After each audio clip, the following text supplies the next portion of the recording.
Cardinals play, and then I think they're securing the stadium next door where the hockey, the Coyotes used to play. Wow. And I think they're going to fill that up as well. So he led a real movement. I mean, I think that the Turning Point USA, I think, is more responsible for the Trump victory than was, for example, Joe Rogan under the manosphere, that's talking about it. So, I mean, Charlie Kirk, his legacy is that Turning Point USA movement, which continues. No one's been called for dancing with stars this week when they were here. Wow.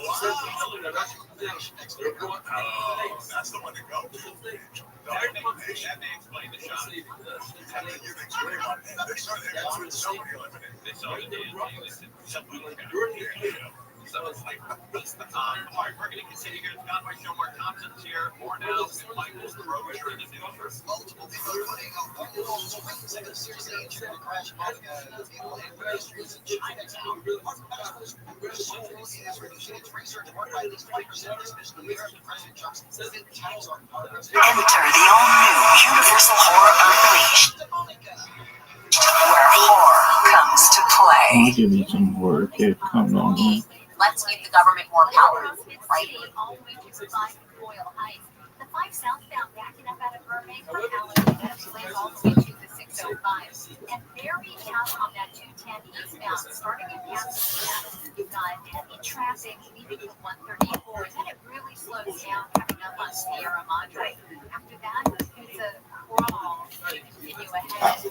It's in Lenora, that's the 57 freeway that's going to crash out of flames. Southern California's most accurate traffic report. I'm Angel Martinez. Hey, this is Matt Jones. This is NFL Cover Zero. We're just here to try to give you an NFL perspective a little bit different. Did you see any cool spots on those? Oh, my. We think NFL coverage should be informative and entertaining. Twice a week, that is exactly what you're going to get.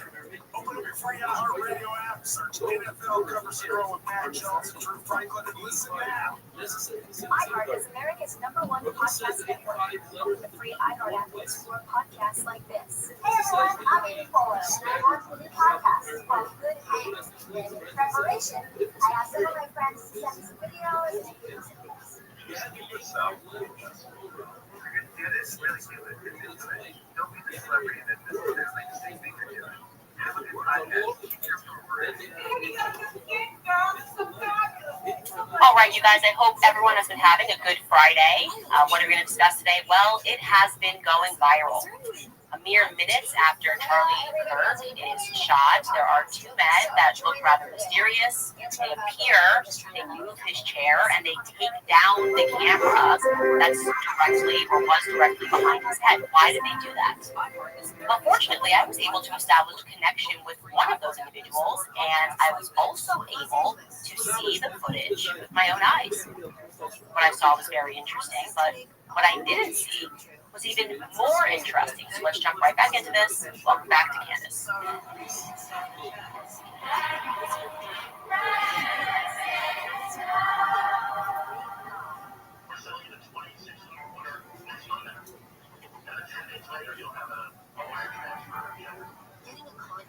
Okay, rare Friday episode.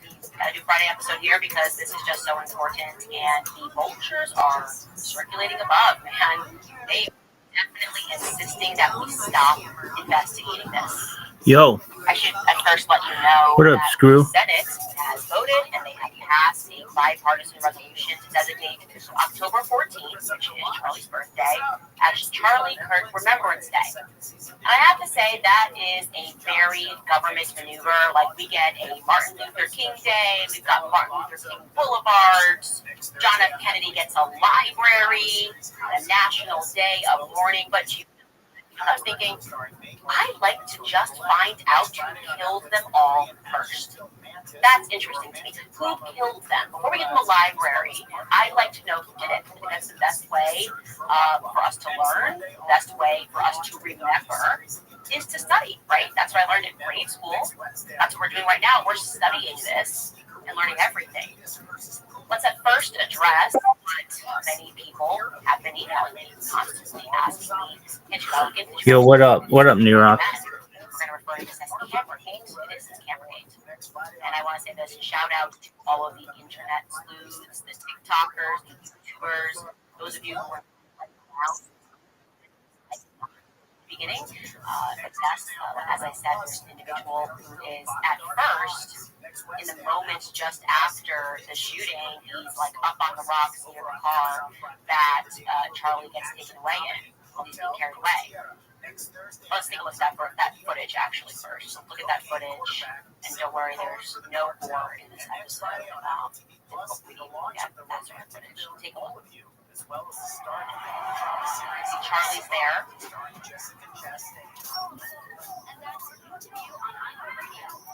One of you guys caught this. You probably didn't even see it there. We can get in a little closer. Do you guys have to slow it down, or do you guys just want to circle here? Right there. Peacemaker on HBO Max. That's followed by the law drama The Right Ring Bear there. on Peacock. Individual standing there. Again, I am just amazed at internet Something citizenship. It's like, wow, that is very strange. Calmly talking into the phones, a circus around them. What's he doing? Who's he speaking to? Then, just a couple of minutes afterward, that same individual appears alongside another individual, and he moves Charlie's chair. That's a crime scene. That's not good. And he moves it because he wants to stand on it as he takes down the cameras, or the camera rather, that is just above Charlie's head. That's the camera that I'm talking about on the right-hand side. That's a camera that I'm referring to, and we are going to now take a look at him. He is also the individual, as many of you pointed out, that was near Charlie or just before the assassination. But let's check out that footage of him in the immediate aftermath, kind of switching around the cameras, the two of them. Take a look. Sorry, Randy. Don't let us get in the way of your meal. Well, we ordered pizza. Robin is leaving the show. She's been with us for how long? 3 years, 4 years? How long have you been here? 3 years? 3 years. And where are you going? San Diego. Okay, we're going to talk to you more about that. But I got a theory, because we always buy him a last meal for first leaving. And I have a theory that Same team's here. Just heard them say active shooter Charlie Kirk got shot. Charlie Kirk got hit. And Rabbi security detail just said. Yeah. Well, I like to argue. I think, but don't you enjoy sort of the pomp and circumstance of a farewell party? It's not just the meal. It's like they But we can still do the party without the meal. Oh, I see. Okay. Don't worry, guys. We're going to get closer. This is just a wide shot. You can see what's going on here. Then we'll get a little closer. You guys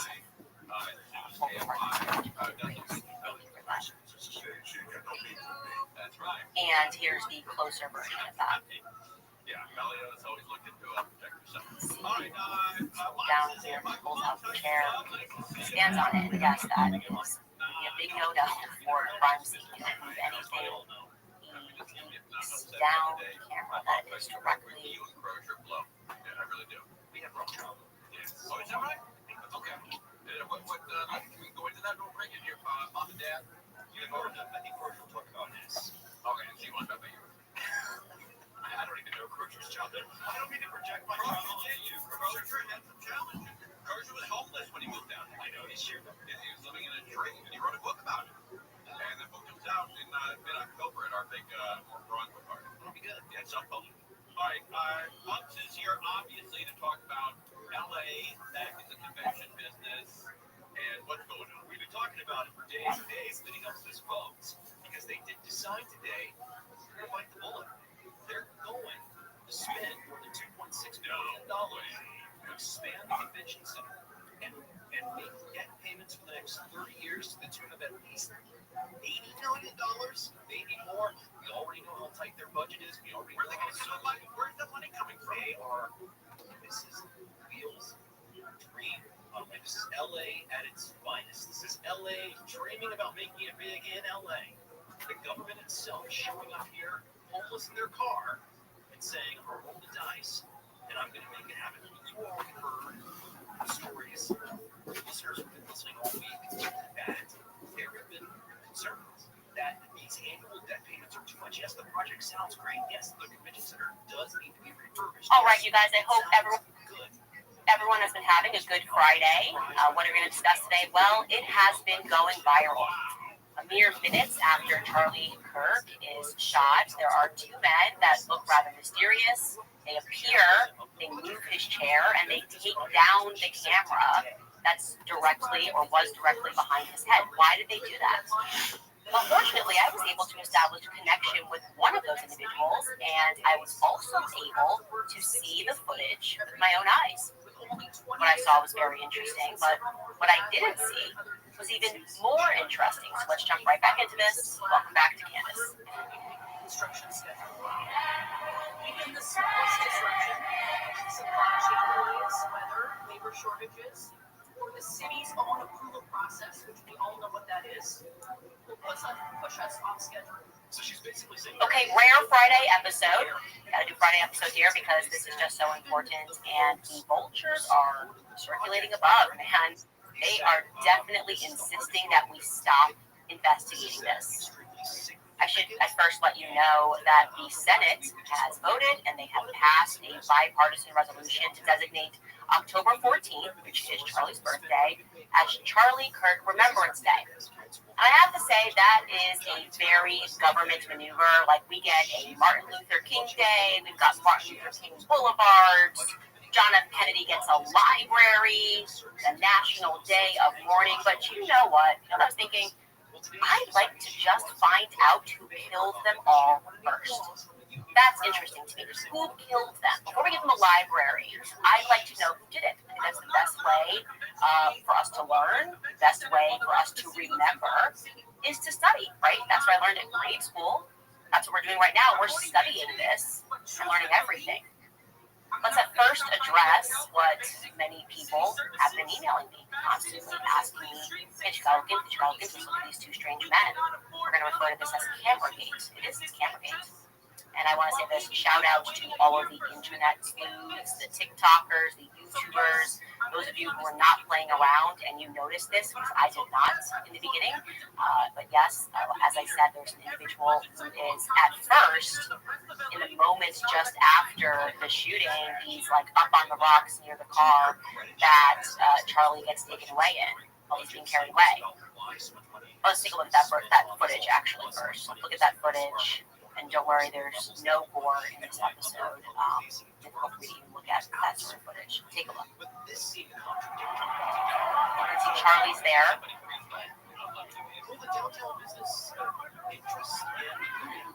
One of you guys caught this. You probably didn't even see it there. We can get in a little closer. Do you guys have it slow it down, or you guys just want to circle here? Okay. Right there. Right there. An individual standing there. Again, I am just amazed at internet sleuths. I was like, wow, that is very strange. A person appears to be calmly talking into their phone. It's like a circus around them. What's he doing?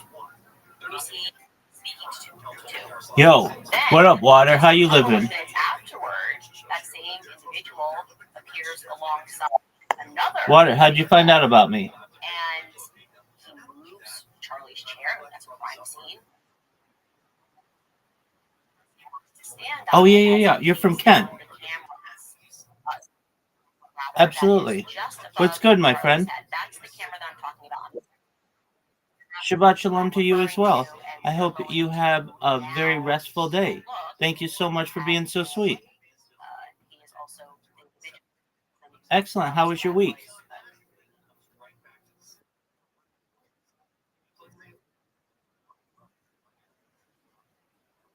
Amazing. And how do you do that?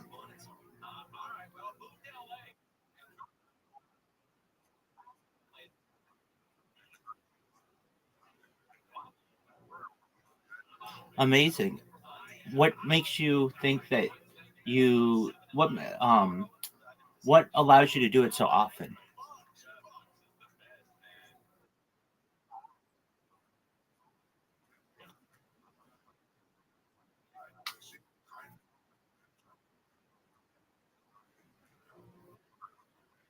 That's amazing. And where do you astral project?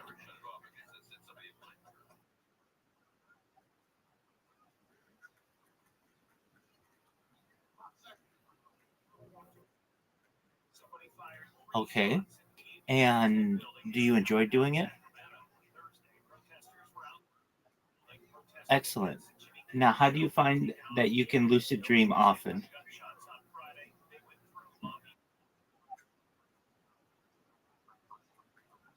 Okay. Yeah, that'll do it. Excellent. And do you find when you lucid dream that you can control your dreams?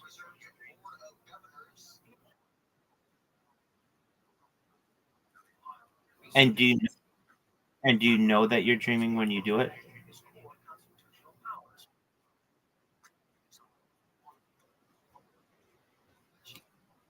Absolutely.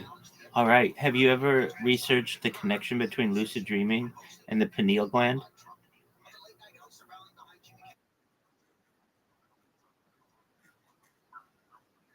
That's absolutely true. Yeah. And so what scientists find is that over the course of your life, your pineal gland gets calcified, either um, involuntarily or generally it's due to like like hard metals in the water and like fluoride, calcium, and it develops a shell. And when that happens, it's very difficult for us to lucid dream. But your pineal gland must not have that calcification. You can decalcify it as well. Have you changed anything in your diet, specifically your water?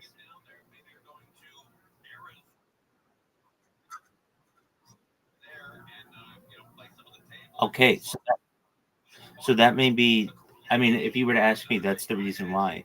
Is I know from my own experience when I drink very filtered water, um, through or like reverse osmosis water, and I do it for a long period of time.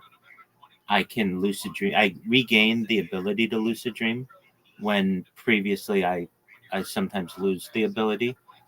So um, I would say that that's probably true in your case as well. How long ago did you start drinking the different water in comparison to how recently you started lucid dreaming?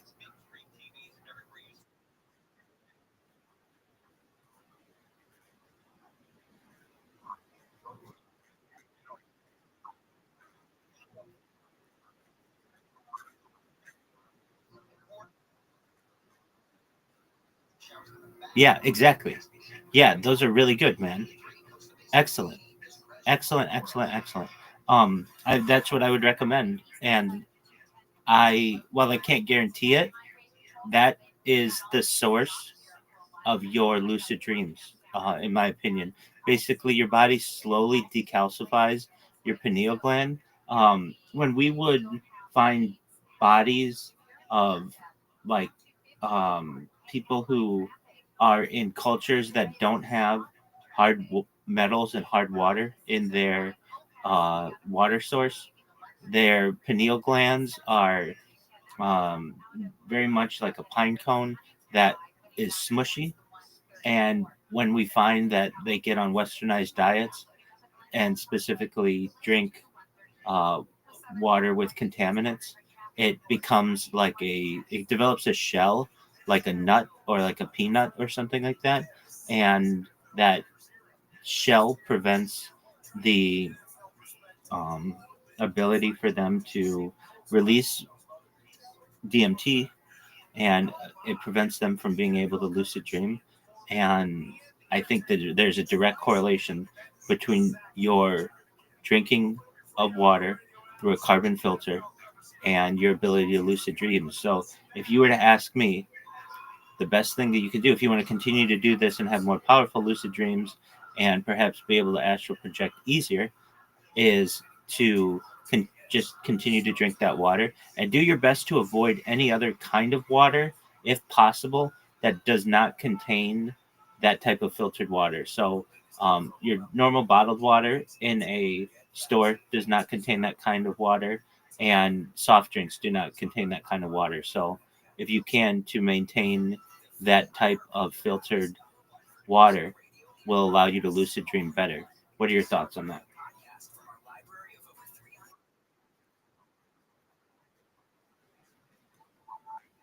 They most certainly are, and they're made to do that. It's an entire industry, and it's really sad. At least in the United States, there are some key players. You have Coca-Cola, PepsiCo, Dr. Pepper, Schweppes, Keurig, and they have monopolized not just the soft drink, but also the juice industry and water industry. So basically, any kind of beverage that you're taking in is through a handful of companies, and they make sure to basically um, organize their systems so that the same types of waters are being used, and none of these are reverse osmosis, none of these are carbon filtered. I know that, okay, so Coca Cola has Dasani, and there was a, oh, this is like 20, 25 years ago, but there was a big scandal in England or UK regarding Dasani, that Coca-Cola company was just taking the local water source, like from straight from the tap, and just bottling that and selling it. And people were upset, specifically in the UK, because they're saying, why am I paying for something that's free, that's given to me, and you're basically monopolizing it? Another major issue in the water industry is the Nestle company. Previously, the Nestle CEO has said that water isn't a right for people, and that's quite sad because that's what we need to survive. And they monopolize the industry, at least in the United States. It's regional. So if you go to the northeastern part of the United States versus the southwestern part of the United States versus the south versus the Midwest versus the Northwest, we all have different water bottles. They all have different names, different companies, but they're all under the same monopoly. And it's so that we don't rise up and get mad about this and say, hey, why is XYZ company, specifically Nestle, taking over all of our ability to drink water? So we think that it's a much more fractured system than it is. And specifically in UK, the bottled water companies are very heavily subsidized and involved with corruption. And I think that you're very smart to have taken the filtered water route. If I may ask, how long does your filter last approximately? Exactly. Yeah, it just depends. So if I may ask as well, is it okay, so is it a manual system where, like, I've had them too. Basically it's like two pots and you pour water into one pot and it goes to the charcoal, and then there's like a lower pot, or what does it look like?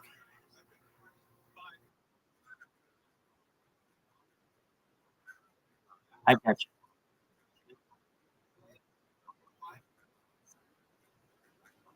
Yes. So I've had a water bottle like that as well. Oh, excellent. Excellent. So you can just take tap water and put it through there, and it filters it, correct? That's great. Excellent. Well, Obi-Wan Kenobi, thank you for sharing. I want you to know how much I appreciate you wishing me a Shabbat Shalom. I wish the same to you. I wish you the best with your lucid dreaming and your ability to astral project. And I want you to keep me updated on it, okay?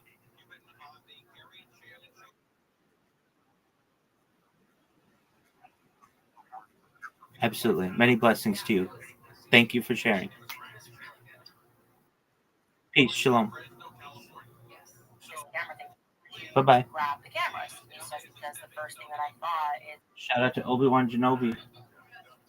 Shout out to Manu Ginobili. So I'm going to be a digital producer, so I'll be handling a lot of the streaming that goes on with the station. I'll be ABC 30, one of the Disney stations.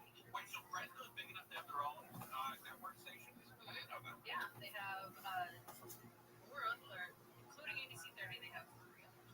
Were they one of the stations that didn't want to hear the Kimmel show?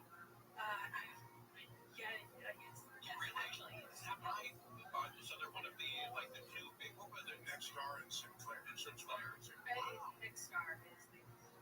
All right, so you leave your Kimmel hat at home. Yes. Okay. You don't want to get messed up with all that politics and everything. But we're going to miss you around here. You know, when you first started here, I thought, well, it's not going to work out. She's a real bee, but you weren't. Yeah. You know, you turned out to be very pleasant. Yeah, and I come off that way at first, and then you get to know me, and I'm just a big teddy bear. That's right. Mom and Dad did a good job raising. And are they still together? Yes, they are. Oh, that's great. They must love having you come home. They're very, very excited. I bet they're thrilled. They are. Especially your dad. My dad is very, very excited. When I told him, I could tell he was like reading from ear to ear. Oh, that's great. Yeah. He can't wait until you come home. Because now it'll be you. All right, you guys. On your mom again. Yeah. So I hope everyone has been having a good Friday. What are we going to discuss today? Well, it has been going viral. A mere minutes after Charlie Kirk is shot, there are two men that look rather mysterious. They appear, they move his chair, and they take down the camera that's directly or was directly behind his head. Why did they do that? Well, fortunately, I was able to establish a connection with one of those individuals, and I was also able to see the footage with my own eyes. What I saw was very interesting, but what I didn't see was even more interesting. So let's jump right back into this. Welcome back to Candace.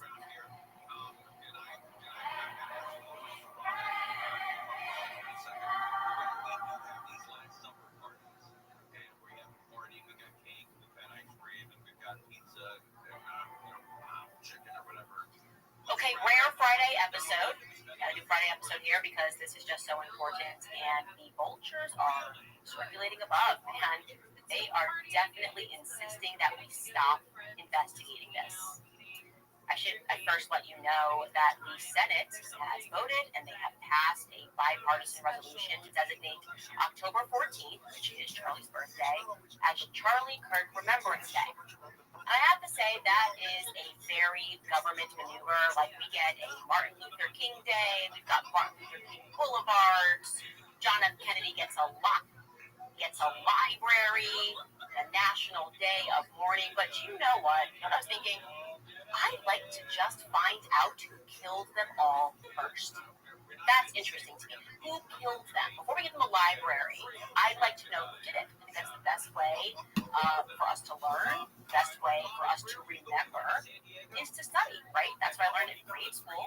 That's what we're doing right now. We're studying this and learning everything. Let's at first address what many people have been emailing me constantly, asking me, Hitchcock, let's look at these two strange men. We're going to refer to this as Cambergate. It's Cambergate. And I want to say this, shout out to all of the internet sleuths, the TikTokers, the YouTubers, those of you who are not playing around and you noticed this, because I did not in the beginning.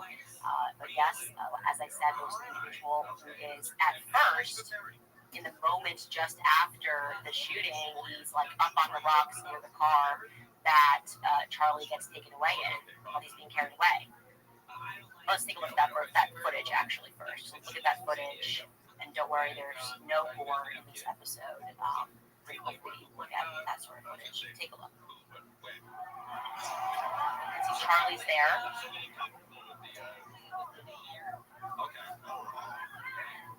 One of you guys caught this. You probably didn't even see it there. We can get in a little closer. Do you guys have it slow it down, or do you guys just want to circle here? Okay. Right there. Right there. Individual standing there. Again, I am just amazed at internet sleuths. I'm just like, wow, that is very strange. That the person appears to be calmly talking into their phone. It's like a circus around them. What's he doing? Who's he speaking to? Then, just a couple of minutes afterward, that same individual appears alongside another individual, and he moves Charlie's chair. That's a crime scene. That's not good. And he moves it because he wants to stand on it as he takes down the cameras, or the camera rather, that is just above Charlie's head. That's the camera that I'm talking about on the right-hand side. That's a camera that I'm referring to, and we are going to now take a look at him He is also the individual, as many pointed out, that was near Charlie or just before the assassination. But let's check out that footage of him in the immediate aftermath, kind of switching around the cameras, the two of them. Take a look.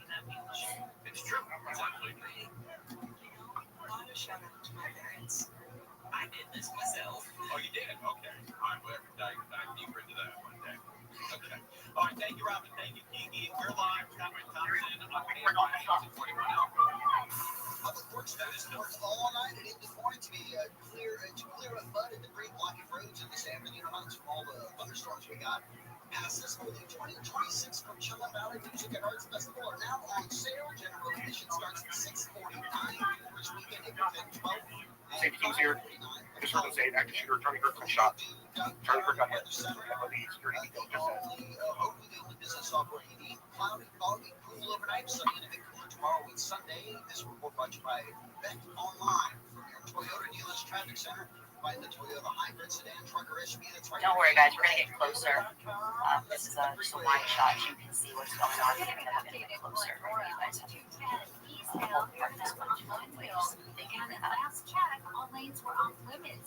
and here's the closer version of that. For some time, but I keep checking out the Caltrans cameras. It looks like we're rolling again on that eastbound side of the 210.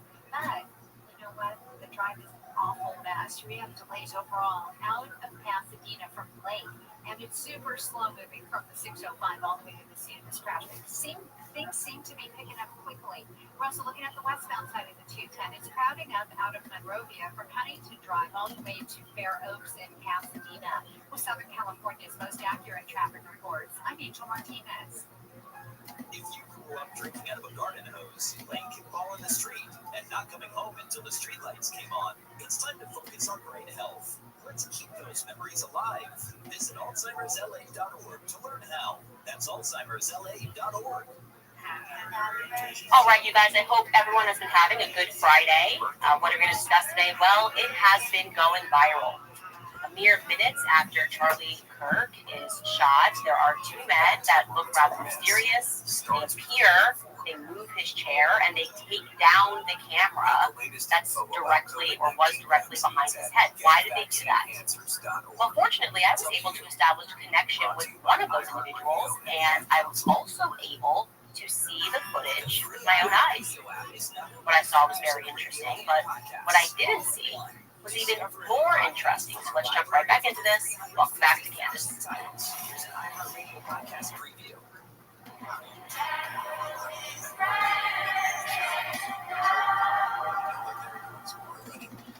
What are they saying?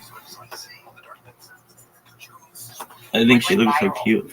A mere minutes after Charlie Kirk is shot, there are two men that look rather mysterious. They appear, they move his chair, and they take down the camera that's directly or was directly behind his head. Why did they do that? Well, fortunately, I was able to establish a connection with one of those individuals, and I was also able to see the footage with my own eyes. What I saw was very interesting, but what I didn't see was even more interesting. So let's jump right back into this. Welcome back to Candace.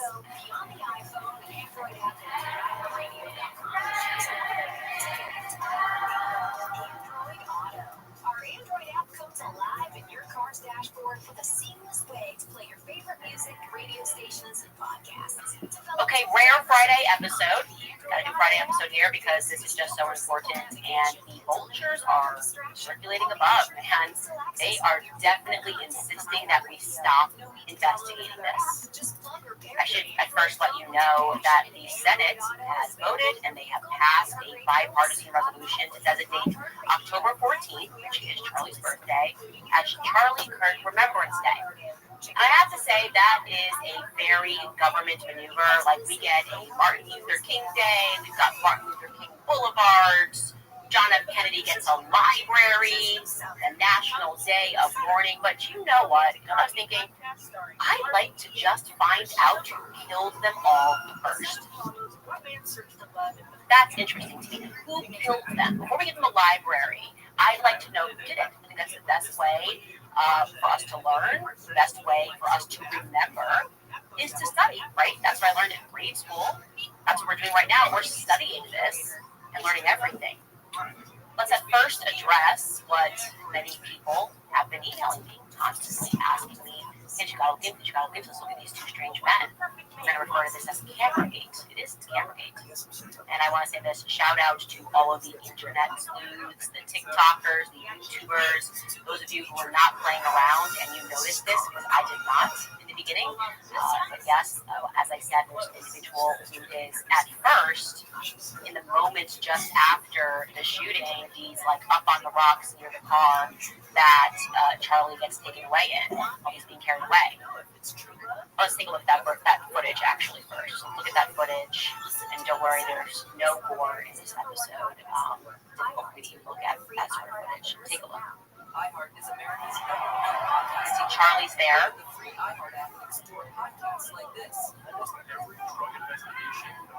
One of you guys caught this. You probably didn't even see it there.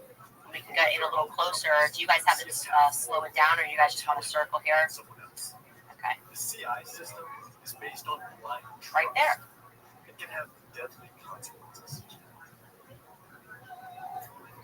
Right there. Investigative reporter with the Boston Globe Spotlight. Right there. And I'm An gonna individual standing there. Again, I am just amazed at internet sleuths, because I was like, wow, that is very strange. That person appears to be calmly talking into a phone. It's like a circus around them. What's he doing? Who's he speaking to? Then, just a couple of minutes afterward, that same individual appears alongside another individual, and he moves Charlie's chair. That's a crime scene. That's not good. And he moves it because he wants to stand on it as he takes down the cameras, or the camera rather, that is just above Charlie's head. That's the camera that I'm talking about on the right-hand side. That's a camera that I'm referring to, and we are going to now take a look at him.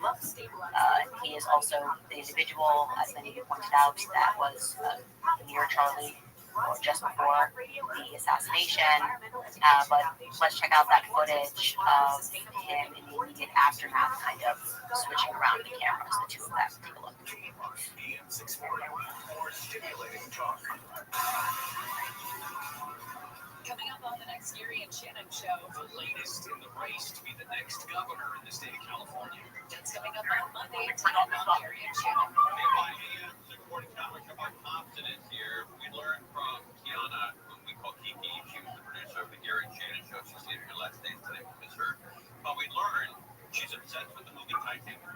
And I said to her, well, how old were you when Titanic came out? You must have been very young, 4, 5, 6 years old. 16 0. I just heard them say active shooter Charlie Kirk's been shot. Charlie Kirk got hit. Look at what the security detail just said. Is when Titanic came out. That's the day he was born. How about that? How about that to make you feel old? So, what are you, 29? I'm gonna be 28. Don't worry, guys. We're going to get closer. This is just a wide shot. You can see what's going on here. Then we're going to get closer. You guys pull apart this footage in many ways. Thank you for that. You're on fire. I'm on fire. Network show. And here's the closer version of that. 11 every night. American Idol. American Idol started Slows down here, pulls out the chair, stands on it. Yes, that is would be a big no-no for a crime scene. Anything. Yo, what up? How are you, Gavin? That is directly above where Charlie was sitting. And Gavin, how old are you? a lot of insight. Uh-oh, Gavin doesn't seem like it. Kind of sits the camera on Of the desk. age. And it looks like he removed the SIM card from it, the SD card.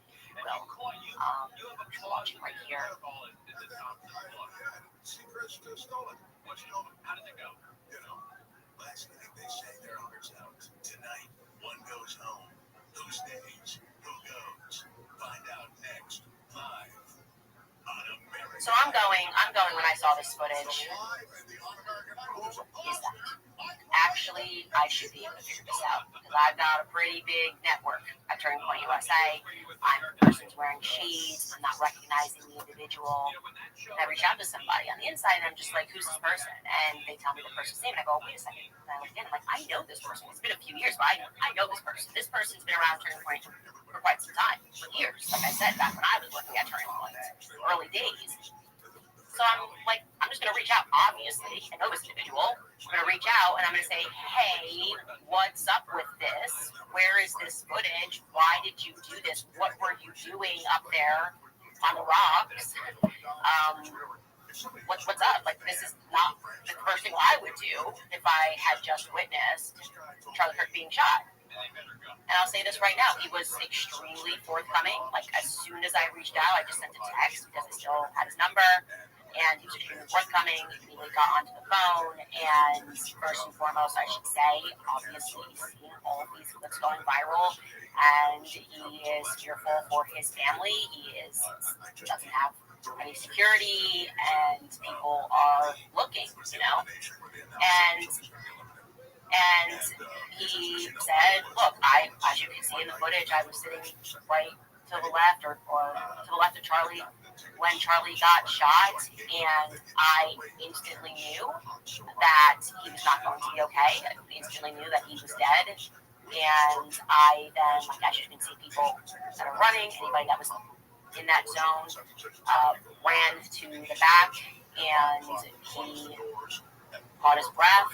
He wanted to check in with and communicate to other people that were working with and around Turning Point USA. That's why he's on his phone, communicating to them what had happened. As we told you. Then I asked, okay, well, what about this camera thing? Why would you grab the cameras? And he says, because the first thing that I thought is that I better secure the footage and be helpful and give that footage over to feds. Well, obviously, that's where things get into a pickle with me because we don't trust the feds, right? I'm like, no, we don't trust the feds. We don't got to do that. Just let me have the footage. I'm like, just send me the footage, please. Let me look at it. There's a lot of conspiracies that are floating around right now. People don't know what to believe. People are doing very, what I would say, credible videos. People that certainly have the credibility are ballistics experts that are saying that what we see in the front is an exit wound, not an entry wound. I don't know one way or the other because I'm not an expert. I'm getting inundated with messages from people that hunt, people that are in the military, saying that this have come from another direction.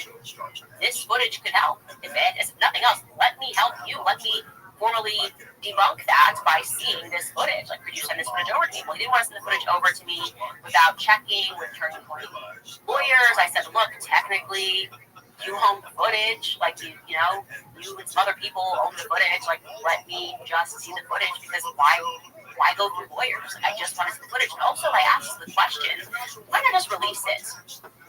We've already seen the worst thing that you could possibly see from the front, right? Like, the front is what is a traumatizing video. And I understand if he wants to afford his wife some protection, like this has to experience that in America. So many people watching the love of your life in the last second of their life is traumatizing. I'm traumatized by it, right? That's not my husband, the father of my children. And so out of a loyalty to Erica, he also doesn't want to give more footage to the internet. But I said, look, I'm not going to publish it. I just want to see it. And I think you should let me see that because people trust me. They know that I'm very serious about this. I don't care about anything right now other than figuring out who killed Charlie. So in the short run, he agrees that rather than send the footage, he will get onto a FaceTime call with me and he will show me the footage on his computer. He did that, and I watched the footage, and I'm going to tell you what I saw. And to the people specifically, that are in the military, that know weapons, I'm telling you this because you might be able to add more color or more clarity here. What you would expect to see.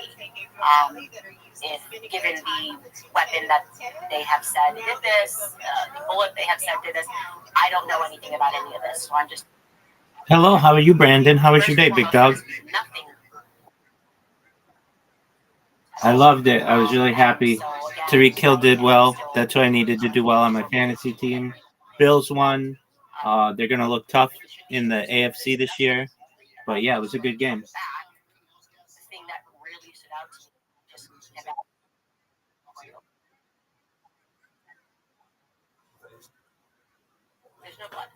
Uh-oh. From the back. There is no blood. And went out to the Okay, bathroom. Looked this up. Hopefully they fix it. The feds were saying they were looking for a bullet at some point, which is now very, to me, I don't. That's great. There isn't. I'm telling you, what happens in the front is not what happens in the back at all. If I'm not seeing any blood, what are we to take from that? The only thing that could make sense, if what they're saying is true, and that person took the shot from the place that they're saying that individual took the shot from, it would suggest that it was inside of Charlie, right? And they would know that. The feds would have known that. So they would have communicated that they were never looking for a bullet. Because remember, one shot. So I'm very confused. I'm very confused, not by what I saw, but what I didn't see. Okay? That's pretty much all I can tell you right now. And I am going to try to get all of the footage. And I understand that right now he is very fearful. But I am going to continue to try to privately push him to just release it. I believe that transparency is the only way. I'm much more, I think all of us would agree, I have much more trust on the people than I do in the feds. That's lying about everything. So they should not be the only people that have access to this. And I understand not wanting to have that revisited from another angle, but given the fact that there is no gore and there is no blood from this angle, I don't see why not. So that's what I wanted to share with you guys. I know some of you guys were insinuating. I got a lot of emails that it could have been a flechette. I had to look that up. I don't even know what that is. Just like, guys, I don't know anything. Flechette shells, that is something could have been a lot closer, that hit him, and that everything else could have been a distraction. All I can tell you is that there's no blood. No, there is no blood in that video. So, your thoughts on that? Now I want to get to another tip that I received that is pretty interesting because, look, as you guys know, when I began investigating this assassination, at no point did I ever speculate that any other country was involved. I never expected that Israelis were involved. So it was surprising, to say the least, that they're simply pretending that I did, pretending that I blamed Israel, pretending that I said Baby Netanyahu killed Charlie Kirk. It is now, like I said yesterday, it feels like they are trying to get ahead of something, like they know more than we know. I don't know why you would say something or accuse somebody of saying something that they didn't. I do believe that there's very clearly, we all believe there's very clearly a government level conspiracy that is involved. And there's no other way to assess those disastrous text messages. Absolute disaster of that operation. Messages. Yesterday, I pretty casually mentioned to you guys something, that the doorbell cam footage, which TMZ happened upon somehow, was from a street upon which a ton of employees that work for Caldera Engineering live. We showed you, I think, one or two of those employees, a husband and wife, I had mentioned worked for Caldera Engineering, and it is a country that purports to manufacture valves. And I said this, I said, I know nothing about the valve industry. All I know is that every time I start investigating a government conspiracy or looking into people that are really shady, like Harley Pasternak, thus far 3 people who I've investigated who oddly, either them or their families had backgrounds working in this very niche valve and piping industry, like manufacturers of valves and pipes. Is everybody doing that? This is very strange. Well, many of you emailed me something That was quite surprising. Maybe I'm just ignorant, but I think you let me know that this is a very niche industry. And by niche, I mean that you asserted that it implies major government contracts, likely the CIA. Those of you who have worked at those industries telling me that there are even certain valves that are exclusively manufactured in Israel, and that they tend to be involved in this. The government and the military tend to be involved in this. And that even, by the way, on Caldera's website, they noted that they have worked in Israel. They have a map that they note every country that they have done engineering projects in. And one of them, or two dots, are in Israel. And somebody explained why the government gets involved when it comes to valves and piping. And I'm just going to read you this email because maybe there are people at home who are just as ignorant as I am about government-level engineering, okay? This person wrote, "Hi, Candace. I wanted to share some detailed information regarding valves and piping and their relevance to critical infrastructure and intelligence communities. Valves as critical infrastructure assets. Modern industrial valves are used in pipelines, water treatment plants, power plants, and chemical facilities are often automated and networked, forming part of operational technology and SCADA systems.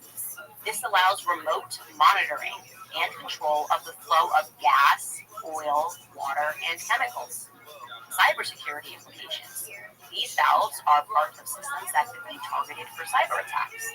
Compromised valves can cause pipeline ruptures, water contamination, or industrial accidents.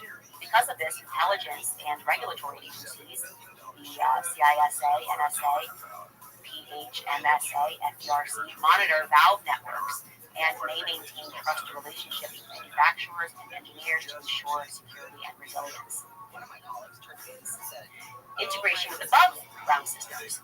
Modern valve networks can also integrate with cameras, sensors, alarms, and environmental monitoring. This means that an operator can simultaneously monitor flow, view live video, and respond to alarms, which enhances both security and operational oversight. And strategic value for intelligence communities. Knowledge of valve locations, models, and control systems provide insight into critical infrastructure vulnerabilities.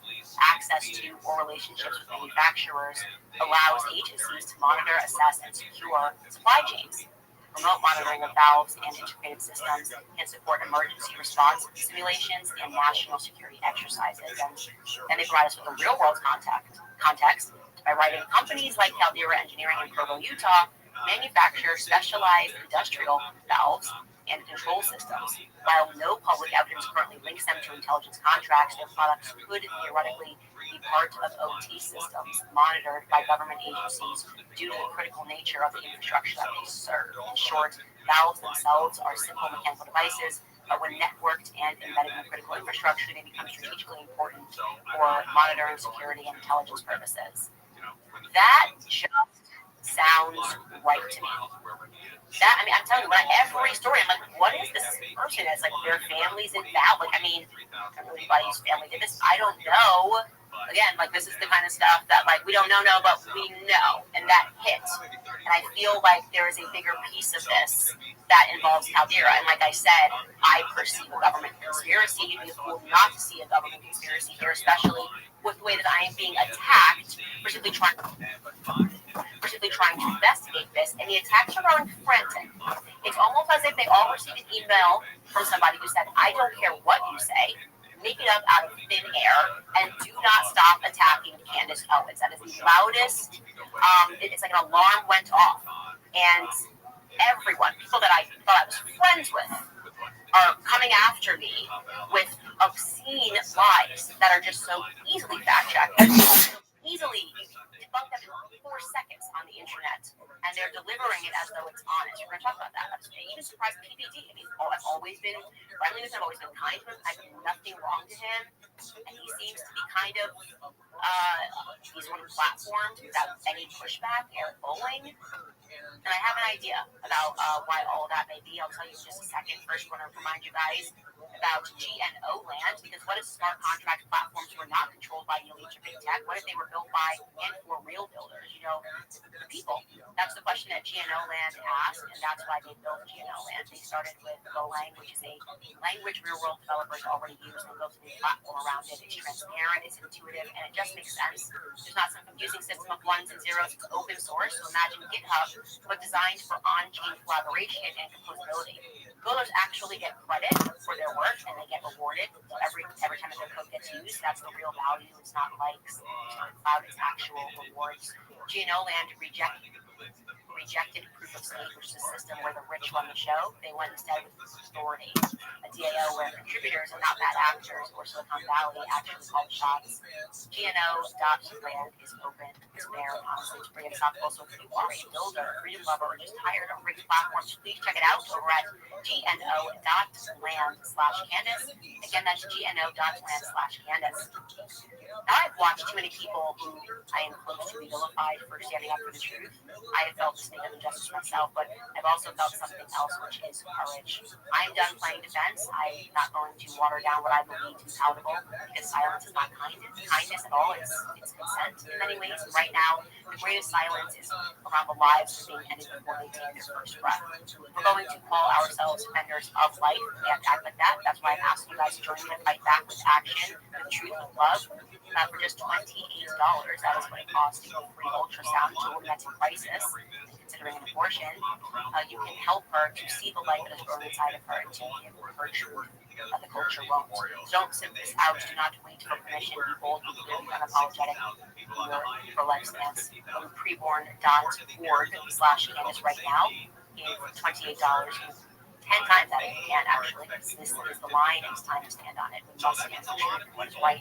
We must save lives from abortion. Stand firm for the gospel again. That is preborn.org/Candace. Provide an ultrasound for just $28. Also tell you guys about the wellness company, because it is flu season, which means that it's also flu shot season. After everything that we've been through over the last 5 years, the number of people getting flu shots is at a record low. So grateful for that. Not to mention the fact that according the CDC's own data, the flu shot is only moderately effective at best. That's not even accounting for vaccine injuries. There is a much better way to stay healthy. Grab a contagion emergency kit from the wellness company. If you wake up with sore throat or runny nose, address your symptoms immediately with a doctor-prescribed kit containing ivermectin, hydroxychloroquine, generic Tamiflu, and Z-Pack, and much more. It's like having urgent care clinic in your own home. I have a contagion emergency kit from the wellness company because I was used to be trapped in line in an emergency room or to rely on expensive insurance if I catch a cold. I simply open my kit, reference the doctor-written guidebook for safe use, and I get back to life. This kit is literally a lifesaver with thousands of reviews from people just like you and me who have had the kit ready in time of need.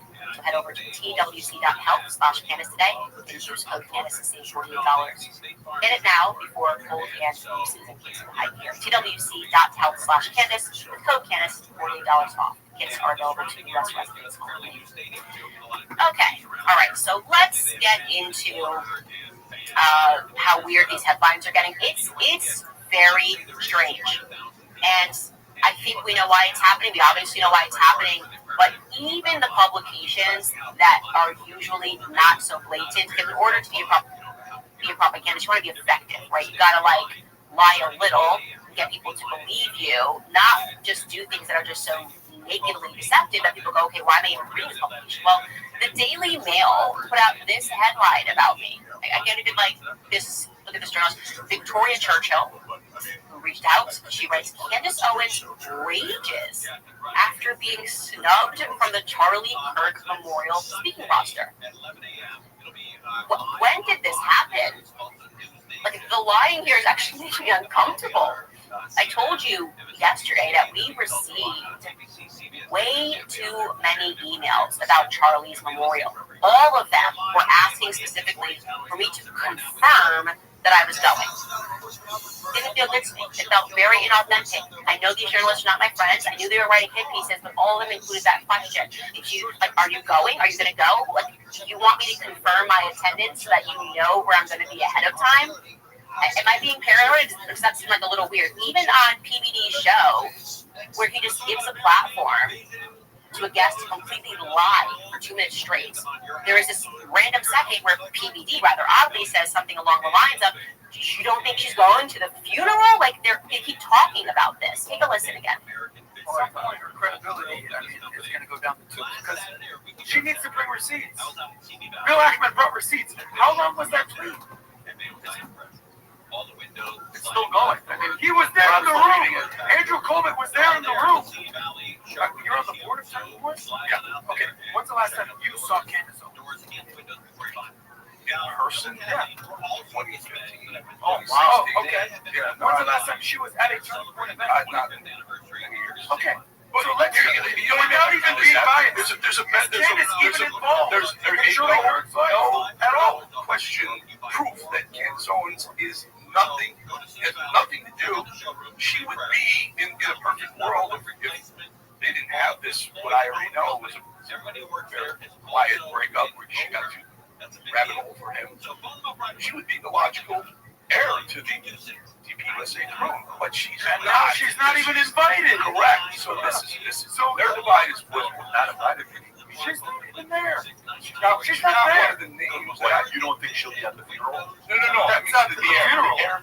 DPUSA throne. She doesn't speak at the events anymore. Okay, so first and foremost, why did they all want to know if I was going to this event? I said there is no way you're going to this event now. There's 0% chance. First and foremost, why are you saying anybody can go to it? You just buy a ticket to the event, and you're all working to try to get me to confirm that I'm going. And you're doing this as if you're trying to push my buttons and be like, we gotta make her get into her ego so she shows up and posts it on social media. Nope, actually, while I'm attacking the feds, maybe not going to a public event, which the feds are organizing, is probably a very good idea. I'm good. So I'm going to listen to Power on my headphones and go see Ye. How's that for a memorial for Charlie Kirk? That feels like the right thing for me to do right now. I mean, I'm not going to this memorial because it's strange. To lie like this is very strange. For context, just to realize how odd this is, I spoke at Turning Point's conference, 2 conferences last year. It's so easily, like I said, debunkable that you have to ask yourself why they are saying it. Here is me speaking on Turning Point USA's stage last year. Here's what I said, by the way, which got Charlie in a lot of trouble. Well, let me tell you something, America. It does feel so good to go everywhere in the world and realize that there's awakening, not just happening here. Let me tell you guys, it's happening all across the globe. People are starting to ask the hard questions. And you start getting close when they start to call you names. They instantly want to suggest that there's something wrong and there's something backwards about being America first. You're starting to hear the way they're framing that now. When you say you're America first, they'll ask you, what do you mean you're America first? Do you mean that you're an isolationist? Do you believe that we shouldn't have did what we did during World War II? All of these things trying to include it. It's not that difficult. America first. First name America, last name first. We put this country's interests before the interests of foreign countries overseas. All countries' interests before the interests of foreign countries overseas. All of them. I don't care. It kind of went on and on, but it was kind of me saying, especially since months earlier I had gotten fired from Daily Wire, Israel, you're not special. And yeah, Charlie got in trouble for something I said on stage, and then we came inward and told that I was not allowed to speak at AmFest. The donors were making threats, but I went on tour with Turning Point last year. It's also on their website. This is the strangest thing. We can pull up this website. Live Free Tour, Charlie Kirk and Candace Owens. Quiet breakup. Why are we doing this? It's very strange. Here's all the places that we went to last year. Now they are pushing these headlines that are so far beyond the realm of reality, like the one that I just showed you, where they say that I'm angry. And then when you look into who's writing these articles, like Victoria Churchill, you know that she has a connection to AIPAC. So AIPAC is pushing this, right? The answer is implied by the people who are attacking me. They're all ultra-Zionists, right? Like I said, the author of that article is an ultra-Zionist, and here she is, starting off 2018 in D.C., and she got a picture of herself, and you scroll down, you see this, sitting in the audience in AIPAC, and she's thrilled. America, Israel. It's all of these people are agents for a foreign country, and I feel like Bibi Netanyahu is spending a lot of money right now. He is just way too involved, concerned about Turning Point USA, the future of Turning Point USA, attacking Candace Owens. And I think something sinister is going on here. How can you not see that? I also want to say this. I have had a flood of Turning Point employees reach out to me, maybe because he says she would have been the virtual heir to Turning Point USA. I'm not trying to be the heir to Turning Point USA. I kind of like my life. And I want to take money from donors, okay? Because they do what they did to Charlie. They're not buying, they're not donating money to charity because they view it as a charity. They truly doesn't want to purchase your voice. That's it. And I don't want to give mine up. But what these people are telling me is a very dark story that involves these donors, sponsors, influencers, a takeover of sorts that I think was happening right under Charlie's nose. And I want to say this formally as we keep investigating this. I believe that Charlie Kirk was betrayed by people who are close to her. Based on what I have seen thus far, the evidence, the quote-unquote receipts that require a way deeper investigation into the apparatus, the financial apparatus at Turning Point, there was definitely some weird activity leading up to this moment happening at the organization, and I've been able to verify it. I have been given names, and I intend to now embark on this lengthier investigation, which I need more help on. I've reached out to some journalists. I'm sharing the information with them, and I think we're going to discover that this was ugly. This was ugly. Uglier than we could have ever imagined, okay? There is a fear here that we are all perceiving, a desperation almost to end the investigation. The smears are becoming radical. You can't just pretend Candace hasn't spoken to Charlie Kirk in years. They're doing it, and they're trying to be convincing and shocked and putting this out.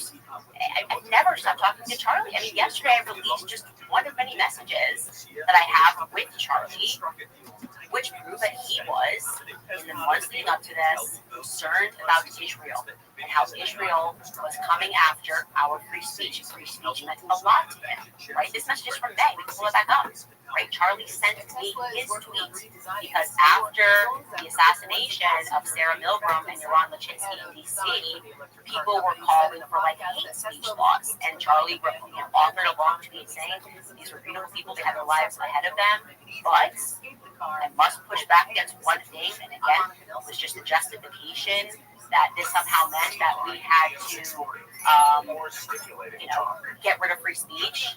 Like suddenly, like, oh, this happened, so now we need to say free speech is wrong. And so I wrote back to him, and I said, great tweet, a prayer hands. And I said, speech censorship is coming to America. And he wrote back, as you can see, the date here is May 22nd this year. It totally is. Okay? Me and Megan and Tucker are not lying to you.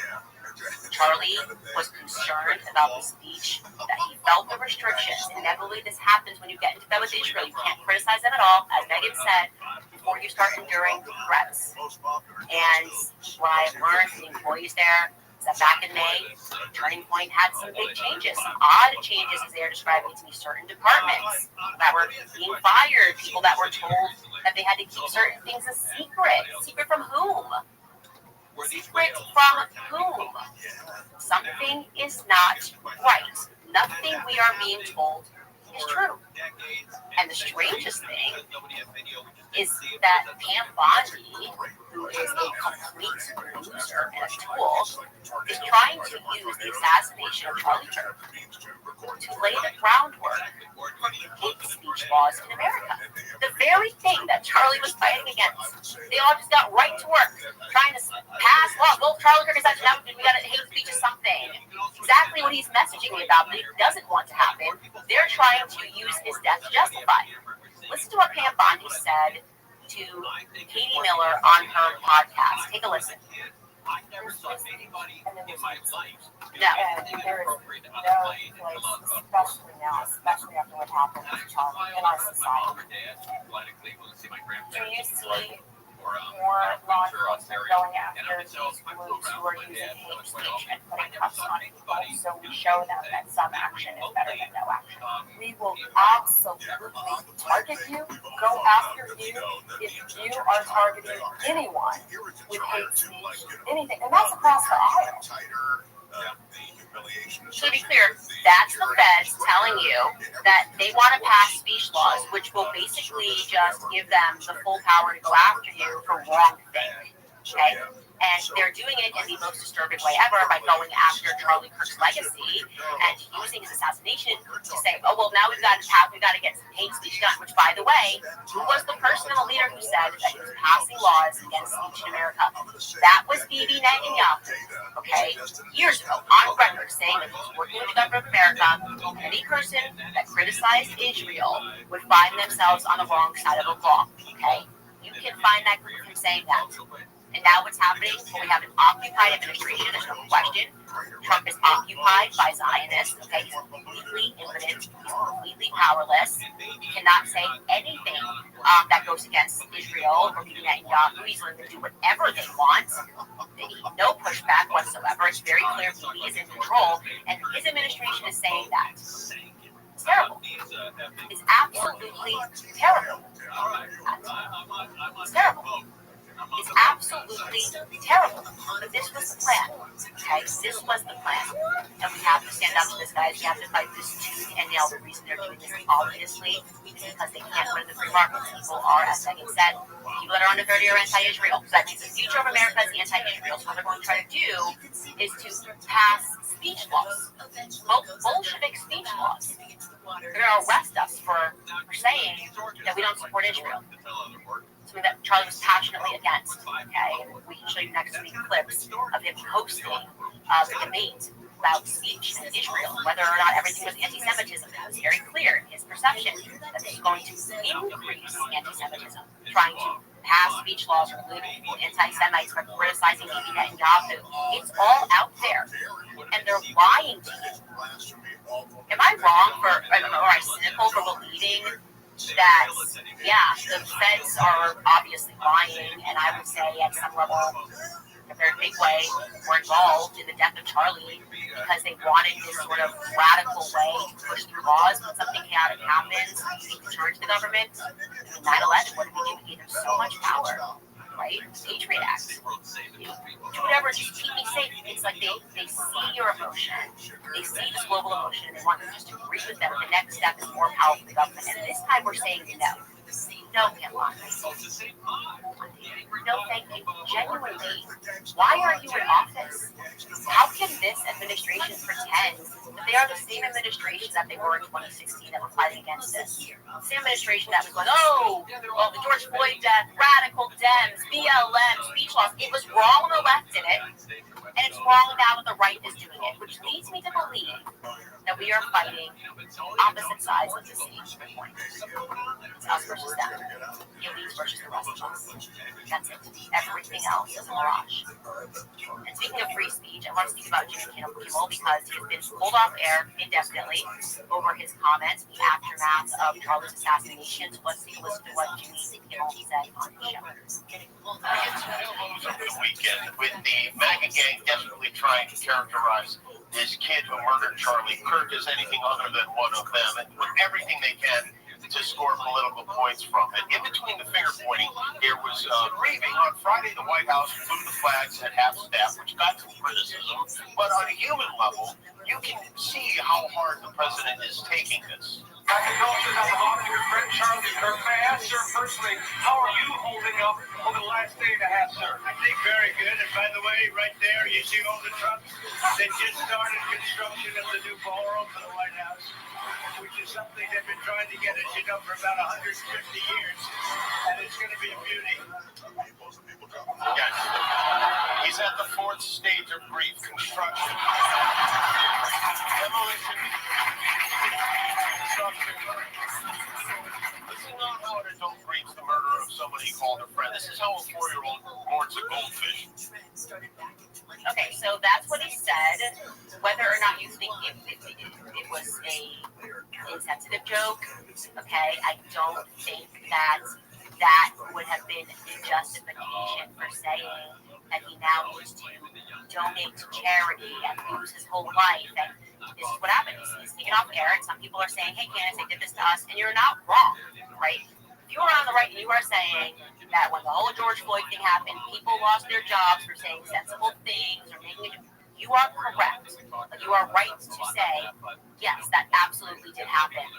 But if you're not recognizing that when you just flip the coin, it's the same people that are gaining more power I just want the attacks on free speech to stop. Okay, I want the reaction.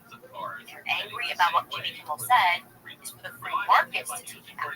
Right? He doesn't have a show because nobody's watching him anymore because they're so disgusted by what he said. That's what I want. I want us to be in control, right? Of where we spend our dollars, of what we're saying, and not like the government press a button and say, you lose everything because we don't like what you said. And it should be noted by them and say, you lose everything because we don't like what you said. And it should be noted, by the way, that in the same monologue he did call the murder senseless the day that it happened.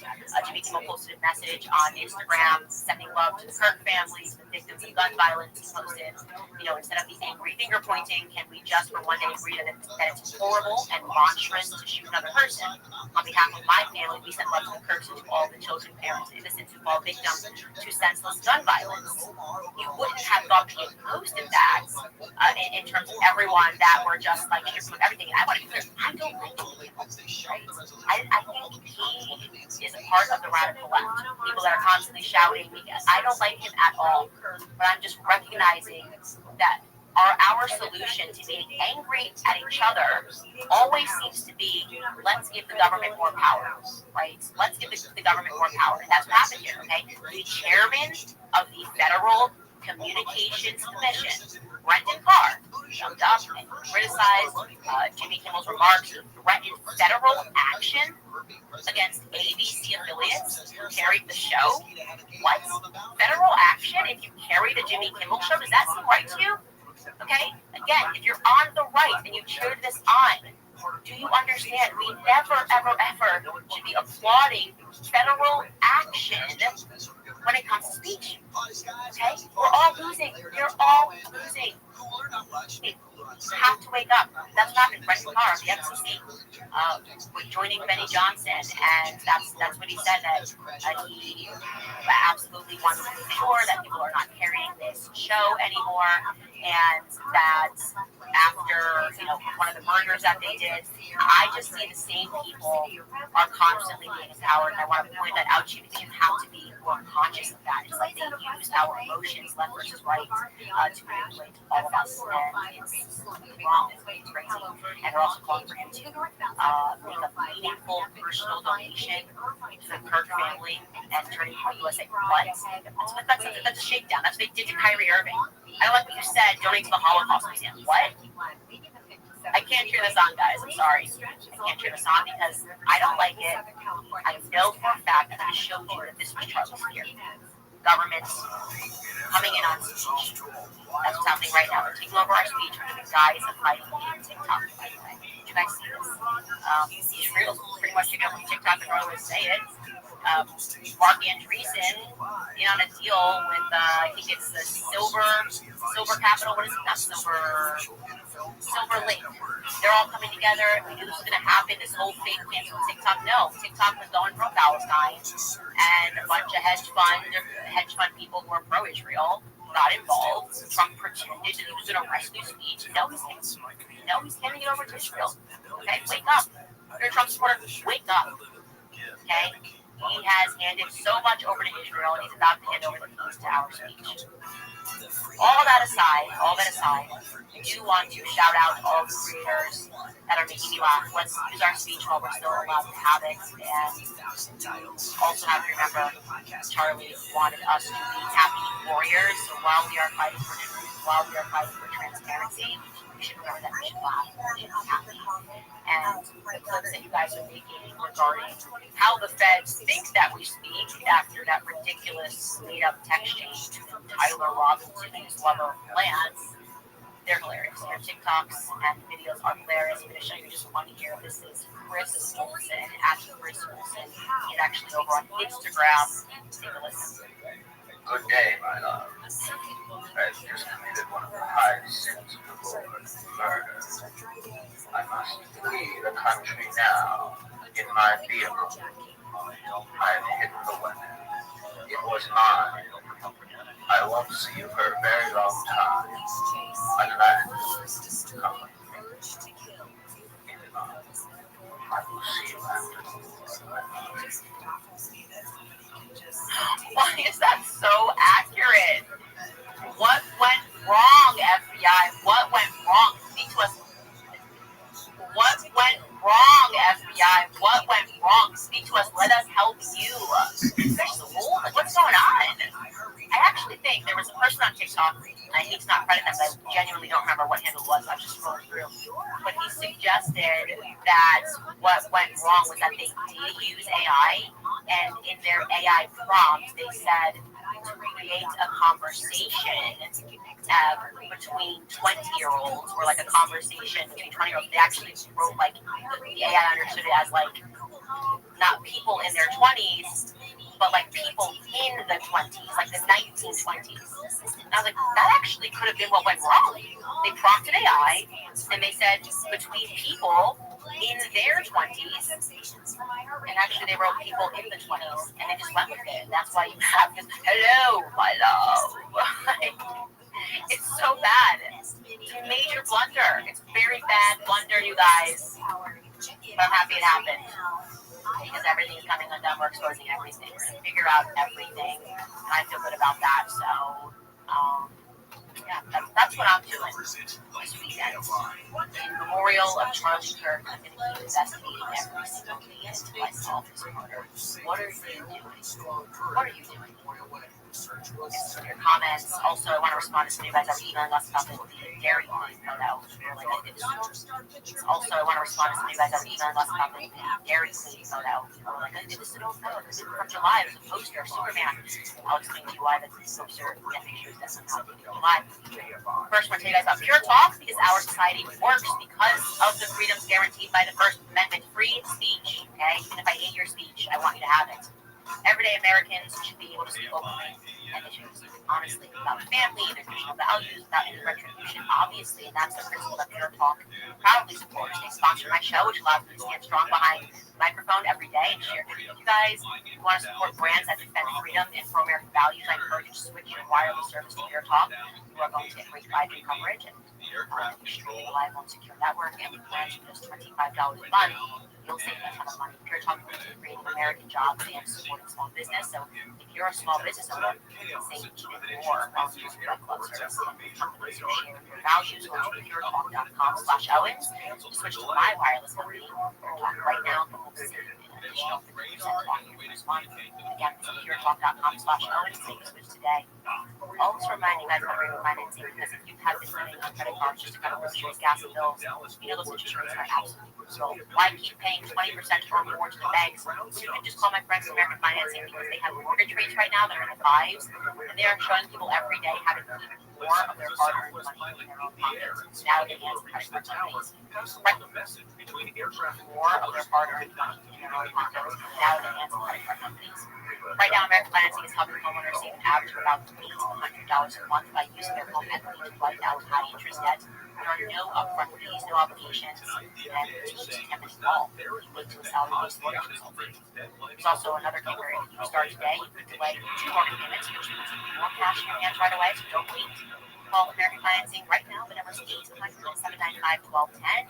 Again, that's 800-795-1210. Or you can visit AmericanFinancing.net/Owens. Again, that's AmericanFinancing.net/Owens.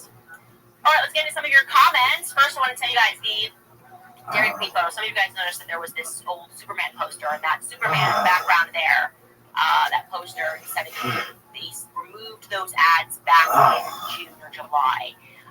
You are correct. That's when that movie came out, and that's when they were scheduled to remove those ads. But rest assured, first and foremost, for 2 reasons. That is not definitely it's not for July. July, just so you guys understand, there is not a place in the world that would have the bandwidth to keep 24-hour footage inside of their restaurants dating back months. It auto deletes, I think. Footage in my house, we have cameras absolutely everywhere. It's like every 48 hours to be charged. I think the highest you might see that is 1 week.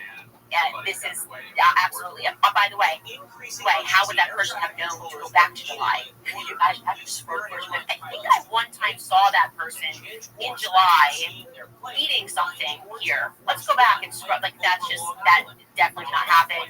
The source we had was very solid. It was very specific, and also saying that they threw away clothes in the nearby cemetery was very specific. This person was very confident when they shared it, but also something else that lets you date it, pull back up that photo, is behind, right? Their advertising available now. What that actually is a, and I gotta remember the name of it. It's I don't know why they write it. It's a maple leaf lizard thing. It's maple leaf something. That dropped, and they began using those advertisements for that drink on August 31st. The absolute earliest that could have been taken is August 31st. That's if they put up that advertisement. Yes, the maple leaf. That's what it was. It's not July. Like I said, I feel very confident about our source, and we are keeping everything. Thank you so much for my life, which I'm going to get into this weekend. It's Memorial of Charlie Kirk. About the house next door, some weird stuff that's happening at that house. Advertised at that vacant house where the locals believe that's the real place that they should have gone to. And people talk a lot of stuff about CIA action that you view some programs that they have been running, and there's a pipeline for people that you view that go and work for the CIA. So there's a lot to investigate. I also wanted to fact check everything so that we don't go after these wrong people. Again, if you have any tips, any photos, you know where to send them. Candace, that's not right. Those are the tips at CandaceOwens.com. And yeah, those of you guys who have supported this, thank you so much. Like I said, yesterday and the day before, we see you in the comments fighting for us. And I will say, they're attacking us hard. It's actually waking more people up. People are watching my show, watching them live, debunking their lives, and wondering, why do they do that? Why would PBD do that? They've always been friendly, very kind to me, always been kind to me. And why just allow these people to lie? There's so many lies. Just that one segment, it's stunning to me. When he says Andrew Colbert was there on the Hamptons, no, it wasn't. Andrew Colbert was definitely not there on the Hamptons. What are you lying about? Very strange. Is there, are you free to lie? Do you actually believe those lies? I don't know. But all I know is that I'm not going to get distracted by that. We're going to solve the murder of my friend. And you guys would like to support us. We are independent. As I tell you, you can sign up at our website, candaceowens.com. Buy yourself this. This is pretty bomb. Yep, our saying. This is the Candace Intelligence Agency. I think it actually says decentralized intelligence agency. Our products are great. And when you can just show support and show some love in the meantime. Michelle Fox, Kanye, Power. Thank you so much for joining us. Really appreciate that. I'll see you guys on Monday. This is a big deal, Margo, for LA. You know, Pomona to Long Beach on one train, that's the longest route in America. It is. There's no way for the metro, for a metro. Actually, light rail line belongs to the Really? Whoa, we're going here. Over the top. And it was the longest road before this extension. Oh, yeah, I didn't know that. Does this come anywhere near your place? It is. They have 2 more stops to go before the 8 line is done, and it's Claremont and Montclair, and it's done. No way. How far from your house will the stop be? It's probably, the Claremont one is a mile from me. Oh, my God. This one here in Pomona, it's probably 3 miles, 4 miles from me. All right, so when it comes to Claremont, you're going to be taking the train every day. Hell yes. Yeah. Big dog with you. Thank you so much. Tell us about what's in store for today. Oh, we're excited. So this is the opening of the new A-line extension out here to Pomona. We're actually adding 9 miles to the A-line. For a total of 58 miles. Get any pizza with any toppings for just $9.99 online. No one gives a fuck. It's the most expensive fucking shitty pizza we've ever. But you're very good. Out there, and then you've got the Citrus College. That's the one east of there. And then, that's where it ends. Okay. Then they added Glendora, San Dimas, or San Dominguez, Laverne, and Pomona. And then you say it's going to be Claremont and then Montclair? Yep. Wow. Thanks for staying in Gabriel Valley. Exciting times for the region. Tell us about this. This is a $1.5 billion project. A lot of money here in investment for this community. What does it mean for the San Gabriel Valley? Well, On time. Because this is key, on time and on budget. But really exciting connections for the residents out here. So we've got 4 new stations. we've got. That'd be great if the guy said, "What is it going to do for homelessness and crime in the area?" And she's like, "Oh, it's going to be great. It's going to go through the roof on both those areas." That Pomona line, by the way, is right at the fairgrounds. Oh, it is. So imagine what that's going to do for the Pomona Fair. Oh, yeah. The LA County Fair come springtime. That's beautiful. Yeah. You know, you can slide in there. Go to the fair. No problem. There's San Dimas, the Laverne Fairplex, and then here at Pomona. So really good. I'm going to do that. Maybe not this weekend, like I planned, but I'm going to get on in Long Beach and go all the way to Pomona. I'm going to do the whole run. And the whole thing. It sounds like fun. Let's go. You want to do it? I can't do it this week. No, I can't do this. I can't do this weekend. Jen and I did it a couple months ago where we took one end to the other and then back again. Really? It takes a minute, and you go through some pretty hairy areas. Yeah. So it goes all the way to Long Beach. Yeah. What you do? You went to Long Beach and hung out, had lunch. Yeah, and because back. our daughter goes to Cal State Long Beach. Oh, that's great. So we met her there, and then we got back. Spent a couple hours walking around Long Beach on the beach there and stuff, and then got back on and came back home. Long Beach is beautiful. I think it's like the best kept secret. Cardi B is coming to Long Beach to promote her album. Tim. Oh, do you think she'll be on the A train? She's taking the train there. Do you think she knows where the A train is? I'm going to grab the show. Yeah. Long Beach is doing a great job of revitalizing that city little by little. It's great. Yeah, Pine Street down there. It's my favorite place. Hi. Connection for the residents that are out here in this area. We're excited about it. These stations out here are also serviced by Clinton Transit, so there's a local bus service that connects to these routes, and then there's even MetroLink out here as well. So for those who live out here in San Gabriel Valley, they're spending their time on the 210 and the 10. Yeah. Now they can go Metro and get downtown in less than an hour, 58-minute ride, and you'll be at Union Station. Okay, that's a good deal. 58 minutes from Pomona all the way to downtown. If you're driving, it probably takes you longer than that on a daily basis. So get on the train and enjoy that. Folks, let's wrap up here, but I have one more question about the 28 by 28 plan. Getting folks to the Olympics, there's going to be some games out here. Tell me about that really quick. Yeah, it's really cool. So too early for that. All right, we're live on KFIV at 640 and Conway Thompson. More now, Chris. Former president of offices, media companies need to start standing up to President Trump following the suspension of Jimmy Kimmel on ABC. At Metro, as you just heard there from TCJ and Mark Thompson, is celebrating the grand opening of its A-line extension from Azusa now to Pomona, with stations stopping in Laverne, San Dimas, and Glendora. We'll take a look at the freeways. Let's talk about sweet donuts. Sorry, step on you like that. Go do it again. Okay, all right, immediately. Let's roll again. Take two. We'll take a look at the freeways when we come back.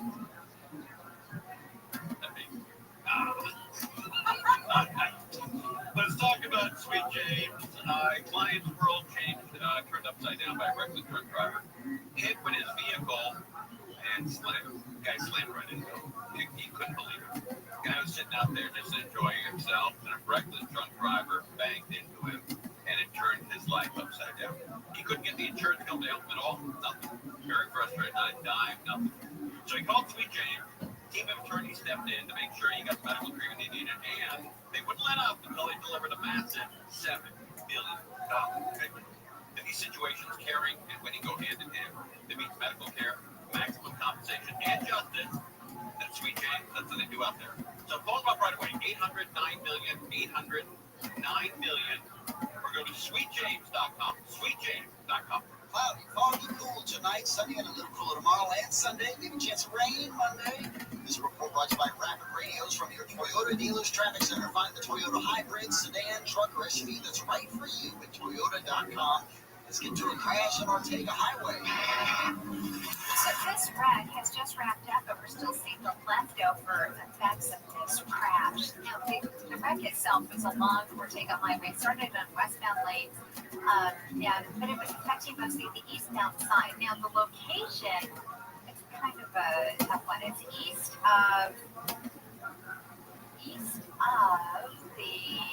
of the bridge, east of the San Juan Canyon Bridge.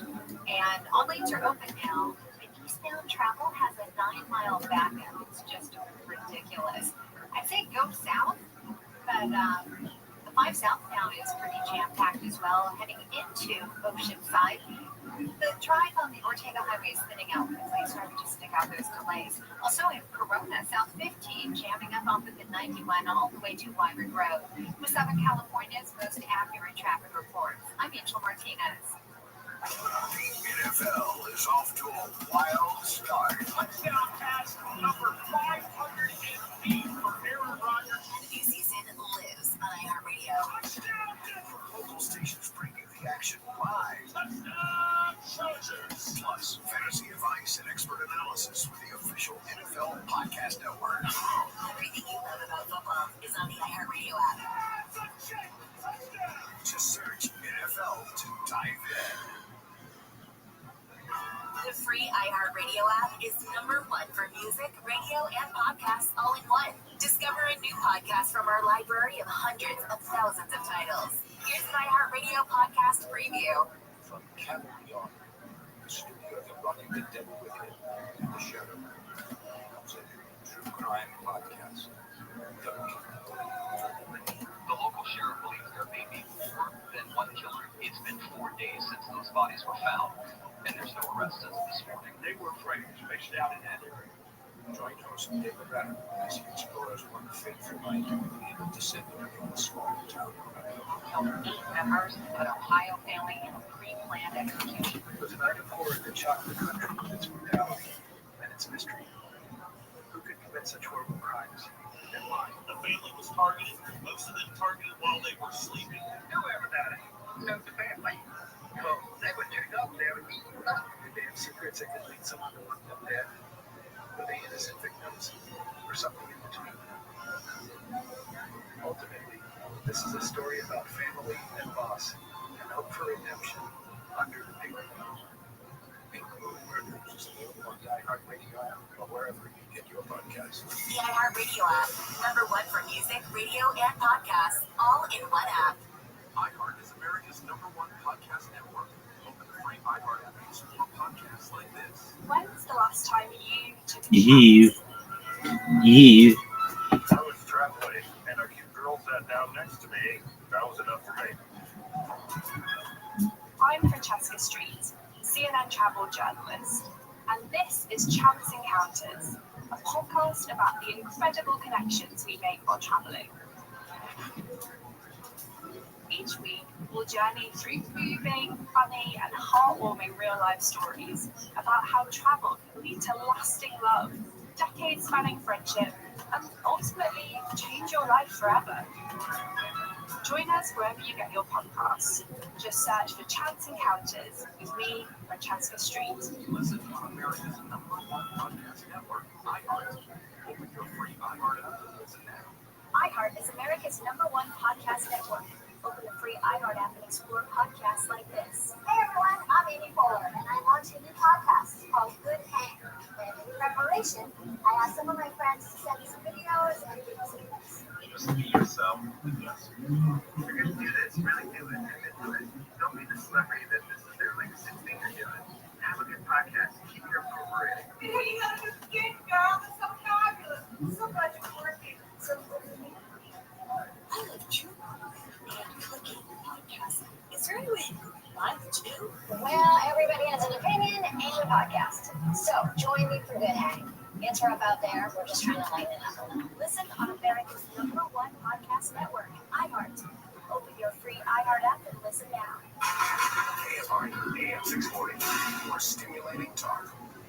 On the next edition of Later with Mo Kelly, it's a special edition of Name That Movie Cult Classic, the Robert Redford edition. Will mark the passing of the cinematic legend with nothing but Redford movies to guess. And we're giving away movie passes to Alamo Drafthouse Cinema downtown LA. That's all starting right at 9 p.m. on the next edition of Later with Mo Kelly.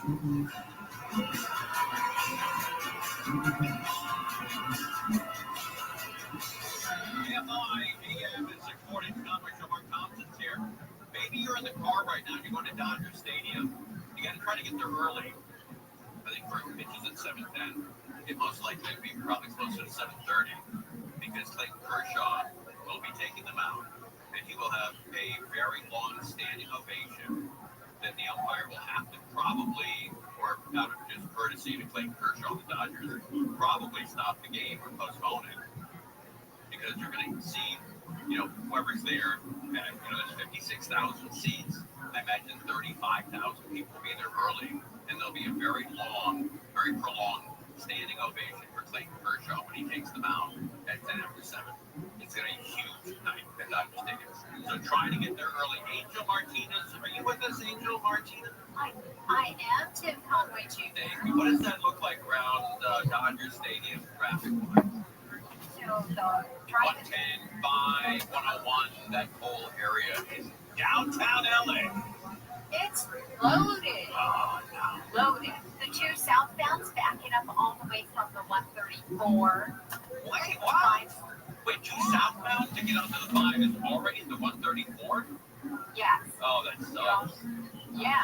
And Burbank, the southbound side of the 5, that's loading up all the way from Empire, dropping into Legion Park. It's nuts.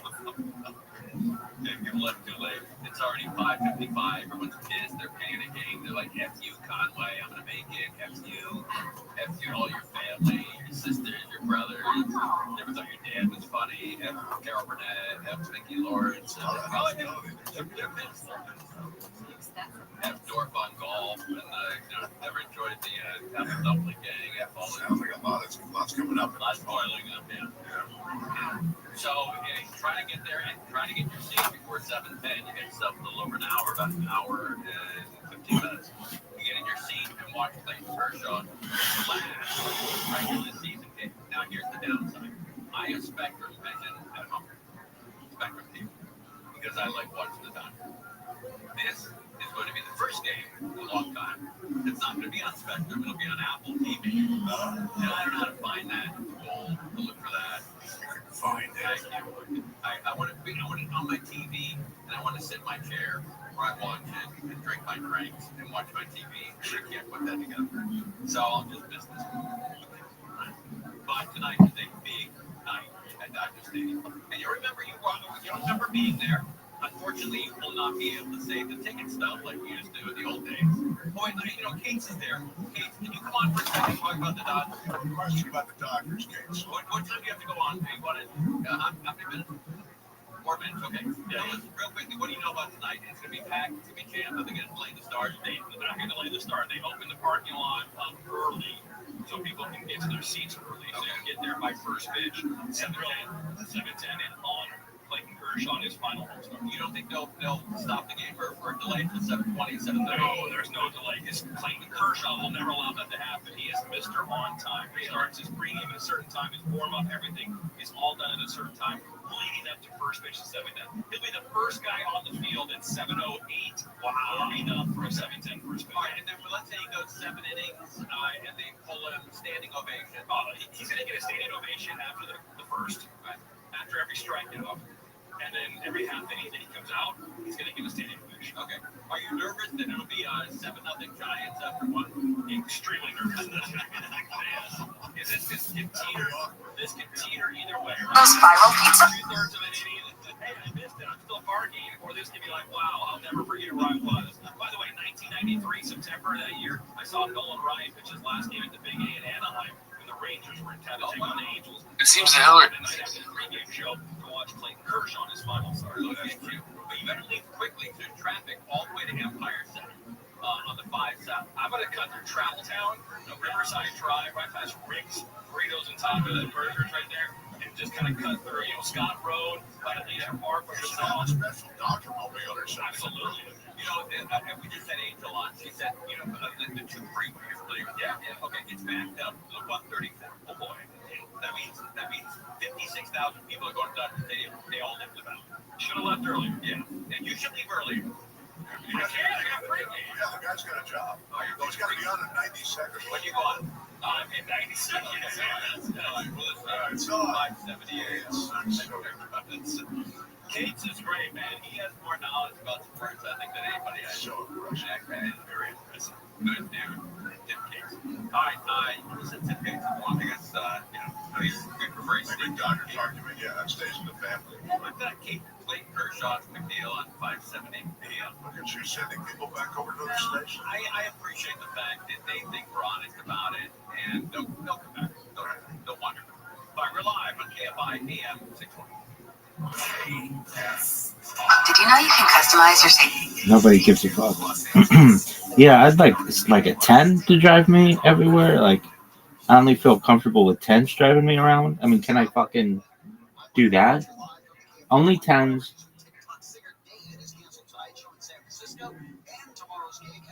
That's what it should be called. Not only This 10s. episode is brought Fuck to you by that. Upstart. Only More on 10s. that later. Let's get into the do. But before we do, I want to tell you, and I apologize for this, it's not something I really wanted to do, but Phoenix, I'm not going to be there this weekend with everything going on, with all the announcements from the CDC, with all the announcements from the DOH.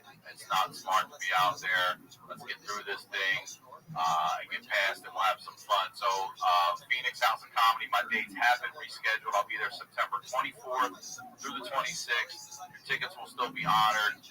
We'll have a good time then. As a guy with a nickname already, a sickle cell, I don't need to add any more shit to the list. You know what I'm saying? I'll see you in September, Phoenix. You're watching The Honeydew with Ryan Sickler at your mom's house.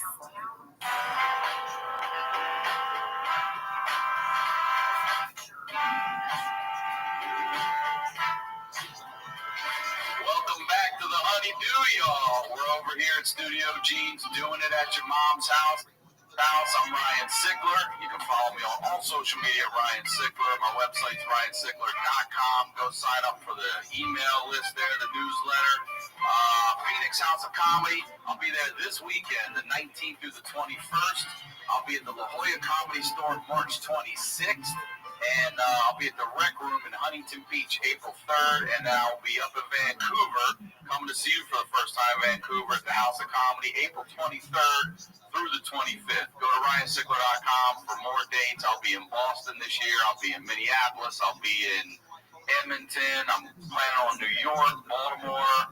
I got some places I want to go this year. So get over there. You'll see all the updates there. The website for the show here is thehoneydewpodcast.com. That's where you can go follow on social media there. Everything's there you need. The merch, the social links, all that stuff. And if you are new to the show, what we do here is we highlight the lowlights. I love to say that this is the stories, these are the stories behind the storytellers. And this week's storyteller is no stranger to the Honeydew. We'll be picking up where we left off. Ladies and gentlemen, welcome back. The one and only Joey Diaz, everybody. Joey Diaz is back. How are you, sir? I'm great. I'm always great when I'm sitting across from you. I feel good, too. You feel good? With 7-Eleven coffee. Yeah, you came with this shit terrorist drink. What's your hummus joke I keep? Like, every time you eat hummus, the terrorists get $1. Yeah, every time you eat hummus. Whenever you eat onion dip, nobody's getting blown up. The world trade center is there. French onions. Think about that. When we're eating onion dip fried beans, your fucking shit smells like death from that Lipton soup powder. That's like my carbonate. There's chemicals in there to make a bomb Lipton soup. And also we start eating hummus and fucking buildings start going down. But what are you gonna do now? There's no more ISIS. Now it's the Chinese walking around. They bomb the Chinese and they sent them out across the world to fucking. You haven't heard from ISIS. It's the coronavirus. Yeah, it is. You think about that? Nice and quiet. All right, so where the fuck were we? This is where we were when we ended last. Okay. We're chronicling your whole fucking life. This is what happens. We're gonna be current. All right. We left off in May of '82. That's where we left off. I believe you were 18. Is that right? 18. Yeah. Something like that. May of '82 is what you said. It was supposedly my senior year of high school. What do you mean by supposedly? It was supposed to be my senior year of high school, but I quit in September to get a job in the warehouse. I just didn't see any point. So the beginning of your senior year, you quit. And my friend's dad, who was the superintendent of schools, kind of talked me back into it. They moved some shit around for me to get slipped back in there in November. So I got put on unemployment. Okay. I collected unemployment. High school. So because you started working in September, they put you on unemployment? They always do when the winter dies. Okay. The job dies, so they would always lay somebody off. So I got put on unemployment. And that January, you're actually being paid while you're going to school. While I was going to school, plus I was robbing, whatever the fuck, everything else. We've heard. So now, I have to put this crew on. 1982 was probably my best year because it's what summer of '82 is the summer to beat.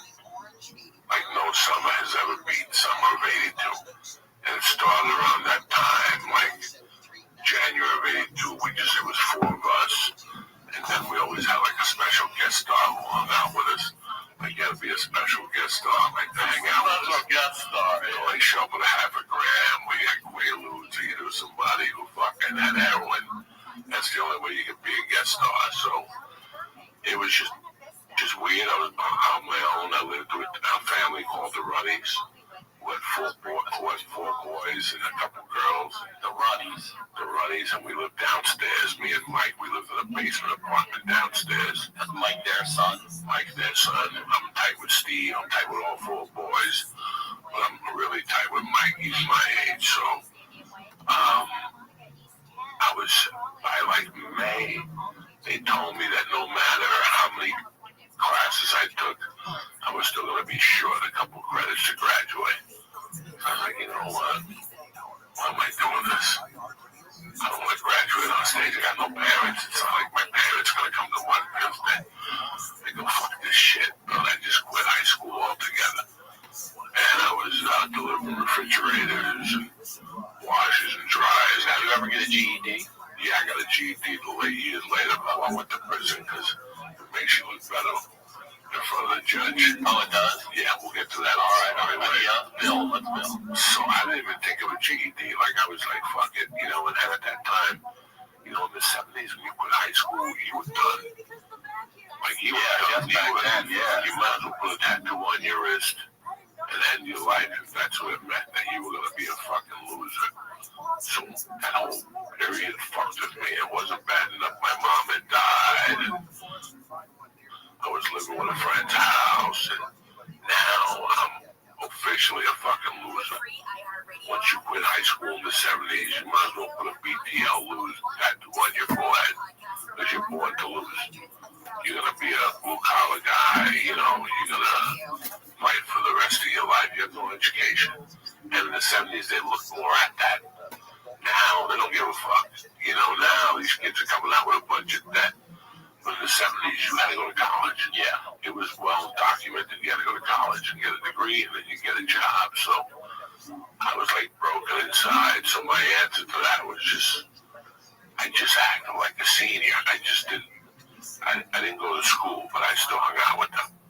I still went to the events. I didn't go to the senior prom, but I went to the night when they make you like the most likely to succeed and shit like that, like the honors and shit. And it was around that time.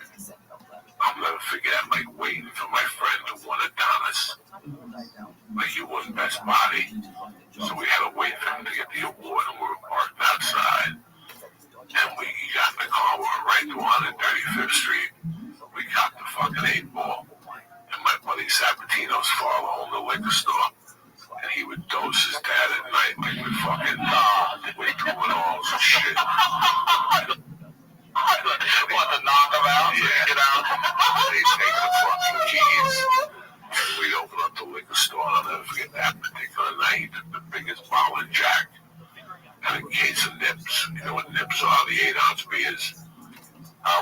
We call them ponies. Ponies. Yeah. So when you buy a 6-pack, there's 4 6-packs. But when you buy an 8-pack, there's 6 8-packs. So we fucking got a 6-pack.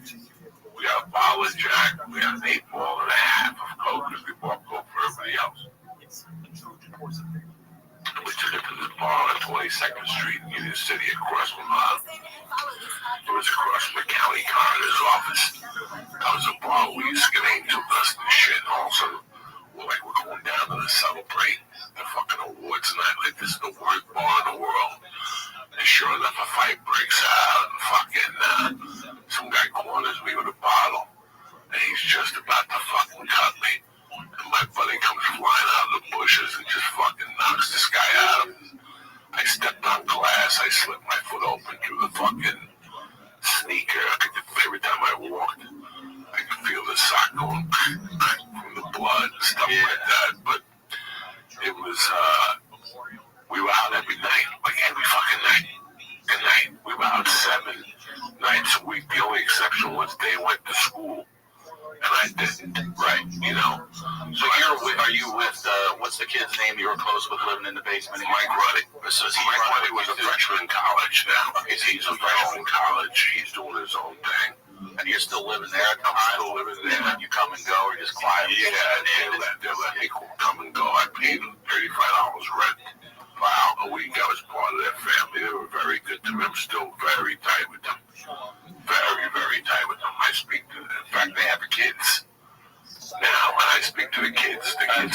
show. Really? Yeah. How old are the kids now? 30s. Wow. They come to the shows. Uncle Joey, yeah, the girls especially. So May of 82, I'm already, I'm running with my friends, but I'm also doing things outside the box that my friends didn't know about. You know what I'm saying? Because I didn't want them to know. Like I was already doing drug deals like they didn't know about. I would rob a drug, like while they were in school, I would rob a dealer in West New York and they would never know. All right, so this is what I want to ask you. Walk me through the strategy of robbing a dealer. What do you do to rob a dealer? All right, so that's fucking dangerous. So let's say I went to high school in North Like, I feel like that's more dangerous than robbing a store back then. Let me tell you what happened. I went to school in North Bergen High School, but my mother owned a bar in Union City, so I knew everybody in Union City. And Union City turns into West New York, which is another big Cuban community. My stepfather had a business in West New York, so I knew that whole hot block, 57th Street, and I knew Union City. I knew tons of people in Union City. So I would, in the daytime, like in the mornings, I didn't have a job. My job was the case. I would just get on a bus and come up here. I knew you guys would be here, so I come in here, hang out with you guys. I go outside to smoke a joint. Maybe that guy that we saw before with the glass, he pulls up with a van, he goes inside, but on the van there's 4 TVs. I tell you, pull the car around, we're gonna rob this guy. We were shit when we were sleeping, you know what I'm saying? But in those days, what I was doing was, I had to deliver appliances, so I would show up with my buddy. He didn't even know what I was doing. That's how dumb he was. We would have 2 different trucks, and I would show my buddy to like Sickler Electronics, and they would say, okay, you're picking up 4 TVs and 2 stoves and 2 refrigerators. I'd fucking load up whatever I had to load up. He'd load up whatever he had to, and if there was something lurking, I'd load it up like I didn't know what it was.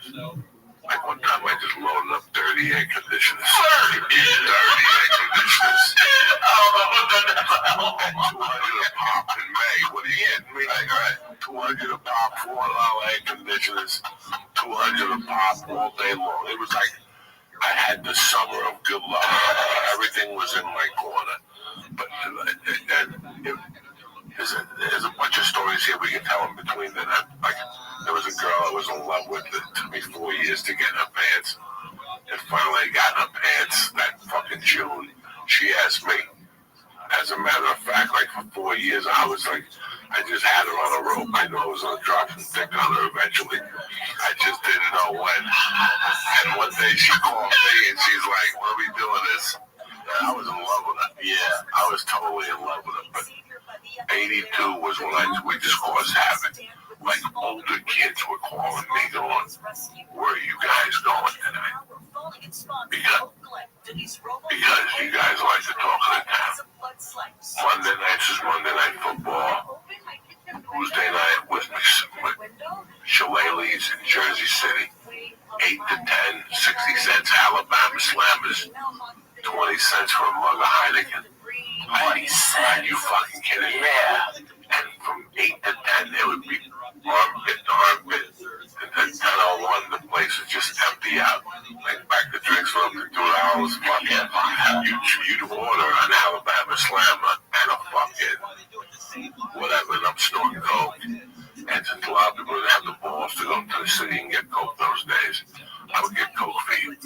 So if you told me you need an 8-ball, I would put $50 on it, take a half gram out, throw a half gram of cut in, and fucking that was your deal. You still get great coke.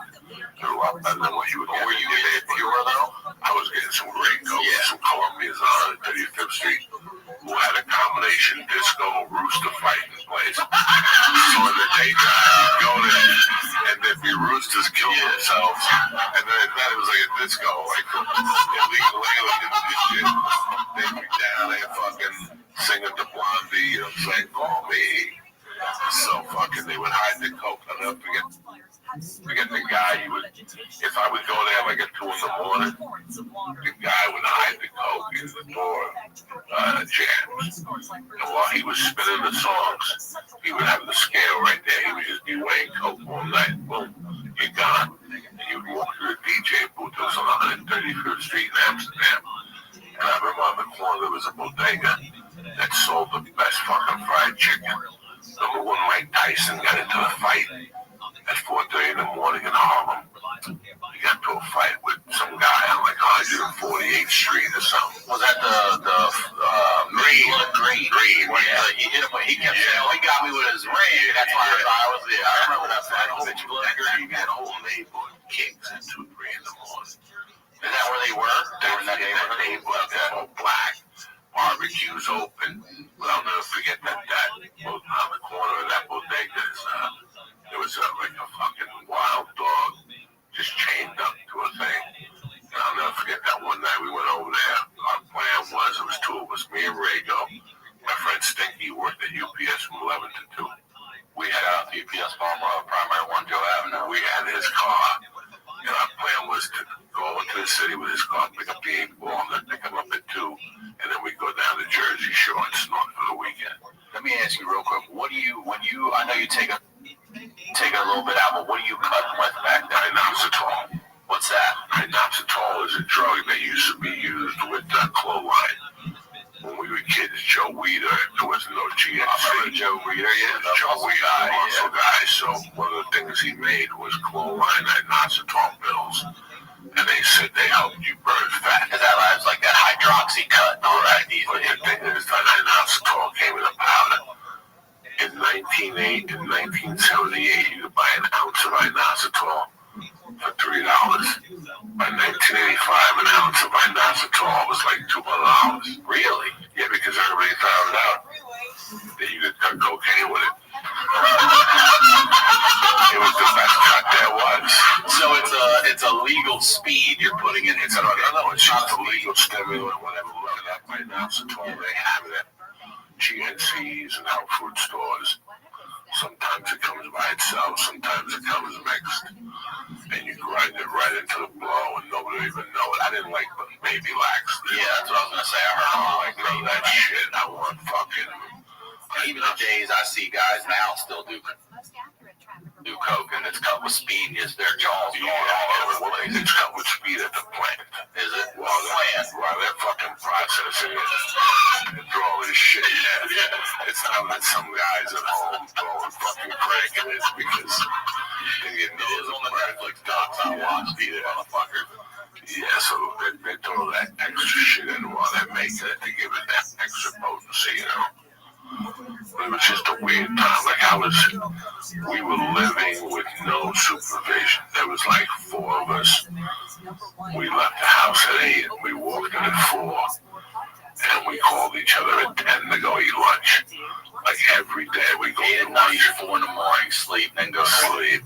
But these kids also parentless and everything else. No, they had parents. They had decent worlds. They were just wild men, right? And they were on the same boat as I was. We were trying to hustle and make a living. And it was so weird. We'd meet at 10. We'd go get lunch at like Hashway's Deli, get like a fucking gulp thing and yell and scream till 1:30. And then we hang out for another hour. Sometimes we go into the city and cop drugs early to get it out of the way. So we have to go back at night. Who's going to hold the 8-ball? Nobody's trustworthy. You know what I'm saying? So, yeah, we would do that, and then we'd go home, take a nap at Lyft. And they'd pick me up at fucking 7 o'clock. And we'd just go. Wednesdays was ladies' night somewhere. Thursdays was ladies' night somewhere. And Friday nights we just go around 7 fucking nights a week with these guys. And like, how much money would you say you're making at the time? If I was very well, or I was making $800 a week, paying $35 a month rent. When you're making fucking $3,200 a month, you know, you're dropping money. It was 4 of us, you know, some of the kids' parents had money, you know, shit like that, but we were one for all and all for one. If you didn't have it, don't worry about it. We got it. If you got it, one guy's father owned the restaurant. He would work a couple days. The one guy worked for UPS. The one guy was hilarious. The one guy was like, you You know, his motto was fucking, my father buys cars, I crash them. He would tell his dad at dinner, you buy him, I crash him. Don't worry about nothing. His dad was a bookmaker. He would hide his money in Breyer's ice cream. What do you mean? In the ice cream? Yeah, he would ziplock it and stuff it down in He there. would hide in Breyer's ice cream. You got the freaking like that. Yeah. So whenever he would come home, we'd go get my dad in the living room talking. I gotta rob him. So he go into the fucking freezer. So he'd get in the car. He's like, Whammo. I got my dad for 60, my mother for 60. What's that, 280? And I go, no, 120. He didn't know how to tell. He couldn't read Roman numerals on a clock. So if you had a bar and there were Roman numerals all night long, he'd keep asking you, what time is it? What time is it? I don't know those Roman numerals. This guy that I hung out with him with dear friends still today, his brother was my driver when we robbed the jewelry store heist. That's coming up later on. I guess maybe in the fall. Yeah, because his brother was the real deal. There was an older one and a younger one. His brother never did a drug. Just drank. And then just one day he started snorting coke. And he went nuts. He would tell his parents, come on, I need some cash. I need a quicker picker up. And he would say all this shit to his parents. And we would die. I laugh. And then it was just fucking, it was a different time. The world was different. The country was different. Kids were different. Like, we just didn't have a curfew. Us and 30 other kids. We hung out with a group of girls. It wasn't like we were fucking them or having orgies. They were our friends, But that year I started robbing this jewelry store. There was this jewelry store on Bergen Line Avenue next to Burger King. And this girl worked at this Burger King. And every time I go to the Burger King, I like jewelry. My mother was a big jewelry, so I would go into this jewelry store. I'd be like, I used to wear a necklace. Where you doing? Like rings and jewelry and shit like that. I like all that stuff. So I went in there one day and I noticed, Jesus Christ, every other jewelry store on Bergen Line has a buzzer. This one doesn't have a buzzer.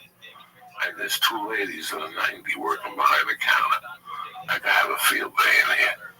So I would go in there from week to week and say, hey, let me look at that ring. And they'd put the tray up and walk away. And I'd take a ring and put it in my sock and leave and give it to my little girlfriend or whatever. And I kept doing this every other month. And they wouldn't say, hey, where the hell's that? Nothing. Thank you.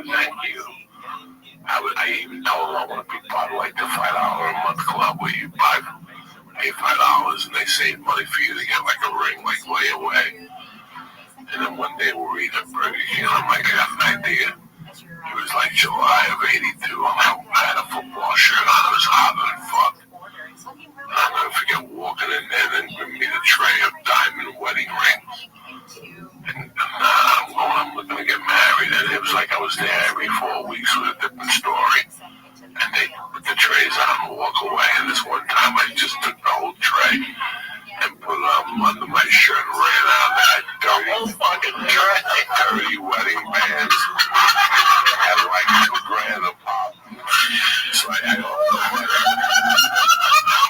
I had this dentist that used to buy all stolen shit from me. I had a couple different guys. I had everyone's crooked in this place.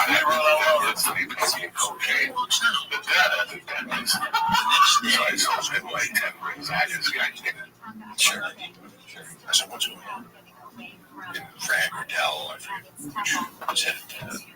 Remember the guy who came to me yesterday? It's hard to forget. Yeah, I said, what about him? He's back in a different channel, talking to another kid.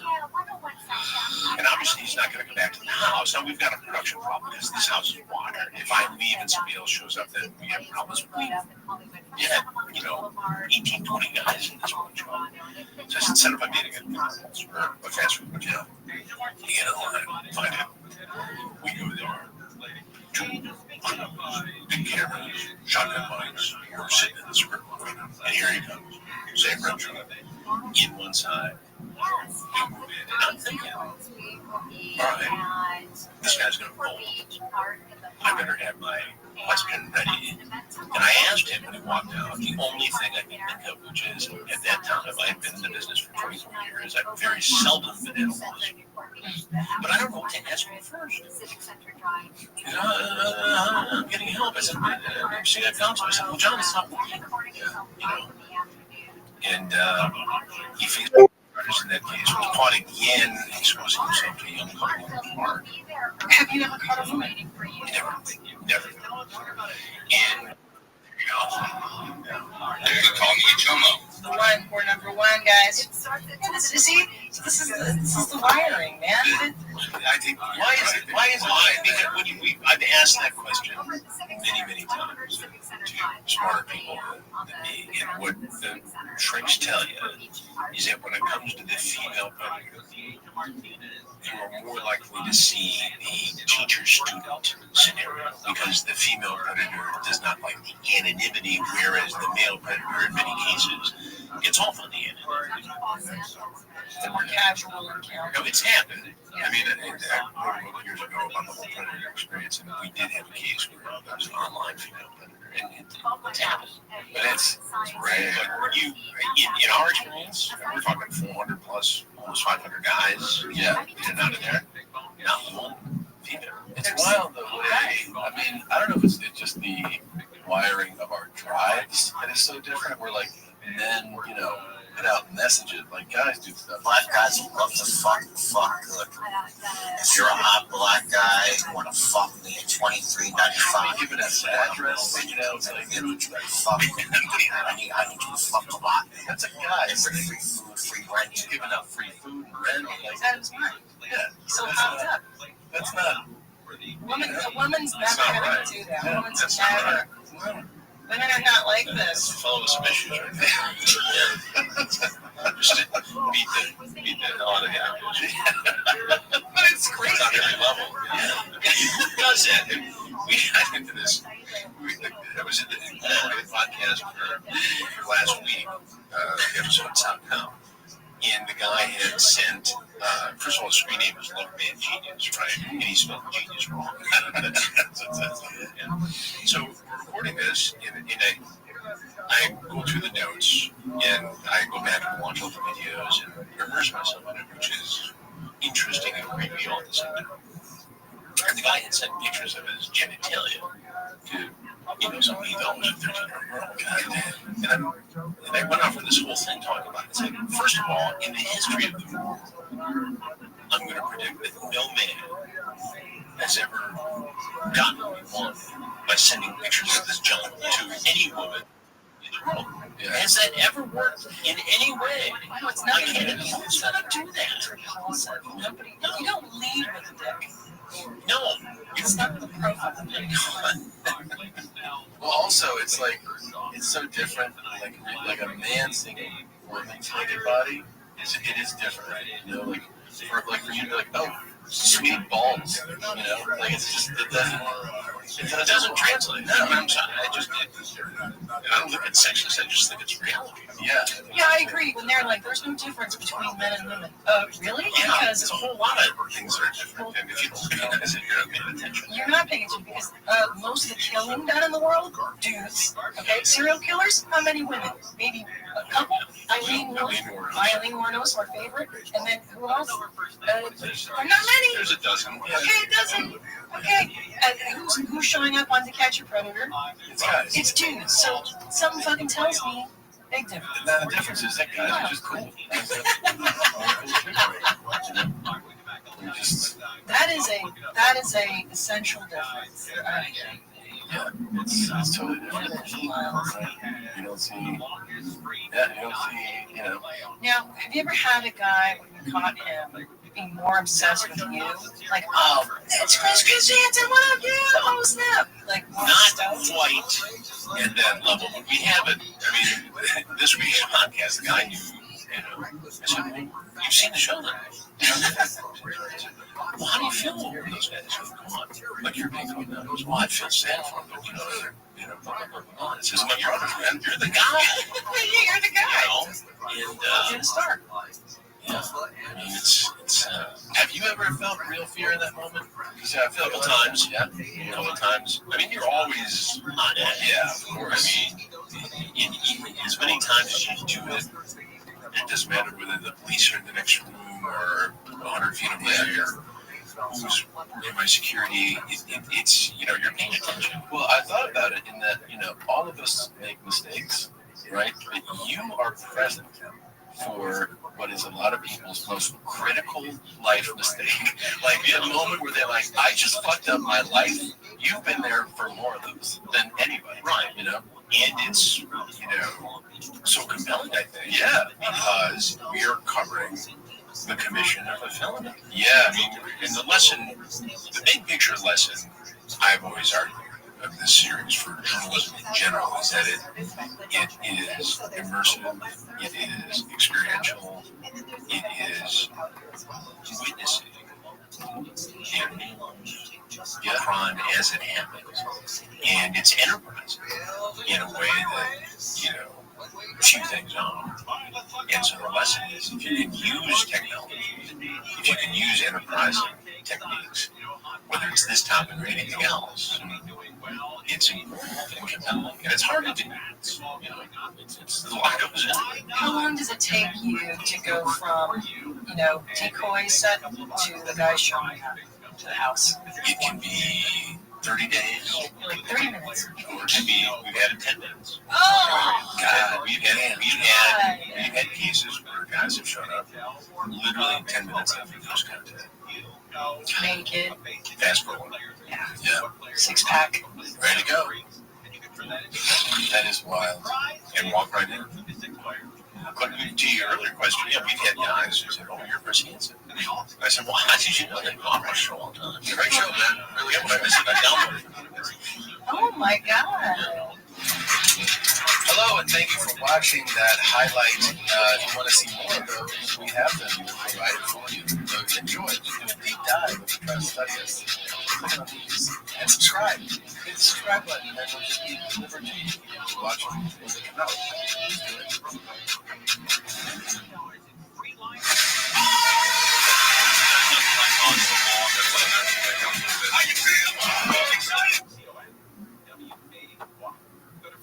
There was a pizza man. He was a Greek. His name was Nick. And he would always go to speak. Nick, you suck. He was very racist, you know. But he was the best because I would sell him stolen jewelry. And he would put it in a schmuck. And he would hang it up and he wouldn't get rid of it. And like a week later, I go down there, Nick, I was in the bathroom. And I go to the bathroom and I'd steal a ring back from him. And I go in there a week later and go, Nick, do you see this ring? And he go, I don't know. That looks very familiar, Spick. I used to resell him fucking stolen jewelry. Constantly, that poor bastard.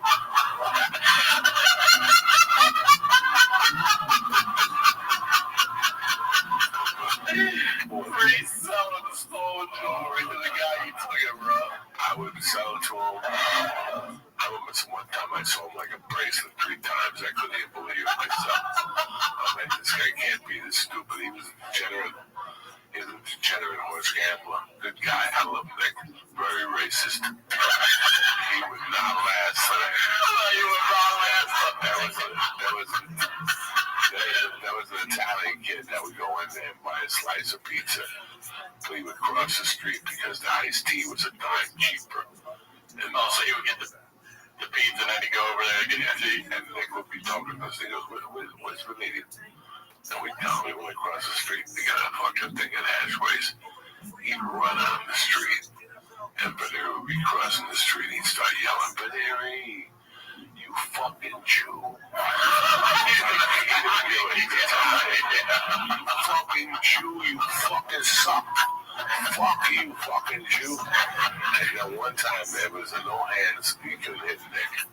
There was a no fucking policy. I was in there one night with like my sophomore year. I walked in there on the Quaalude with people all over my shirt. I had been fucked up. And he's like, what's the matter? He started calling me Belushi. You fucking Belushi. Look at you, you suck, Belushi. So he had a name for everybody. He called me Belushi. My buddy had a beard. He called him the Ayatollah Khamenei. Everybody had a fucking beard, right? tonight I'm getting pizza from this new place in the Sherman Oaks. It's fucking tremendous. There's something, the pizza, something of Brooklyn. That place Simone took me to. Yeah, I've been there, yeah. Fucking Sicilian pie is out of this world. He used to have a Sicilian pie, but he put it by the window, and there'd be a fan, and the flies would come in and they'd land on the Sicilian pie. So we used to call at the airport, like whenever we went in there, we'd like, Nick, give me a slice of that fly fucking pizza. And he'd be like, fuck you, because all the flies will land on it, take your shit, and take off. Yeah. So it was like you were eating fucking fly shit. So I was out that summer. If it wasn't nailed down, I robbed it.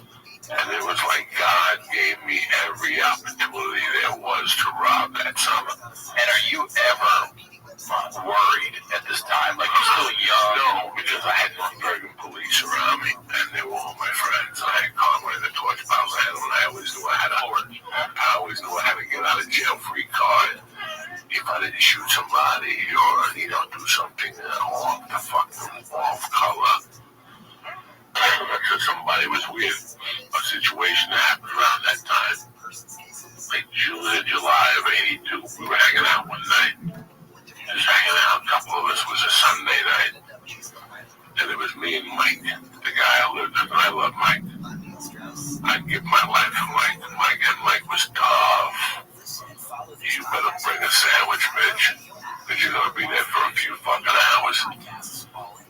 And a car had gone by, and we were on Kenny Boulevard, and a car had gone by. Like an older Camaro, one of those fucking things. And he made a U-turn, and they just kept staring at Mike. It was me, Mike, and Stinky, and somebody else. I remember. It was like 4 of us.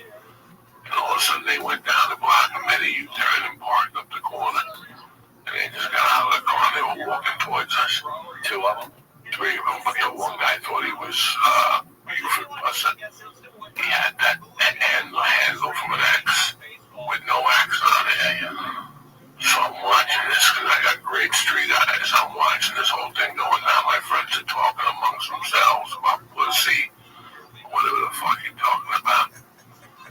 And the guy with the stick pushed the stick up behind his hand so nobody would really see it. And the 2 guys that were first in the passenger side and the driver's side approached Mike and Stinky and said, what the fuck are you guys laughing about? The guy with the axe handle was maybe 10 feet from them, but that's the guy that I was watching. Yeah. I got the Heineken bottle in my hand, right? And I'm like, if this shit goes down, I'm attacking that guy with the axe handle. Because these 2 guys can definitely knock the fuck out of these 2 guys. I'm confident in Stinky and the other guy. I just don't want this guy coming with the axe handle and breaking one of our fucking skulls. So Stinky and the guy have a few words. I saw the guy make one move, and I just went at him. And I got like 4 feet from him, and I just threw the Heineken bottle in his face, and it just blew up. It was like an explosion. It was like, boom. His head blew up. There was blood on the walls. I almost puked and fainted. And his fucking friends got in that car. They all the ball. And they fucking ran. I was scared, but Mike was like, thank you for having my back. I didn't see that guy with the axe handle. Nobody saw him. It was just something. I had really good eyes. Because they were trying to throw him off by attacking this way. That's something that happened to me like July of '82.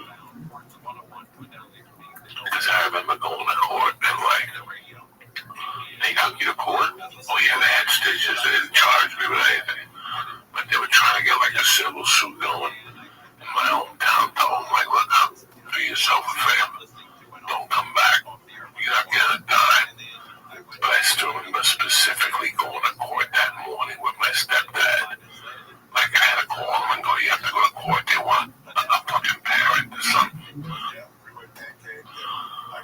And that guy in front of me, his name was Rabbi. He had been to Vietnam. He was crazy. And he was up in front of me. please don't piss this judge off. And this guy goes up first, and the judge is like, George, what the fuck? You know, assault in the third degree is like, Your Honor, we can take care of this. We don't need all this handcuffs and bail. Tell the judge. And he's telling the judge, he's like, just let me loose, let me over to Beirut. Just like that, he's telling him. Like, I don't know what they are over there in Beirut, but I'll kill them all. We don't need this shit. I'll never forget him yelling at the judge, telling the judge, I just want to kill people. I just want to kill people. Yeah, yelling in the courtroom. In the courtroom. And me dying to laugh. Like, I gotta follow this. Yeah, right. Yeah. Every fucking time I went in front of the judge, the guy, you pray that the guy in front of you doesn't piss the judge off. You pray that the people in front of you don't piss the judge off. Like when I got sentenced, I was telling somebody the night before I got sentenced, I go, I hope I'm the first guy. And he's like, nope, I'm the second guy. The first guy is a black guy in a purple suit. You know those suits from the Hollywood suit outlet? Yeah. They give you 3 of them for $200. Yeah. You just can't light a match next to you. There's a fucking the suit gets on fire. He just bursts into flames like Richard Pryor. He had like a purple suit on, this black dude. Funny as shit, I didn't know what his name was. I'll never forget, I'm sitting there with my attorney. I'm like, what's going to happen? He goes, well, all depends on what happens with the mood of the judge. Fucking Superfly goes up there. Superfly. And all of a sudden, his mama's there, his aunt's there. They're all tipping the scales like 800. They're all huge. They got diabetes and shit. And the fucking judge goes, okay, Mr. Williams, whatever. 90 days. And he goes, 90 days? Shit. I could do that standing in my head. No, the mother goes, what do you say? He goes, 90 days, mama. I could do that standing on my head. And the judge looks at him and slams and he goes, wait, there's another 90 days. Oh, I see you get back on your feet. And I'm like, God damn it. I'm going to fucking do 80 to life, no parole. So, like, I got in trouble for that, and that just went away. You know, 82 was just a party summer. We robbed a gas station. Now, the last gas station. What do you use it when you rob? Because the jewelry store, you didn't have a weapon, right? They just took it. Oh, shit, the gas station was an inside job. My buddy worked at the gas station. He left everything open, but he didn't leave the safe open. So we ended up getting like all these books and cash. But weeks later, we found out somebody got in the safe and found like $750,000. Holy shit. So we were ready to shoot ourselves. My buddy had the combination for the safe. He never opened the safe. We stole everything else. We were just doing, you know, disappointed. Me too. We were doing something like it was one of these things where something was coming to you every day. All right, so that's what I wanted to say. When you're robbing, you're not using weapons or anything. It's all connection to something. Thompson Guru, we sit here all day. We're thinking of Robin Rogan, and all of a sudden Josh Potter walks in and goes, "Have a different scam. Let's go. We got a guy that picks up 3 kilos every Friday at 11. We're going to intercept the kilos, hit the guy in the head, and run on. You know, like that's, you live like that. You always kept robbing the comedy store in the background, right? Like if worse comes to worse, you always rob the comedy store. But every day we come up with a move. There's some days that some guy would come up to you and go, "Hey man, I need you to unload a truck of air conditioners. I'll give you $1,000. You know, and you're unloading and the cops are driving by. You're gonna get in trouble."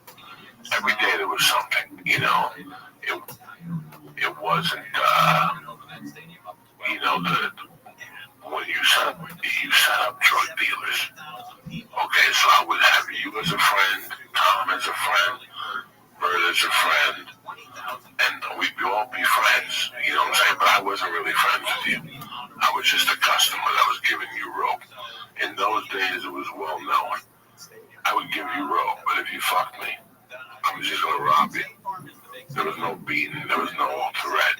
When you least expected, when your guard was down, I know that every Friday at 11, Ryan Sickle picks up 8 ounces of coke. I go to a bar at 6 o'clock. Ryan Sickle is drunk. I'm going right to your house. I'm kicking the door down. You know, kicking the fucking door down and taking it. You're going to accuse me that you can't because I'm going to be at your house the first day the next morning. Telling you 100 reasons why it wasn't me, and how we're gonna get the bandit who rocked it.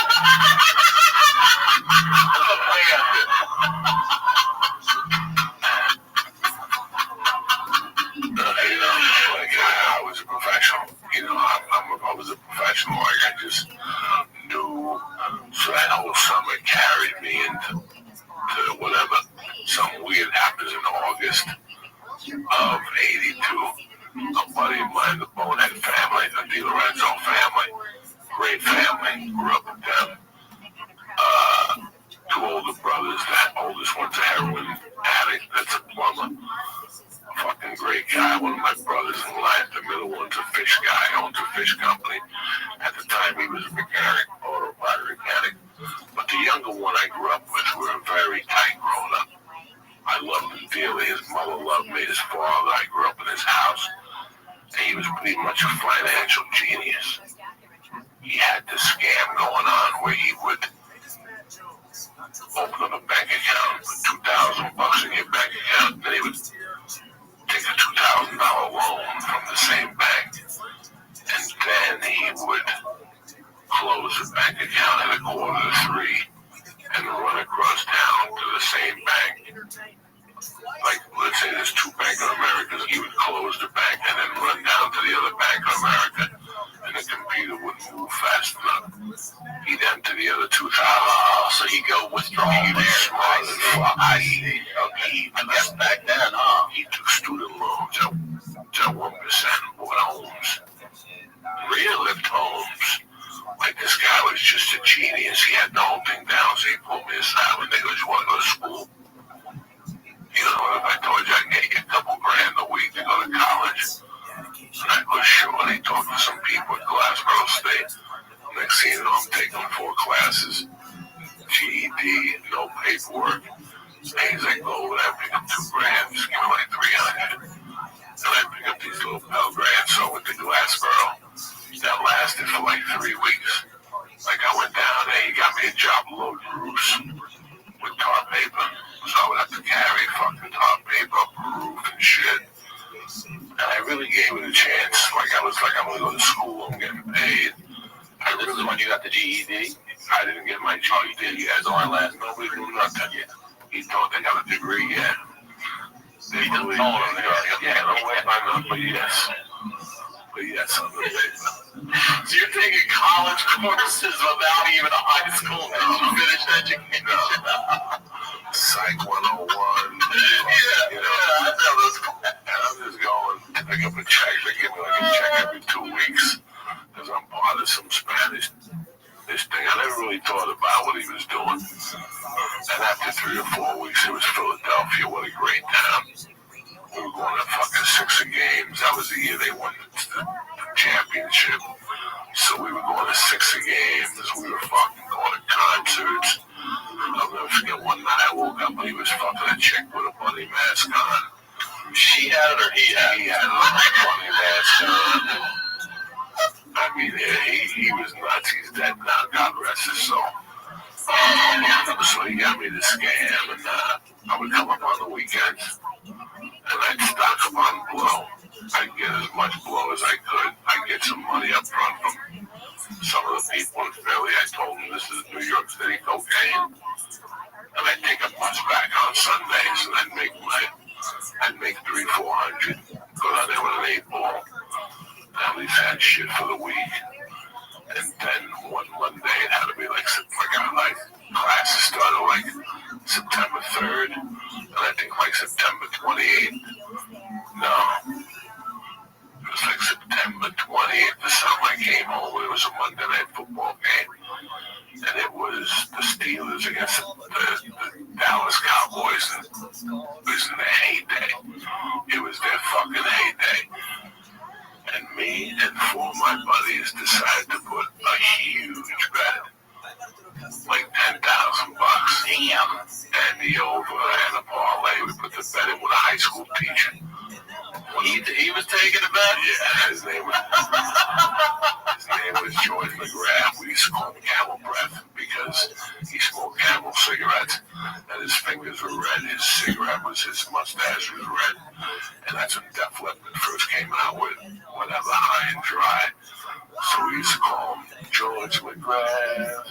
I don't want to photograph. Yeah, we had like fucking 10 different. We had this coke dealer named Moonbeam. He was a Cuban coke dealer.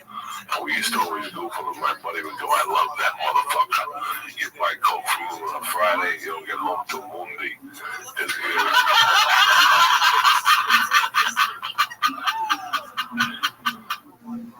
His coke was that fucking strong, so in fact September something, if you look it up, it was a Monday night game. We had the opposite side. I put the bet on Mr. McGrath, Camel Breath, and I'm an honorable guy. You know what's I couldn't run out on Mr. McGrath after everything he had done for us. We didn't know that Mr. McGrath was a coke dealer to the last day of school. And then something happened. I sold him half a gram. I asked him how it was, and he goes, let me show you real coke. So my high school teacher was a trip. His name was George McGrath, who was also a driver at t-shirt. So he got a sign up. Yeah, back when you started, I had it in school too. Yeah, but so sign up for 45 minutes. It started off with Mr. McGrath. What the fuck? Just stop at the Chinese restaurant. Let's get some steak on a stick. I can't. I'm gonna lose my job. We go because we drive it up and then make a U-turn at Chan's. So we started talking with that. And then one day we're like, Mr. McGrath, what's the story? Can we get a six-pack too? He's like, yeah, want to get me fired? So for like a year, we used to go get steak on a stick. Another guy would go next door and get a six-pack of beer. And he can drink a six-pack in the car while you're driving. I was fucking driving.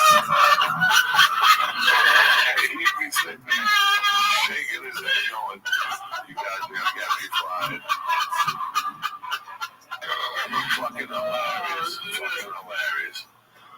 So we put this bet in with Mr. McGrath. I mean, I had to come up with like 18 grand, and I couldn't let Mr. McGrath down. And like I said, we always had those scams that we were waiting on the right person. Like, you ever see Training Day? Yeah, of course. They go to the dealer's house and they go, it's time to pay up, and they shoot him, and he goes, God damn it, that's my retirement money. Yeah. It's the way it is sometimes. Yeah, we'll play it. But there's one day we're going to come and collect our guitars, brother. You knew it the whole time. You were just keeping it warm. One day that we used to go to this jewelry store, the one I kept robbing. Yeah. I'm robbing them every other month. And they're never saying anything? Nothing. They don't even remember because I'm not abusing it. You know me, I'm a comp thief. I'm with them every other 8 weeks. And this one night I go up there and fucking, I noticed they have a stand on the counters which filled with gold chains. The top and the bottom has bracelets. And I'm spinning this thing around and I send a buddy of mine. His name was Pete. He was going to school for law school. But he would always give me advice. Like I would say, Pete, what if I had somebody there with a pipe? He's in a suitcase full of money. He would go, that's grand larceny. And a soft too. And all the cool. So I said, Pete, I did a big favor. And if you go down to Michael's Jewelers, find out what's going on down there. Take a look around. Tell me what you think. He came back. He said, that's grand larceny. It's this, is that, but I can get you off. I'm like, you're not even certified. Don't matter. I'll get you off. So, we had to pay him that Thursday night at 2. So that Thursday at 9 in the morning, I went down there with Timmy Holloway, my dog, fucking Marblehead. And it was fun because the night before we were at a bar and I was just talking shit. Like, I'm like, fuck, I'm gonna rob this place, but in my heart, I didn't want to rob this place. Fucking, he held my feet to the fire. The next morning, I'm talking so much, I'm all over. I hear beep, beep, and I'm like, fuck. I jump in the shower, I get in the fucking car, we pick my buddy up. The plan wasn't even to go in there with a gun. We weren't even gonna rob them. They were doing construction next to the place. And it was fenced off and there was a hill. So my move was to park the car at the end of the hill. Kenny would have the car running. Stinky was a running back. And he was lightning fast. He was half Italian, half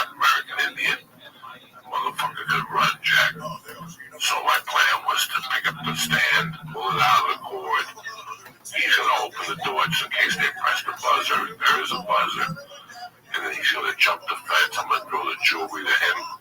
I'm going to run around the long way. He's going to run around, and he's going to throw it out with me to the fence. When we get to the top, I'm going to put it in the trunk of the car. He jumps the fence. We both take off.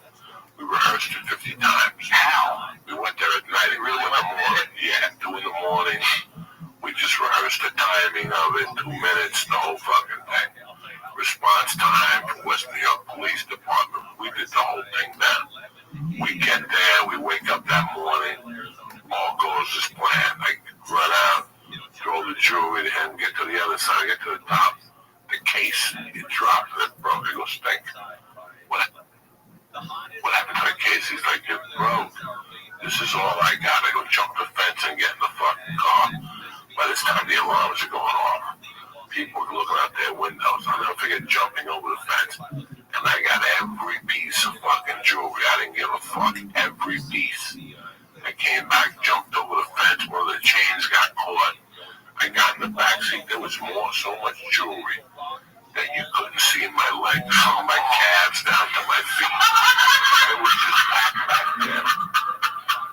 Because we couldn't get the trunk open. Yeah, pushing the trunk.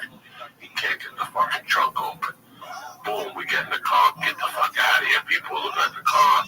We go right on 68th Street, and we're driving down 68th Street.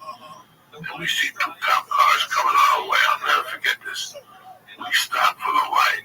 And there's a guy at the light. It's just a 2-lane road, so they really couldn't go around the guy.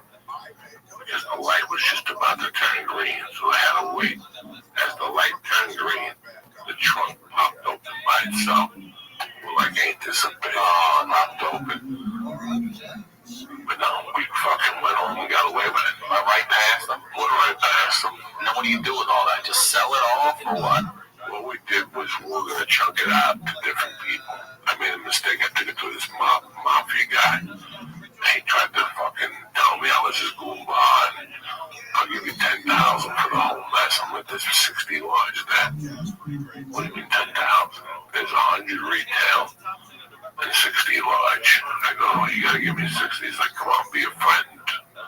You're a friend. Fuck you. So we went to Kurt's house. My good-looking buddy that was the student financial aid guy. That motherfucker was built. And his mother had a bunch of girlfriends, so he got a black towel. He put on his kitchen table with jewelry. We had jewelry shows. Like jewelry shows? Like Tupperware shows. Yeah. So they set the prices on the tag, full retail. Right. So if it said 1,100, give me 6. You know, so we would sell them like that, door to door. We would just sell them pieces, people's mothers, kids in school. And then I went to my buddy's bar one night. His name was Ray Dalton. He was his school vice principal. And as soon as I walked in, he goes, you in the back. And I go, what's up? And he goes, the cops came looking for you at the school. He goes, I tried to fend them off. He goes, they got you on picture. They got a picture of you that had a camera. The store, the jewelry store did. He goes, if I was you, I'd get the fuck out of town. They're gonna put the pieces together on you. So I called a friend of mine in Sarasota. You would go to Sarasota, Florida. That's where boredom was invented. That's where spring training and shit. There was one fucking movie theater that was playing The Road Warrior. So we went to The Road Warrior every day and smoked pot. I went down there for about 30 days and gave myself a chance. Didn't do any blow. You know, it was kind of nice. And then, I got a call from a friend of mine, the devil. And he goes, hey, it's safe for you to come back. I go, how the fuck do you know? He goes, because he's my brother-in-law. The cops and him cut a deal. If they arrest you, then he gets restitution.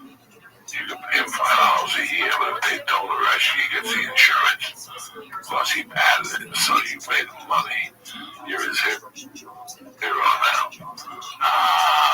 So you get all money because he padded the numbers. He got all that money back. Yeah.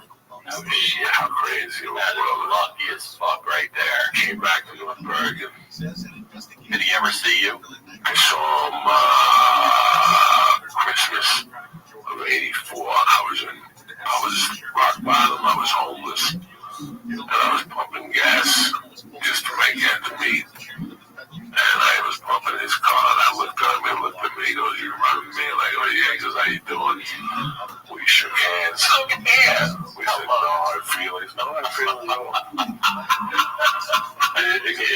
phones the kids steal. Like, I know, thank you, that was it. That's the last time I saw him.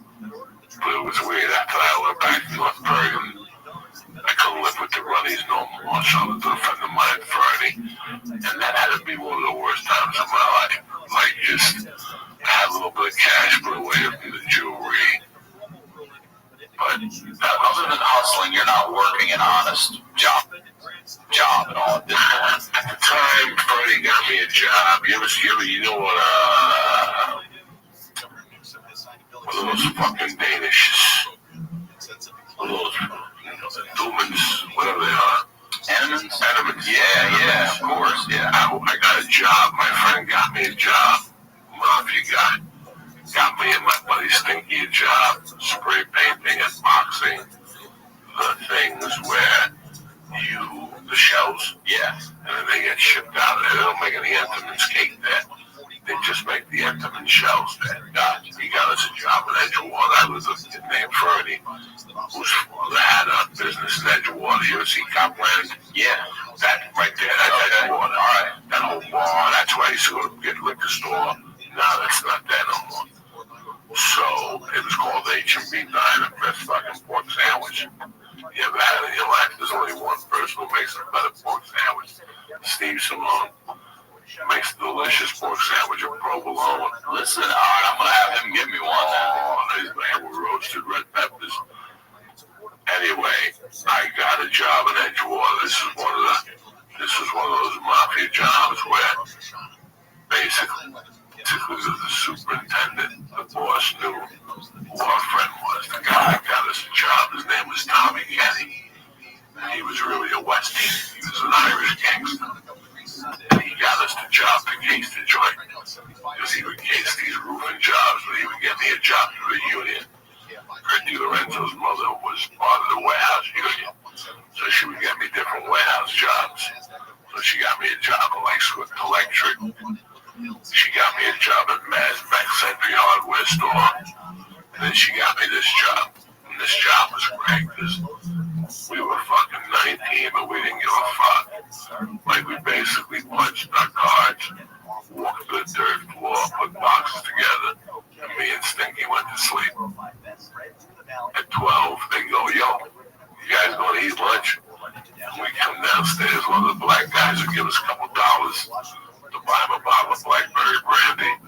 We'd go get a roast pork sandwich, come back, and do the same. If we got bored, we would set the boxes up like a defensive line and an offensive line, and he would play linebacker, and I'd play running back, and he'd have to tackle me.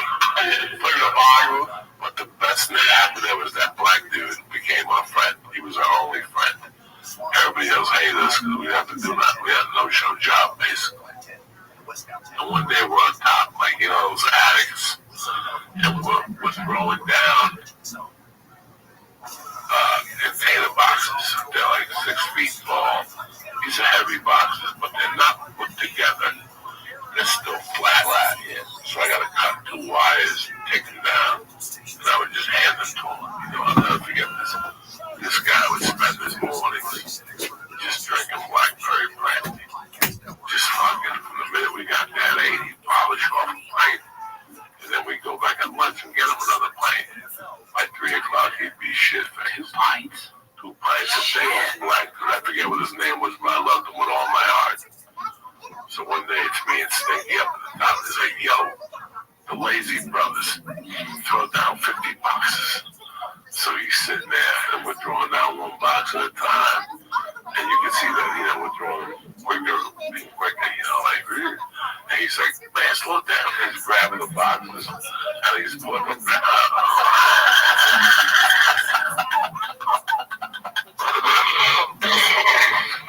He's drunk as a skunk. And I fucking take the box and made and all of a sudden I saw like a wind took it. Like the wind got behind it. And you could see his eyes open because he couldn't time it where it's going. The box is doing like a curveball. And it just came right here, hit him in the bridge of the nose. And he went down. He was out. He knocked her out. They had to get a doctor and shit. He's like, man, what the fuck happened to you? fired from that job. Then I got another job working at Boulevard Hardware. They're still there. George Mulat was his name.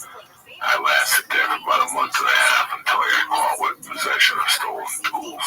We selling those too? Fuck yeah. Yeah, everybody wants tools. I feel like there's probably a bigger market for tools than maybe it's equal tools. What they caught me with, it was really my first arrest, January 19th. January 29th, 1983 was my first. Oh, we was crept into 83 now? Yeah. All right. 83 was my legitimate, because after I was at this, at the hardware store, after the Florida, I came back from Florida like November. And then we played out the rest of the year. I lived in Fernie, and, you know, everything was great. We had a little apartment, and we lived across the Midtown line. Something happened when we were Fernie. That was funny one night. We had this friend, Joe Gash. We called him Joe Gash because he got so much pussy, but he was also bisexual. He sucked dick, he ate pussy, whatever. He worked on a gay bar, Joe Gash. And he would get gay-infused Quaaludes, which would make you black out worse than Cosby. They're the ones they're the Cosby formula in 1982. They eliminate pain, asshole pain, and asshole pain. Is that why you call them gay Quaaludes? Oh, there's a gay Quaaludes. These are the good ones. So Joe Gash shows up with 5 Quaaludes, and it was 4 of us. And he goes, guys, I've been eating Quaaludes for 10 years. These are the strongest Quaaludes I've ever taken in my life. Be very careful. Just start off with a half. We're not even like, we're like, listen, we'll take them later. Not my man, Fernie. Fernie wants his 2 Gorilla Biscuits right now. So he gives Fernie his 2 Quaaludes. He fucking eats them. Two. He's going to go, he doesn't want to take a shower. Why not shower? He gets too small, so he wants to go to his mother's to take a shower. An hour goes by. Well, like, where the fuck is Friday? I go upstairs, knock on the mother's door. I go, where's Friday? She goes, I don't know. He's been in the shower for an hour. I open up the door, and there he is with his glasses on, his socks on, in the shower, just laying there. I go, Friday, we're going to the concert. He was okay.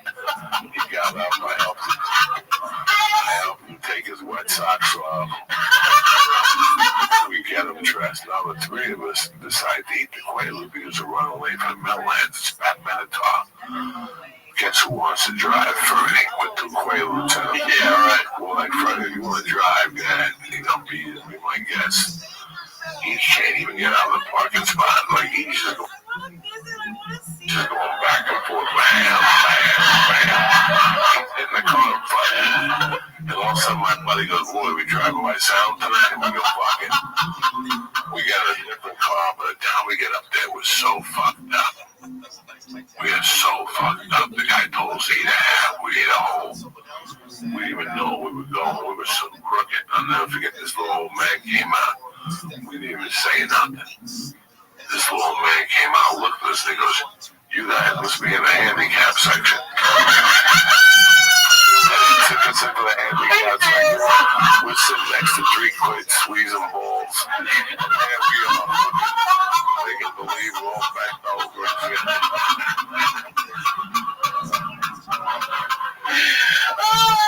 Very embarrassing. The guy's like, are you on the handicap section? Well, I guess so. Yeah, you couldn't even say no. Let's take a quick break and tell you about our sponsor, Upstart. As most of us have found out the hard way, getting into debt is easy and getting out is ridiculously hard, especially if your credit score isn't great. Thankfully, now there's Upstart.com, the revolutionary lending platform that knows you're more than just your credit score and offers smarter interest rates to help you pay off high-interest credit card debt. If you're out there right now just rolling over balances and paying off stuff, college, whatever it is, I know people my age are still paying off college. Man, listen, get the loan, pay it all off. It's easy. Upstart goes beyond the traditional credit score when assessing your credit worthiness. They actually reward you based on your education and your job history in the form of a smarter rate. Upstart believes you're more than just your credit score. They believe in you. They make it fast, simple, and easy to check your rate. And since it's just a soft pull, it won't affect your credit score. The hard pull happens if you accept your rate. The best part, once the loan is approved and accepted, most people get their funds the very next business day. That's the next day, y'all. Over 400,000 people have used Upstart to pay off credit cards or meet their financial goals. Free yourself from the burden of high-interest credit card debt by consolidating everything into one monthly payment with Upstart. See why Upstart is ranked #1 in their category with over 300 businesses on Trustpilot. And hurry to upstart.com/honeydew to find out how low your Upstart rate is. Checking your rate only takes a few minutes. That's upstart.com/honeydew. Now let's get into that. What a great time it was. Like, we were kids and we were fucking, like, we were feeling like there was no, what do you call that? There was no consequences. Like, we knew if we got in trouble in our neighborhood, the cops would come. Even if we'd stab you, they'd throw you out of press charges. Like, they're good guys. You know what I'm saying? It was just a bad situation. But, you know, and you gotta remember that this time I'm missing my mother. I don't have a mother. Yeah. I am laughing my fucking ass off, you know? It was right about that time, 83, where when I got fired from Boulevard Hardware, where I got arrested, I went to Harlem to see some friends of mine. My mother that had a bookmaking bank. So they decided to hire me as a runner out of pity. It wasn't because they needed me, it was out of pity. I was that much of a pathetic fucking schlub that, and they were like, we'll give you like 100 a day, 140 a day, and, you know, bring us coffee, go to point A to point B, pick up an envelope at point A. So I did that, I liked it. I was happy for the first time in a long time, but I was also very alone. You know, I was starting to miss my mother. These guys that I grew up with deserve Purple Hearts because they made me forget about my mother. All these, you know, I mean, we laughed our asses off 7 nights a week. You know, it was, I could go into story after story after story. There was this one guy that I tell you about, Rago. He was a little bodybuilder that went on like a 10-year steroid. And when you do steroids, you go on a thing called the cycle. And it's 6 weeks, then you stay off the cycle, then you go back. He started like at 80 and never stopped. He never break. And then he kept fueling cocaine. Oh, shit. And now you're always in a bad mood. And I'll never forget, we got January or February of 83, we got like 22 inches of snow. It's the worst snowstorm in New York City history. I remember that East Coast blizzard. I was 10. I remember in that there was no newspapers. There was nothing. We couldn't even put a bed in because there was no lines. There was nothing. The drug dealers were out of coke. Some people had to go to New York. It was very hard to go to New York. And we all got together. We came for like $600. And we sent a buddy of mine like on a mission. We fucking get on a bus, go to New York, and we knew it was going to take hours, you know. And we met at Joe Mary's. Fucking snow everywhere. We give him the money. He takes a bus. You can hear the snow chains on the bus and stuff. And we're waiting there all night. And Ray goes on steroids, and he's getting hotter and hotter by the minute. Like, where the fuck is this guy? I can't even have a decent cocktail. But we're looking through the front window, just waiting. There's about 40 people in the bar, old people, a couple of young kids our age. And all of a sudden, out of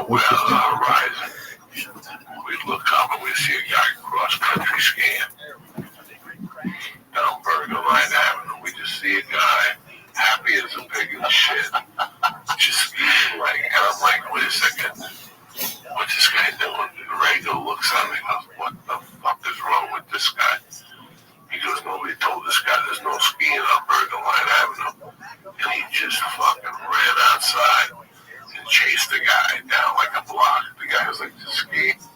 Mind his own business. Yeah. Rego tackles him. He's yelling at him, there's no fucking skiing on this one. He's hitting him with the stick.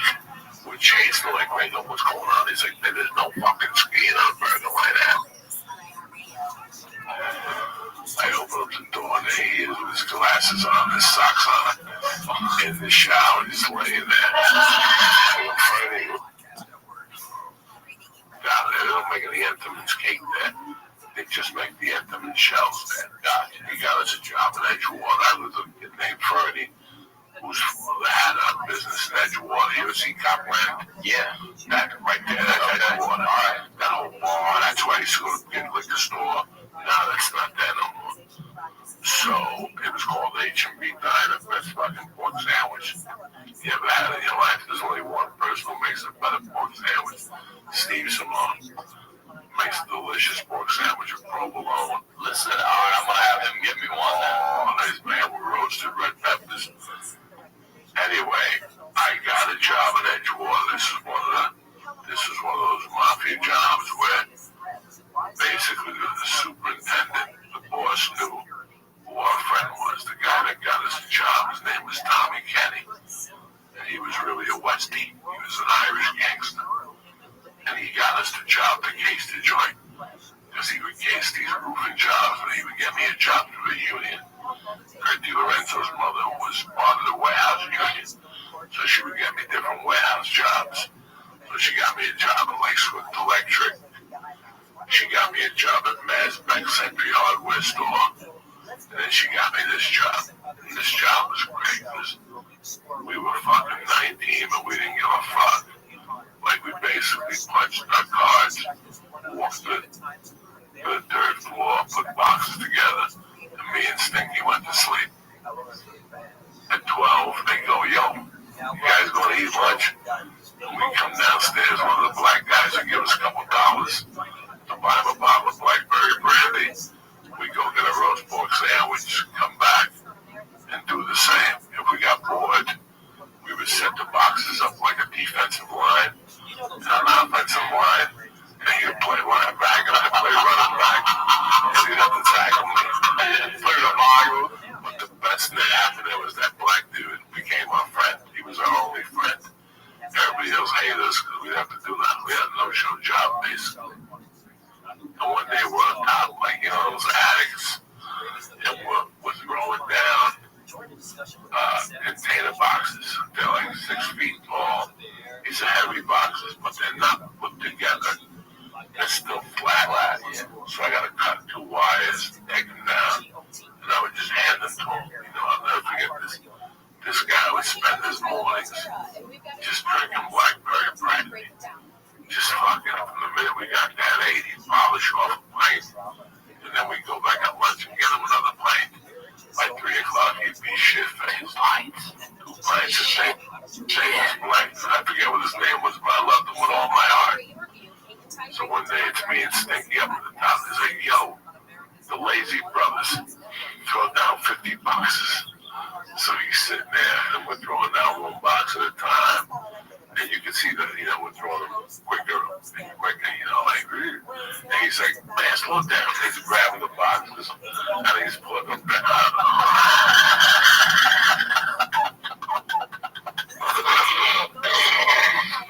He's drunk as a skunk, and I fucking take the box, and I'm like, and all of a sudden I saw like a wind took it, like the wind got behind it. And you can see his eyes open because he couldn't time it where it's going. The box is doing like a curveball, and it just came right here, hit him in the bridge of the nose, and he went down. He was out. He knocked her out. They had to get a doctor and shit.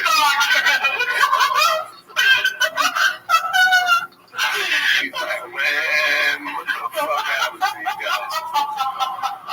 So we got fired from that job. Now I got another job. Working at Boulevard Hardware, they're still there. George Mulat was his name. I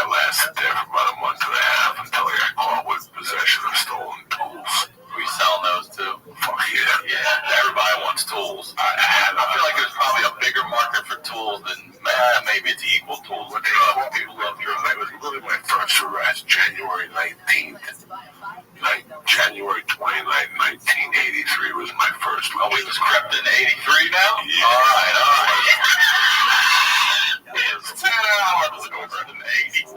Was my legitimate, because after I was at this at the hardware store, after the Florida, I came back from Florida like November, and then we played out the rest of the year. I lived at Fernie, and everything was great. We had a little apartment, and we lived across from the Midtown Lounge. Something happened when we were Fernie. That was funny one night. We had this friend, Joe Gash. We called him Joe Gash because he got so much pussy, but he was also bisexual. He sucked dick, he ate pussy, whatever. He worked on a gay bar, Joe Gash. And he would get gay-infused Quaaludes, which make you black out worse than Cosby. They're the ones they're the Cosby formula in 1982. They eliminate pain, asshole pain, and asshole pain. That's why you call them gay Quaaludes. These are gay Quaaludes. These are the good ones. So Joe Gash shows up with 5 Quaaludes, and it was 4 of us. And he goes, guys, I've been eating Quaaludes for 10 years. These are the strongest Quaaludes I've ever taken in my life. Be very careful. Just start off with a half. And we're not even like, we're like, listen, we'll take them later. Not my man, Fernie. Fernie wants his 2 Gorilla Biscuits right now. So we give Fernie his 2 Quaaludes. He fucking eats them. Two. He's going to go up. He doesn't want to take a shower. Went on shower. It's too small, so he wants to go to his mother's to take a shower. An hour goes by. Well, like, where the fuck is Fernie? I go upstairs, knock on the mother's door. I go, where's Fernie? She goes, I don't know. He's been in the shower for an hour. I open up the door, and there he is with his glasses on, his socks on, in the shower, just laying there. I go, Fernie, we're going to a concert. He goes, okay. He got up. I helped him take his wet socks off. We get him dressed. Now the 3 of us decide to eat the Quaalude because we're running away from the Meadowlands. It's back Minotaur. Guess who wants to drive? Fernie with 2 Quaaludes. Yeah, right. We're like, Fernie, do you want to drive? Go ahead. Be my guest. He can't even get out of the parking spot. Like, he's just going back and forth. Bam. In the car in front. And all of a sudden, my buddy goes, boy, we driving by sound tonight? And we go, fuck it. We got a different car. By the time we get up there, we're so fucked up. We are so fucked up. The guy told us to eat a half. We ate a whole. We didn't even know where we were going. We were so crooked. I'll never forget this little old man came out. We didn't even say nothing. This little old man came out, looked at us, and he goes, you guys must be in the handicap section. That's into the handicap section. We're sitting next to 3 quid, squeezing balls. And there we are. They can believe we're all back over.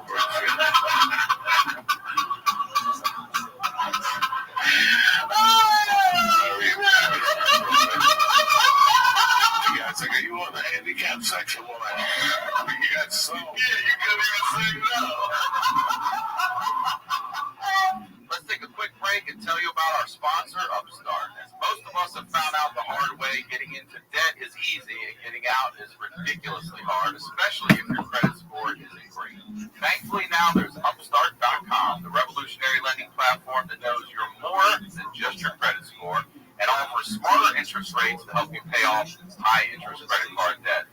If you're out there right now just rolling over balances and paying off stuff, college, whatever it is, I know people my age are still paying off college. Man, listen, get the loan, pay it all off.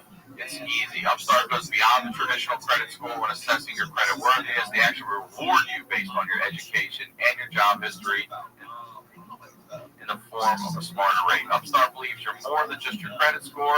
They believe in you. They make it fast, simple, and easy to check your rate. And since it's just a soft pull, it won't affect your credit score. A hard pull happens if you accept your rate. The best part, once the loan is approved and accepted, most people get their funds the very next business day. That's the next day, y'all. Over 400,000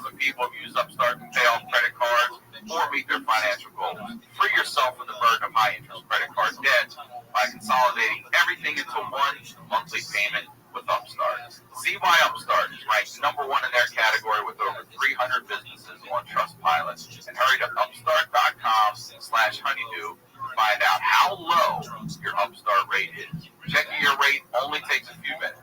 That's upstart.com/honeydew. Now let's get into it. What a great time it was. Like, we were kids and we were fucking, like, we were feeling like there was no, what do you call that? There was no consequences. Like, we knew if we got in trouble in our neighborhood, the cops would come. Even if we'd stab you, they'd talk you out of pressing charges. Like, they're good guys. You know what I'm saying? It was just a bad situation, but you know, and you gotta remember that this time I'm missing my mother. I don't have a mother. Yeah. But I am laughing my fucking ass off. You know, it was right about that time, 83, where when I got fired from Boulevard Hardware, where I got arrested, I went to Harlem to see some friends of mine. My mother that had a bookmaking bank. So they decided to hire me as a runner out of pity. It wasn't because they needed me, it was out of pity. I was that much of a pathetic fucking schlub that, and they were like, we'll give you like 100 a day, 140 a day, you know, bring us coffee, go to point A to point B, pick up an envelope at point A. So I did that, I liked it. I was happy for the first time in a long time, but I was also very alone. You know, I was starting to miss my mother.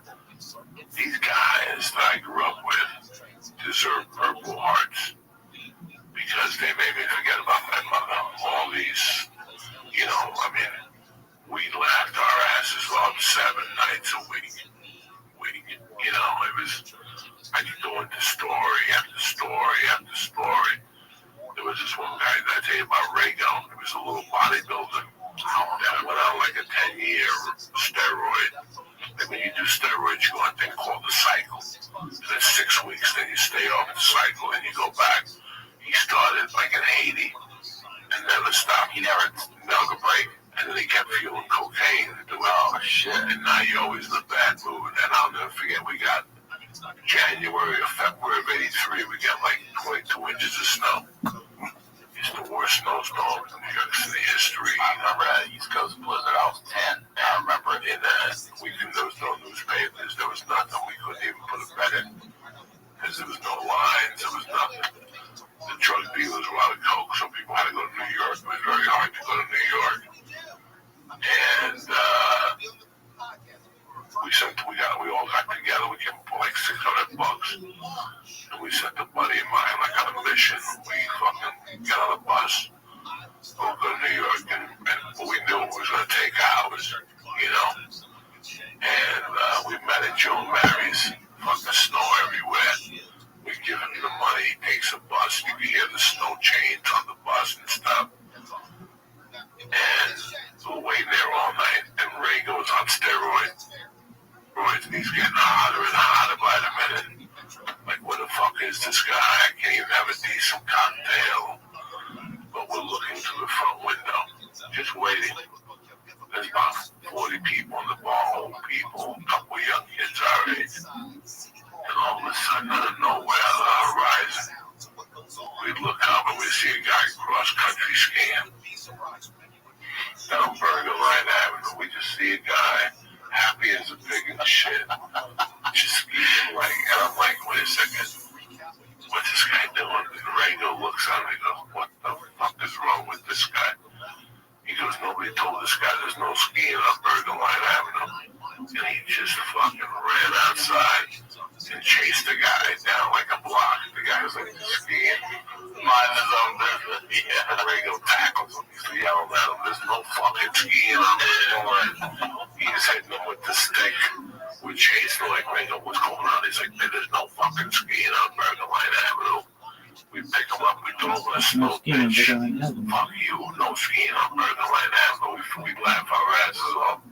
The guy's like, all I want to do is go for a night skiing. I get attacked at the park and all this shit. Like, when do you ever get to do that in New York City either, right?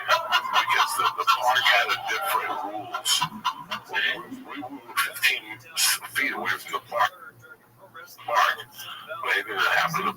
Hudson County Park jurisdiction rules. It was North Bergen Police. So we throw the guy in a bundle of snow. We fucking throw snow on top of it. We put an American flag and a BMW in there. We go back to the bar. We're drinking. The cocaine shows up. We're having a great time. And all of a sudden it's like 10 to 3 and the bar gets surrounded with cops. And we're like, what the fuck? I look at Ray, I see one of the cops I know. I go, Ray, go get a package. I take a dollar bill, I go, I have grab a coke and have a little rock, I fold it up and I put it in my hand. And I walk out that door and I walk right up to that cop. I go, Jimmy, what's going on? Nothing, go on. We got a report that somebody threw some guy in the store. I go, wasn't in here. He goes, all right, have a good night. I'll never forget.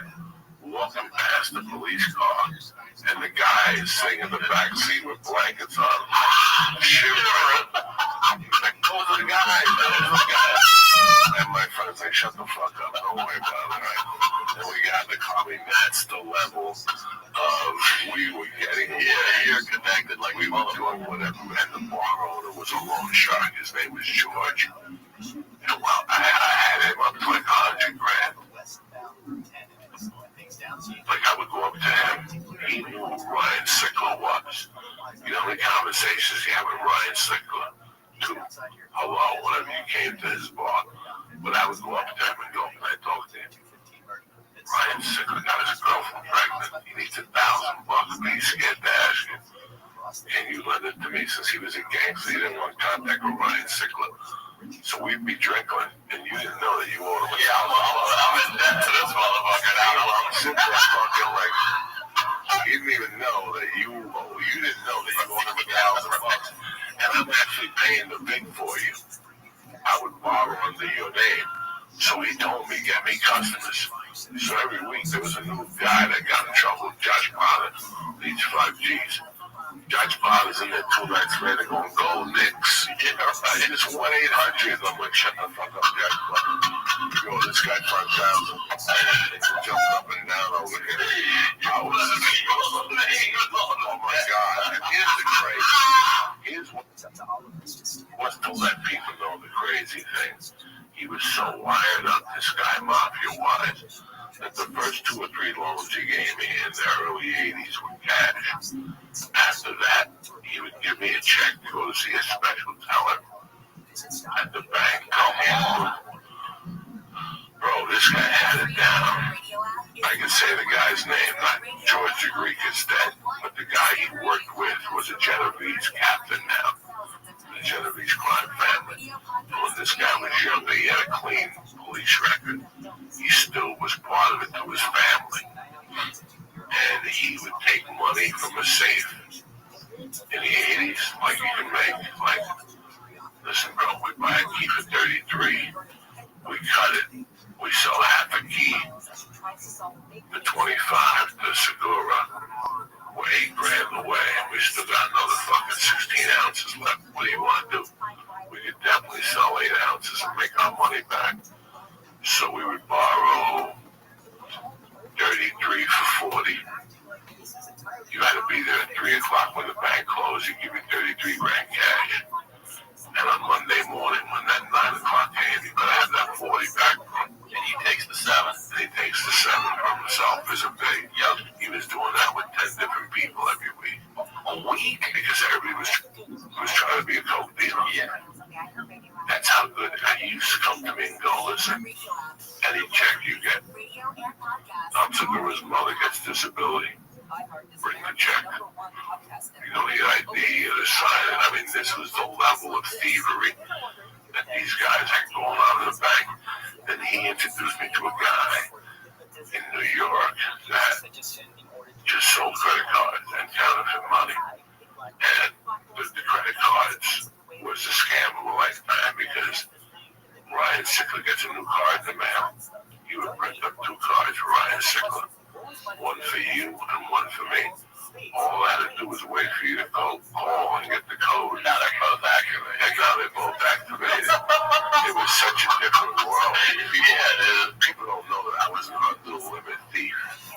What's that mean? Under-the-limit thief is only up to about 20 years ago. If you spent $50, they call it a credit charge.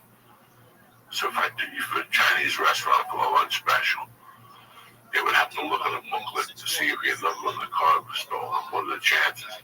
They got 80 people there eating lunch. So if I didn't spend, you mean the restaurant would have to look? I see. There wasn't electronic, right? So it used to be a card with a piece of paper and a thing that you swipe. Yeah.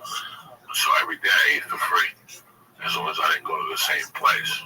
I mean, even back then, I could look still take a pen and remember that shit? I could look at your face and tell you now one time, I didn't pay for lunch for maybe 5 years. I would just go all off stolen cards, all off the same card that it had been expired. It had been reported stolen 8 years ago. But they didn't know it because they would never run it. So that's when criminality. So as long as you're hopping different places, yeah, they could never, they still get the insurance on it. They don't know. But it was so weird how criminal, everything opened up criminally for me that I started meeting people that were my friends outside the box. Like I said, I would, when you set up a drug deal, I come to Ryan, Ryan's a fucking scumbag. I like him because he sells drugs. But the first couple times I'll do a drug deal with him, we suck him in. Ryan, my friend, needs 3 ounces.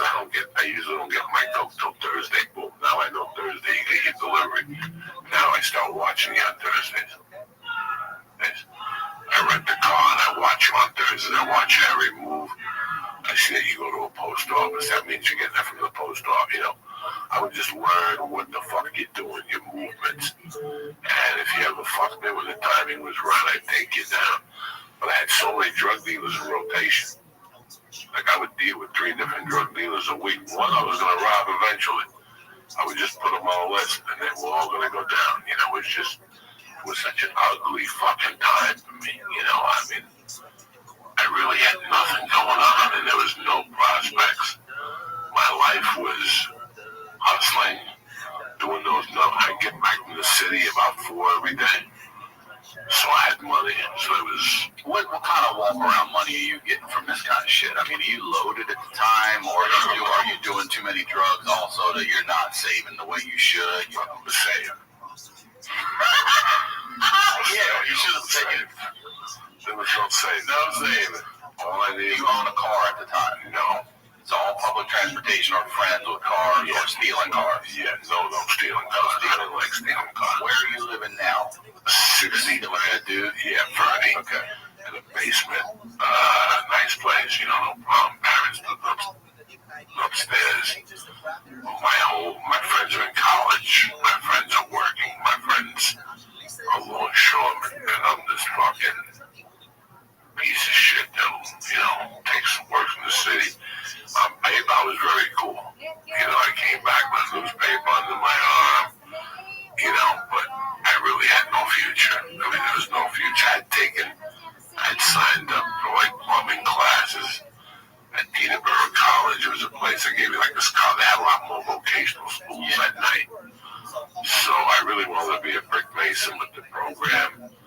It took too long to sign up. And I just became a fucking, I was just doing what I could, to maintain my, just to keep the doors open. I would go over there every day and work as a bookie thing. But then I had an idea. I thought it was time for me to go. It was 1983. I was 20 years old.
buddies up there, my other buddies up there, who were all friends from Jersey, they were just a little older than me. And I go, you know what? You knew them.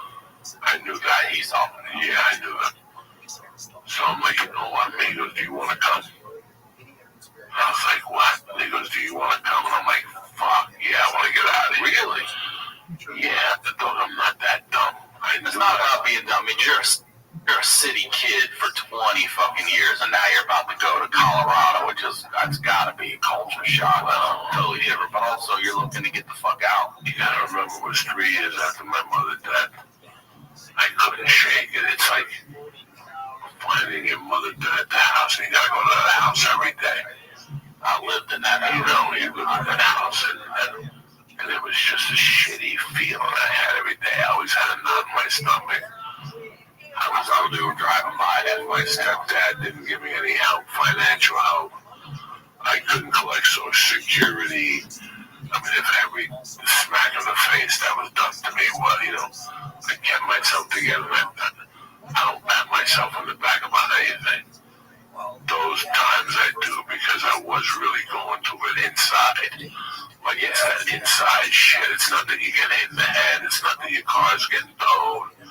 It's not that your cat's dying. It's nothing that you can really control. It's the pain that's going on inside. Turmoil, yes. And the turmoil was horrible. But I told the guy, yes, I'll do it. But I had my eyes on this one bookie. I had known this bookie for years. And one day I was walking, he befriended me.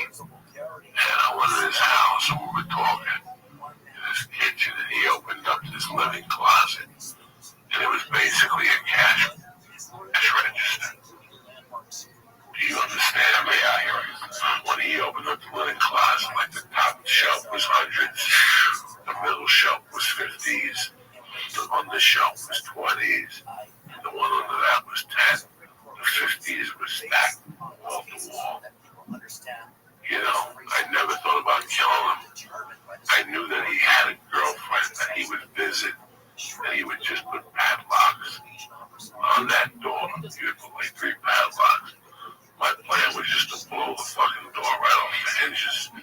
So I tell my friend Burkle that, yes, I'm going to go to Colorado with you. But he had gotten a DUI, so he couldn't pay for a car.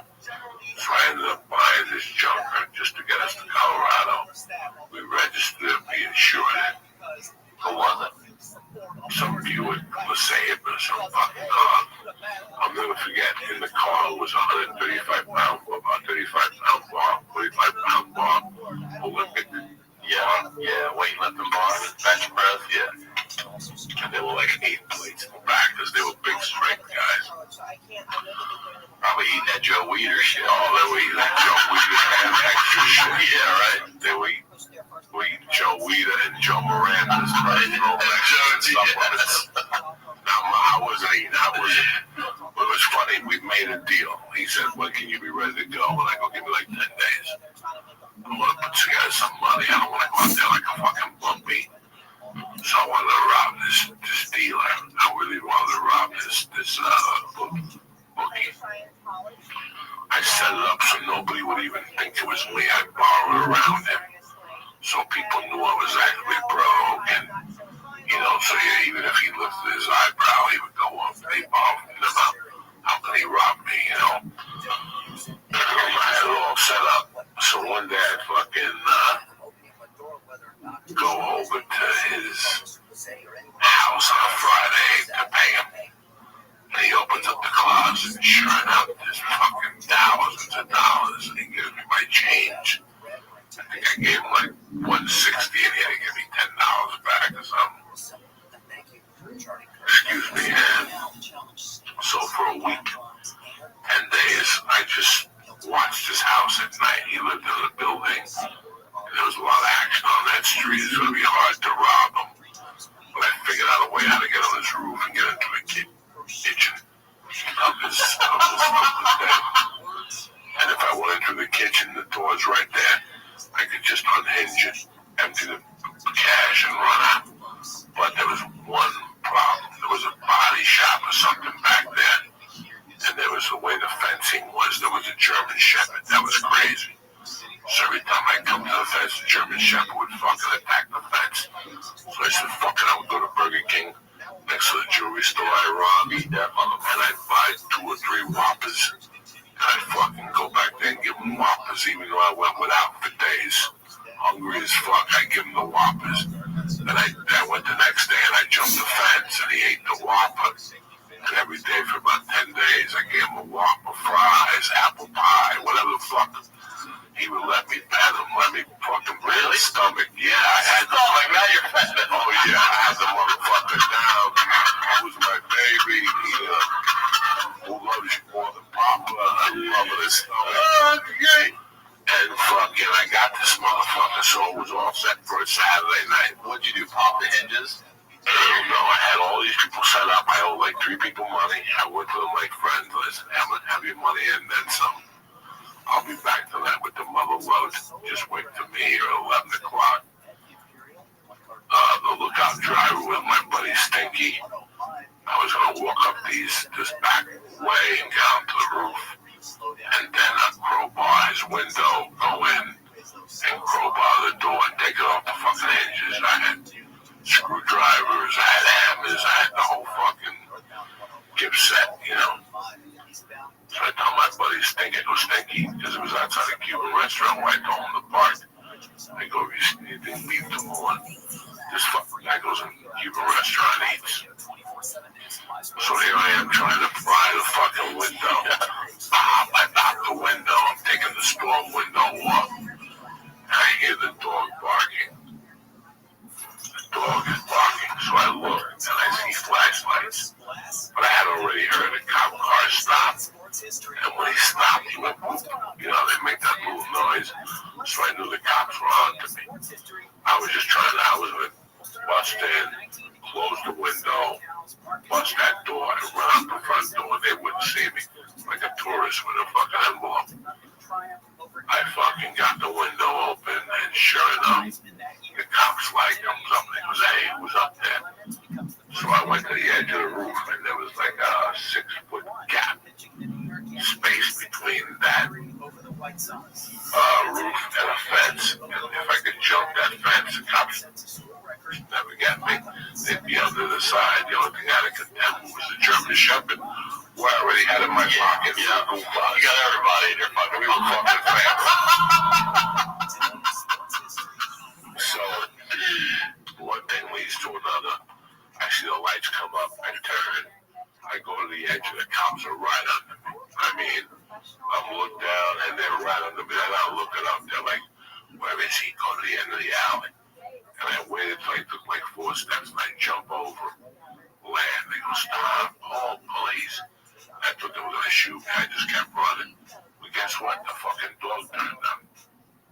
I'm like, Mama, what's going on? They said, and I'm fucking running with this dog snapping my leg. He's biting my leg. I'm punching him in the fucking head. You're fucked.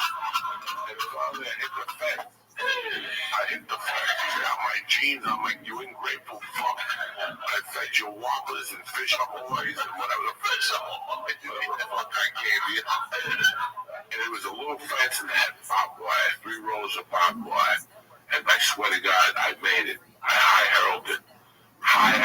That's what adrenaline does. Yeah. But on my way to high heralding, look at my arm. Look at my left hand where it is. The fucking fence. The right hand. That's what it was. Damn. Barbed wire went in there, ripped. It ripped all the way up and ripped the tendon. Fuck it. I got away from the cops. I went home. What up, Mr. Meaty? How are you? Building robots. How about you, big dog?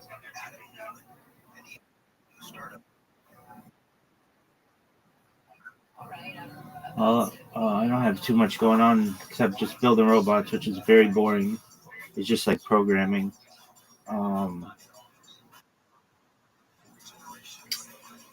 Yeah, it's very easy. It's not. There's like I guess you could consider it coding, but it's very drag and drop. And It's really about. Yeah, it's not even like I don't even have to use a compiler or anything. It's just like memorizes where my mouse movements are. That's really more what it is. It's more like a recorder. Um, yeah, but it's working. All right, so if you want some entertainment, here's a breakdown. I have been trying to go viral for like 4 years, and it's very difficult. I figured it'd take me like 90 days, no doubt. Super easy. I stream my life all day long. That's going to catch on. Everybody's going to love it. But it was not that easy at all, obviously. I didn't realize how manipulated the internet was in terms of likes and views and all that other bullshit. And um, I, yeah, I mean, it's a pay to play system. So um, I ended up, just one moment. I ended up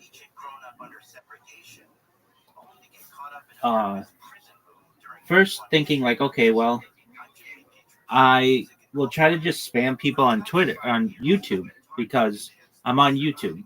Well, that wasn't very smart because then YouTube just ended up banning my accounts. So then I went back and I'm like, okay, this is like 2 years ago. I'm like, okay, well, I'm going to start spamming people on Twitter. And I did that for like 6 months straight. And a lot of people found out about me. But I didn't have a Discord or anything where they could just connect with me. And because I have so many devices, I can't watch what people are saying to me in the chat because it's just it rarely comes, and it could be on like 15 different screens and they're all behind something else because I'm live streaming. So it's like I find out about their message 7 hours after they sent it. It's just very frustrating.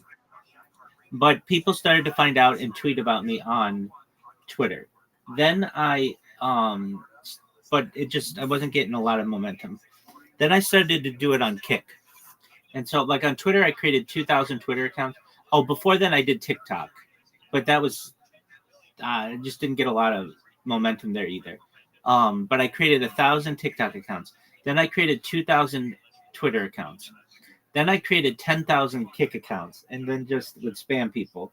And everybody on Kick ended up finding out about me. But the thing is, Kick isn't that large of a community. It's only about 1/10 the size of Twitch, if that, and it's just filled with bots. So then there was this new up and coming platform known as Blue Sky that I started spamming, and everybody found out about me on there as well. But I ran into the issue where eventually they were able to shut down my strategies for spamming, and I went back to Kick. Anyway, I end up learning how to program this bot a little bit better, and I go back to Twitter. Now, the thing that would always stop me on Twitter is they have what's known like CAPTCHAs. It's known as the Arcos Challenge, which is really, really difficult to automate. In fact, they make it so it's basically impossible to automate. And it's not just you have to solve 1 or 2 or 3 challenges. Sometimes you have to solve 20. And if you don't get them all correct, you have to start them all over again. And it just takes too long to do. But recently, I noticed that they either shut off the Arcos Challenge or it has been asking me for it recently. And so I went in and I just started creating bots again on X. And all these bots do is go and repost people. And it's been working really well. And then the key to it is that I figured out a way to get these bots to do what they do in the spamming aspect. But then what they also do is they also spam. But what else do? They do something else. They recreate themselves, which is key. The fact that they recreate themselves after they get banned makes them like completely automated. So that's where I'm at right now. And I started doing this like, I don't know, 72 hours ago. And I've had 10 people join the server. which is good. And they're 10 real people. They come and they talk to me and things like that. And that's been cool. So that's my entertainment for you. What's good in your neck of the woods, son?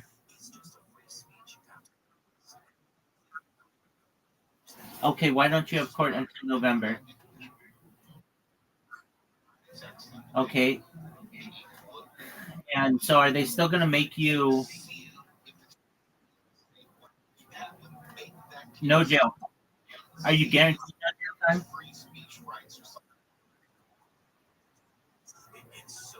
Excellent. And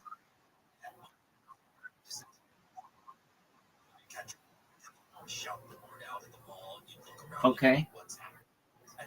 So what's your plan to get your life together?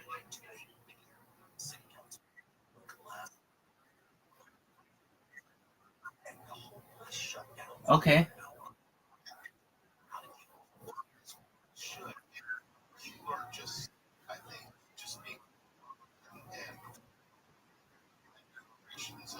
Right. What do you want to do? What do you want to do?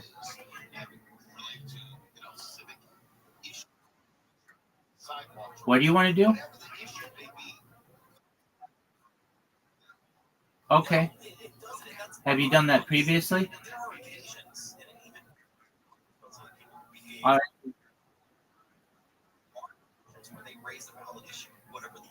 Were you good at it?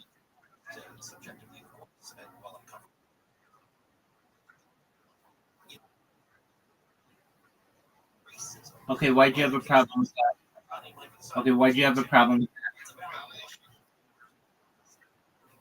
that? Okay. So right now, if you had the opportunity to work anywhere, any retail job, where would you want to work?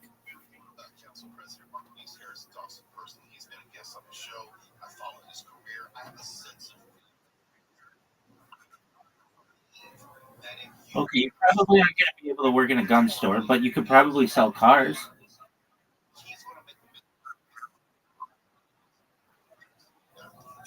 I mean, don't you have to pass a background check to do that?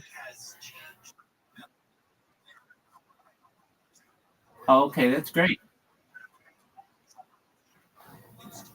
Oh, that's great. All right, so you want to work at a gun store? Okay.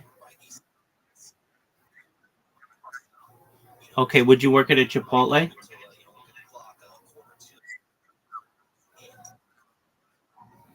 Okay, but right now, if I offered you a job at Chipotle, would you take it? Okay, right now, if I offered you a job at McDonald's, would you take it?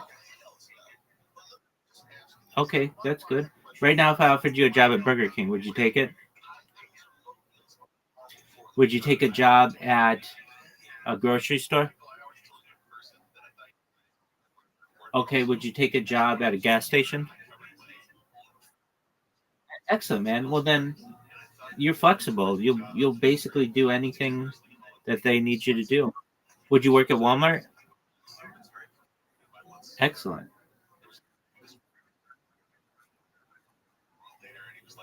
Okay, why there? Okay. Yeah, is that how Walmart works though? I mean, don't they normally like say that you have to work um perhaps, and I could be wrong on this, but like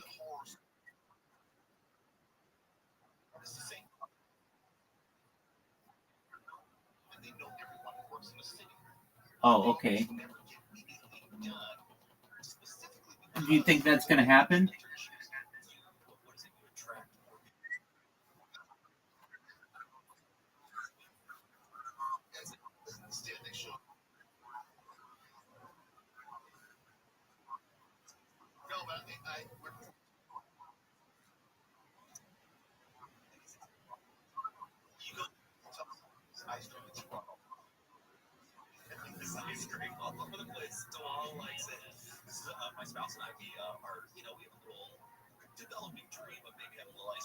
All right. So, would you work in an ice cream shop? Excellent.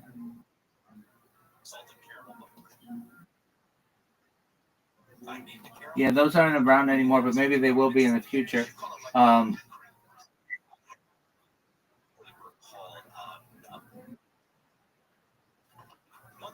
You worked in a Build-A-Bear workshop? Okay, that's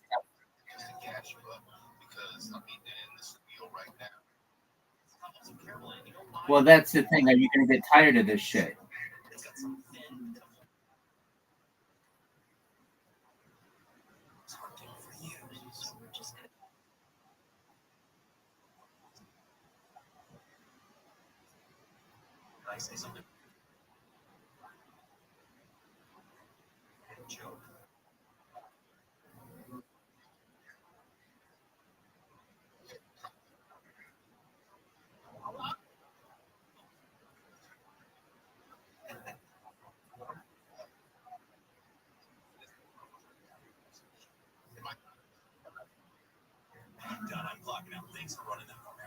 Okay, well, I get that. So you don't have any loyalty.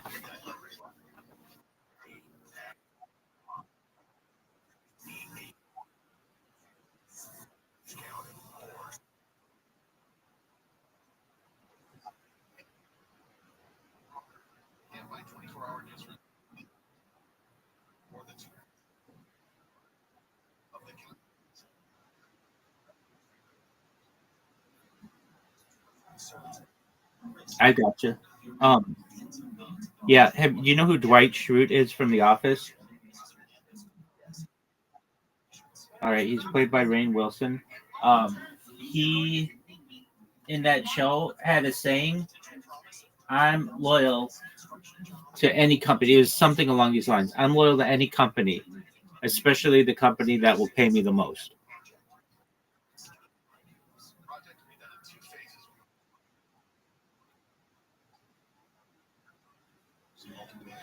I've gotcha.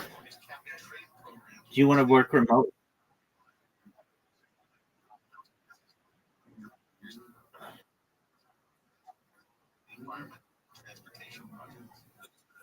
Right. No, I get that. You don't have children, do you?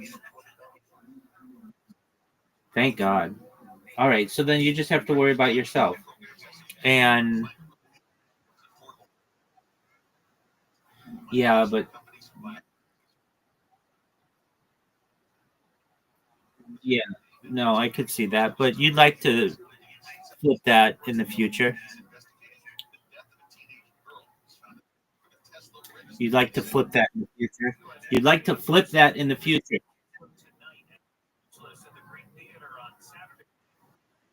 Okay. Well, then, have you ever thought about working on your education? Okay. Very well. Oh, look at you. Multiple accounts.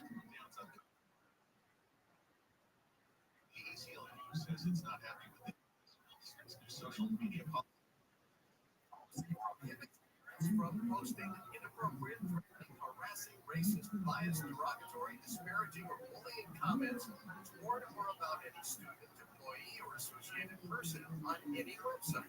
ACLU Southern California says that violates the First Amendment rights of parents, adding that the government has no right to tell parents they can't criticize officials. School district officials, meantime, say is a Yo. All right. Well, you're clear now. Okay. So what kind of education? Okay. Well, what kind of education do you have?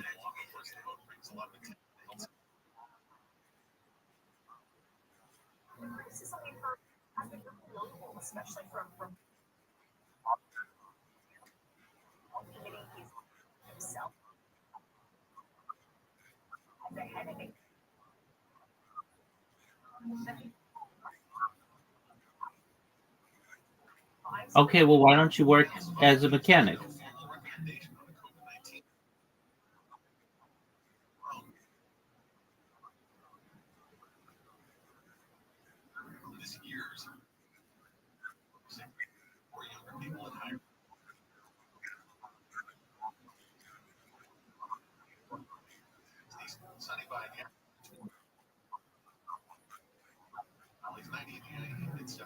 Okay.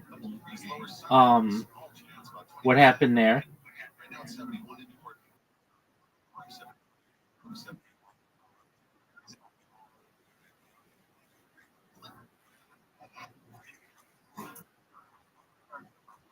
Okay. Will they hire you? Would they hire you back?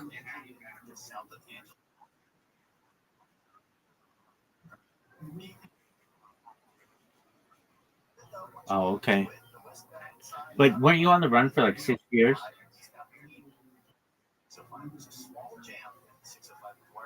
So what did that mean? You just had to avoid any kind of police encounter? Oh, okay. Uh did you have any police encounter in any other state?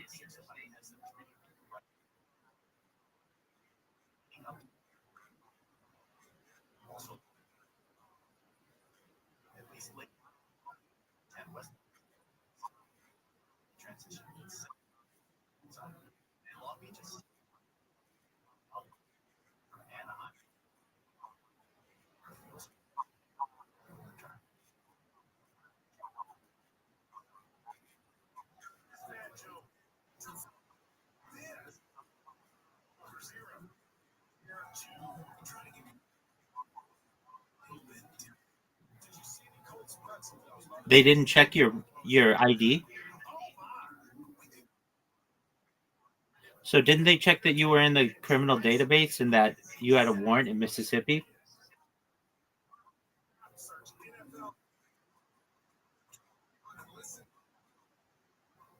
Oh, Tennessee doesn't extradite for anything? But didn't you have a felony?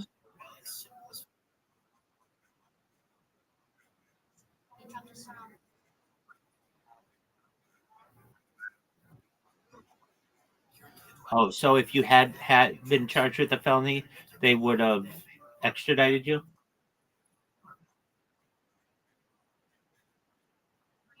Oh, I gotcha.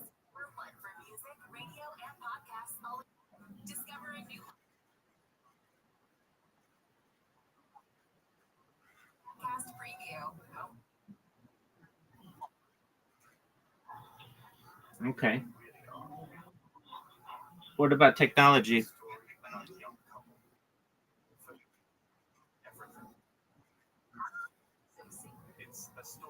Okay.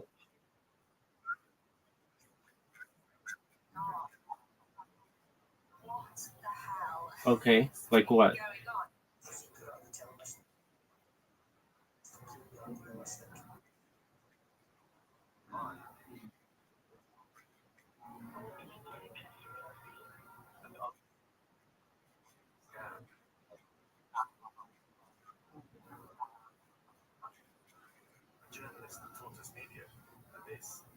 And how was that?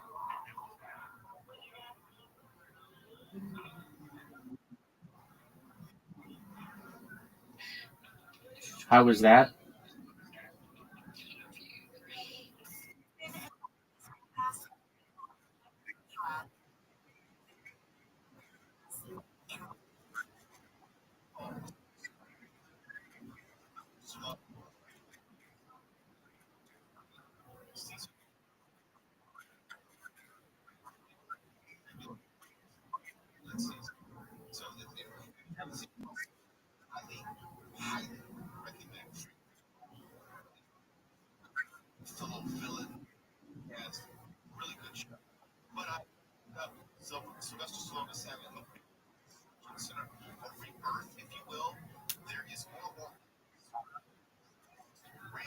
All right, not a bad idea. Do you follow sports? Do you follow Do you follow sports?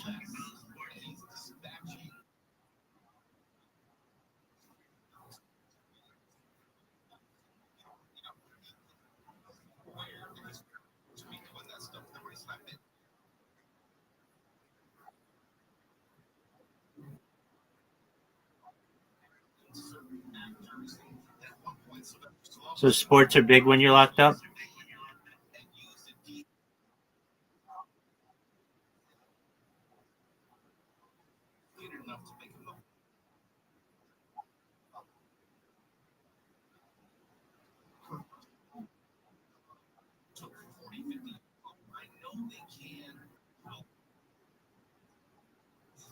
Right.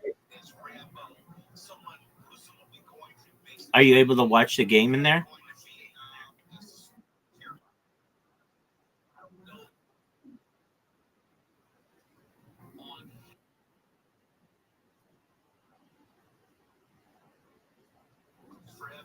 Wow.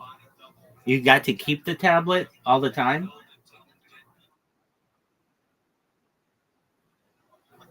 And how did you charge it?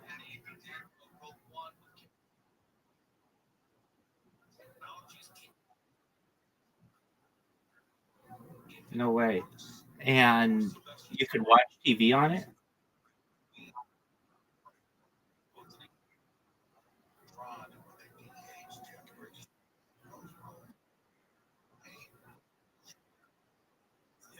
Yeah. Could you?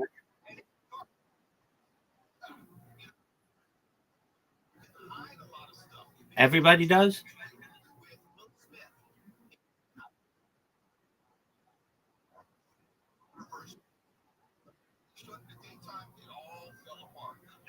Do you get your own TV?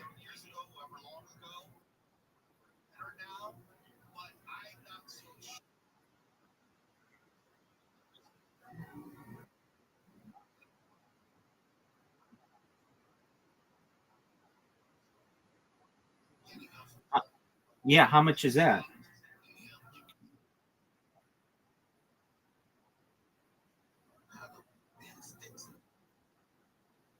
And then you get to watch it whenever you want?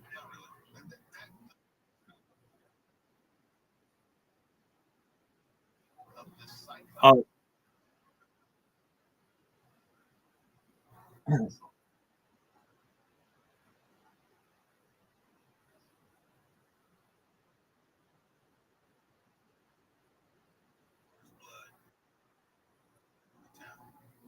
all right. So they allowed you to have a TV, but just nowhere to plug it in?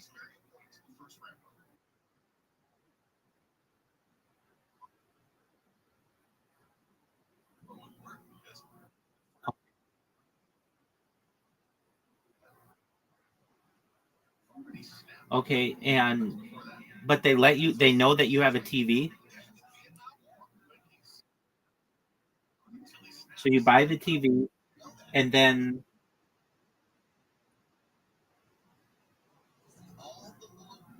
yeah, how do you do that?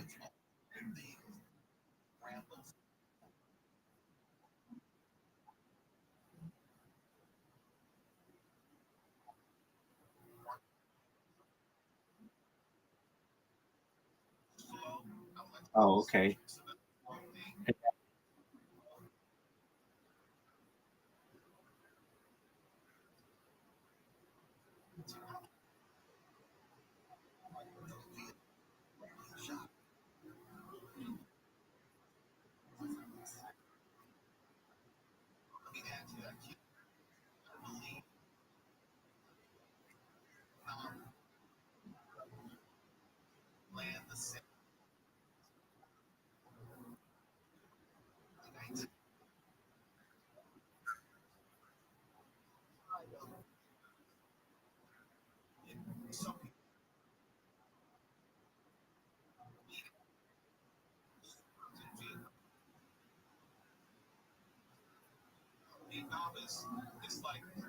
Wow.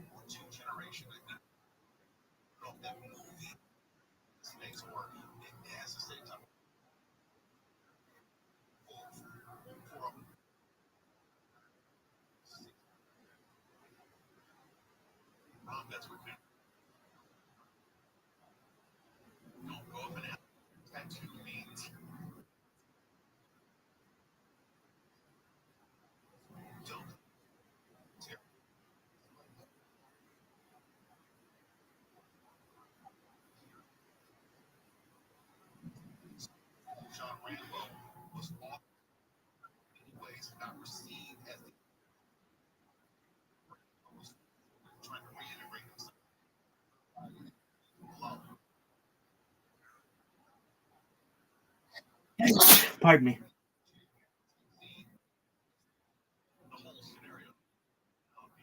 Could you get drugs in there? Could you get weed?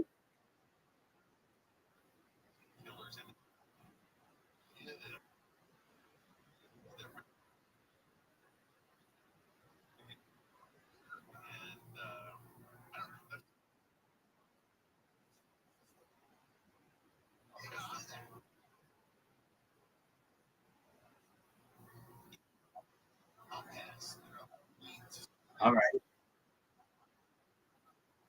Why not? You couldn't take fruit and like put it in a bag? Oh, okay. Wow.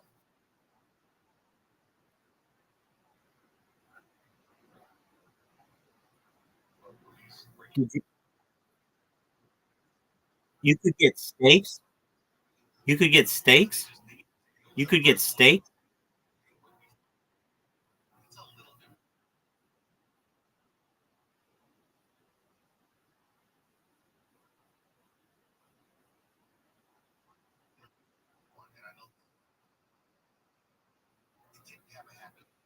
Is there anything about that life that you liked?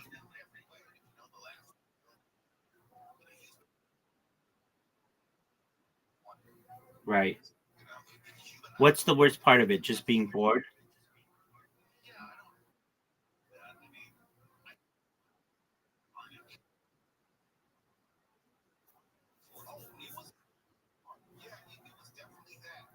Did you find yourself bored?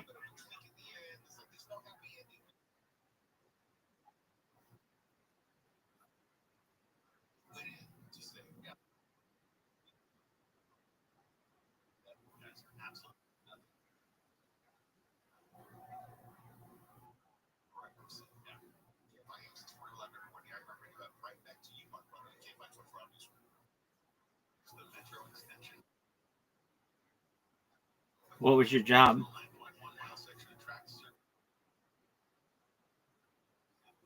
What would you do?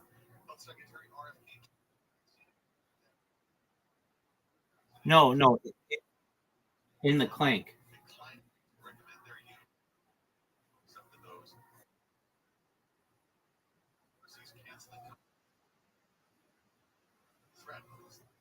On what would you gamble?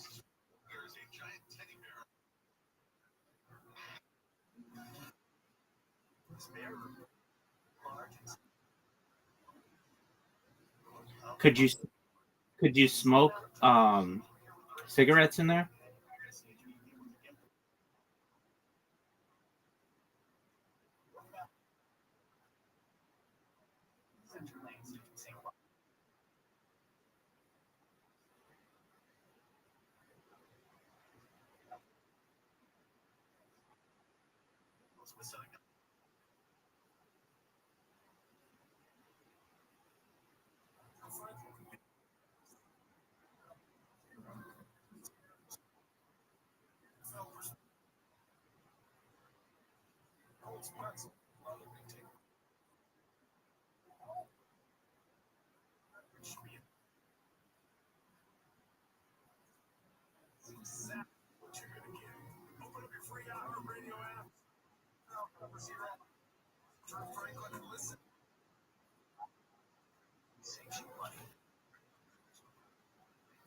Install Energy Star appliances or add extra insulation.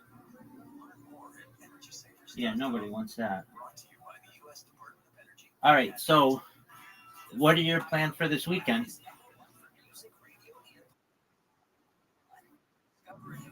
From our library of 50,000.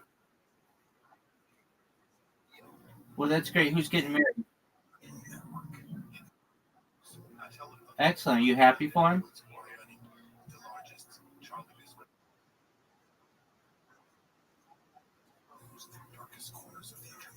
That's your playroom floor. That's your baby's clothes. That's my house.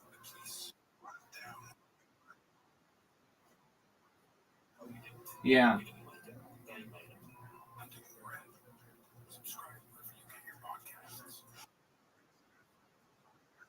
On the iHeartRadio app, music, radio, and podcasts all in one. iHeart is America's #1 podcast network.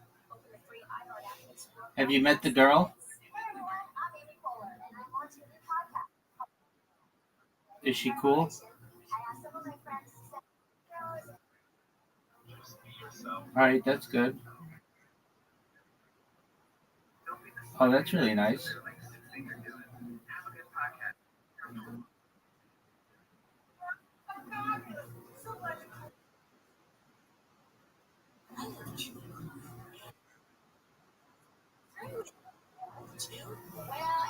Well, that's really So, join me for good hang. It's rough out there. We're just trying to lighten it up. Listen on America's #1 podcast network, iHeart. Open your free iHeart app and listen now. iHeart is America's #1 podcast. all right. So you've got a wedding tomorrow. Are you gonna get fucked up at it?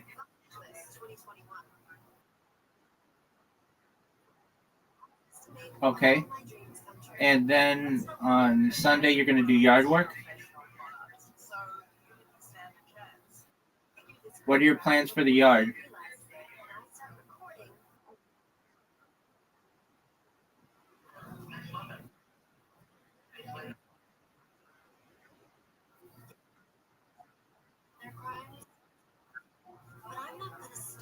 Okay.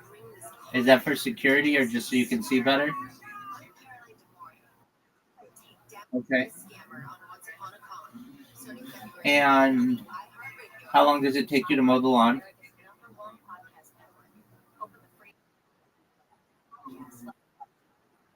Oh, well, that's not bad at all. Do you ever garden?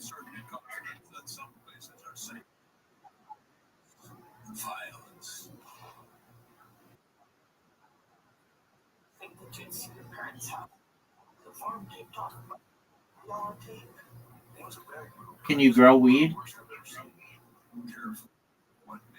And you don't have to worry about getting caught? You just grow it outside? Oh.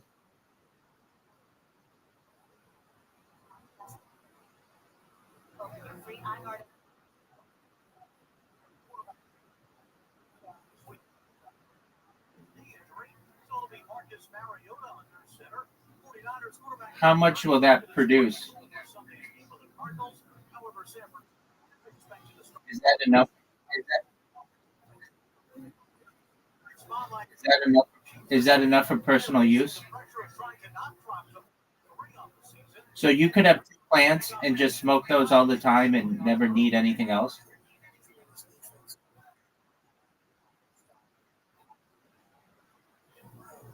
No, I know, but I mean, like, let's say you had 2 plants and the lights and all the other shit. 2 plants will produce enough that you will always be high. Okay. But don't those things like produce once every 5 months? So then you need something.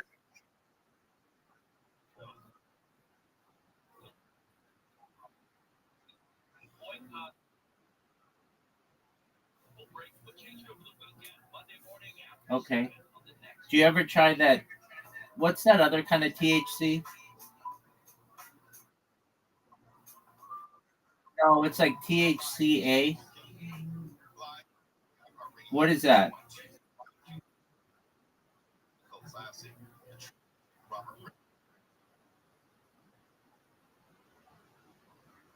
Yeah, but don't they get like?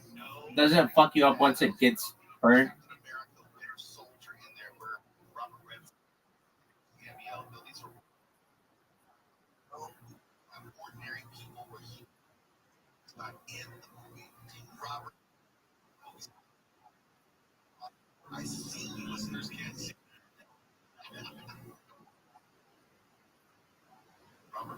Yeah.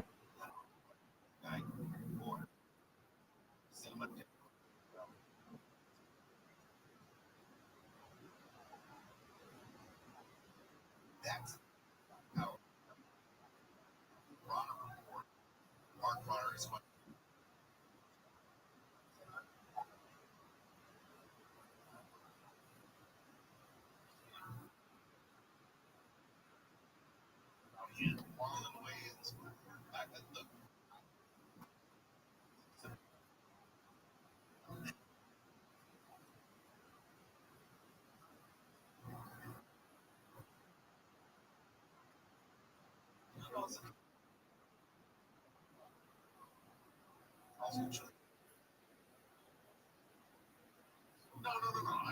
It's a public service. It's a consumer service that we do. I mean, And does that work pretty well? So it does not work well.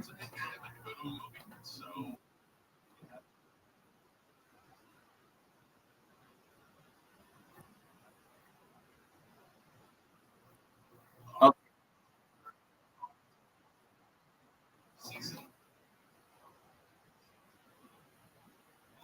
Yeah, there's three out right now, and I vastly prefer the boys, but this is in that universe, and I'll take it until we get the next and final season of the boys. Do you like it?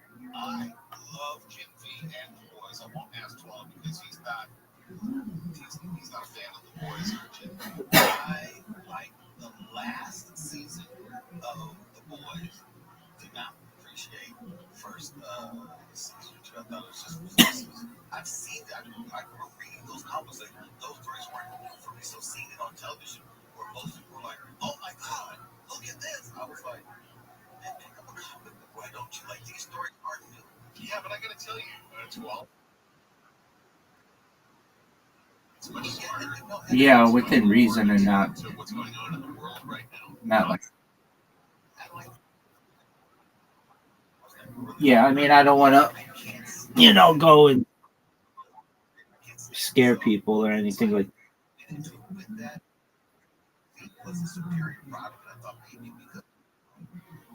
Yeah, I've got a good strategy though. I can tell when people are asking about me on Twitter with Grok. They'll like ask like who's Rabbi Rothschild, and that has gone up a lot.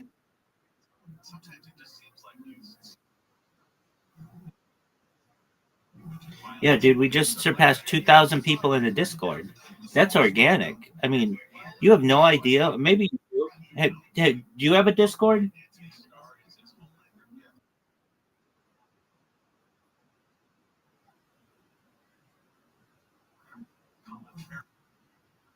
Yeah. Do you know how hard it is to get a random stranger on the internet to join your Discord? It's so fucking hard, man. Yeah, I do. Yeah, fuck yeah, man. Telephone line.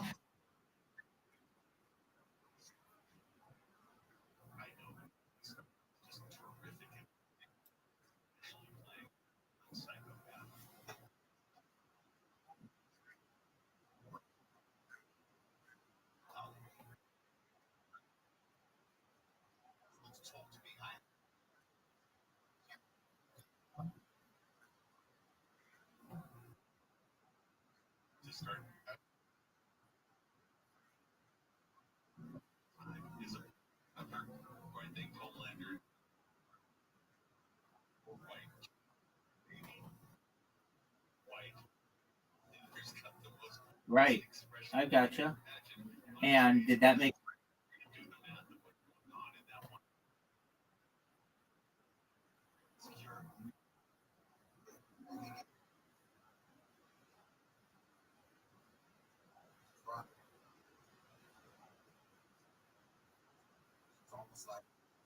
Jealous. They did, and it all goes back to what's the name? I think he was jealous that he didn't get to do. all right? I'm not sure he made. No. It'll come back to. You mean insane clown posse?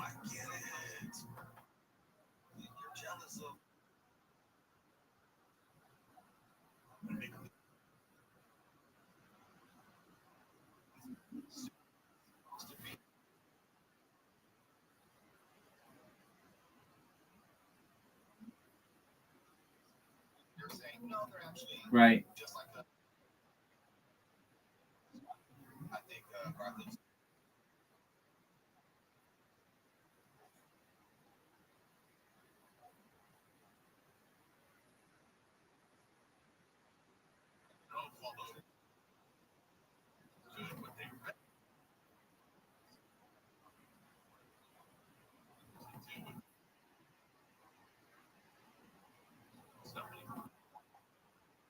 essentially like Alan Moore read the comic and I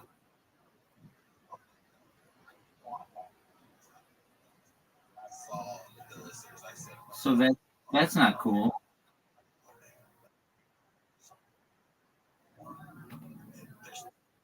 Did he ever get caught?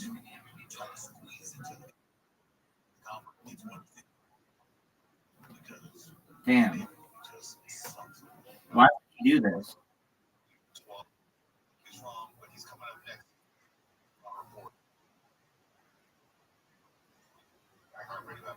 Okay, why would he do this?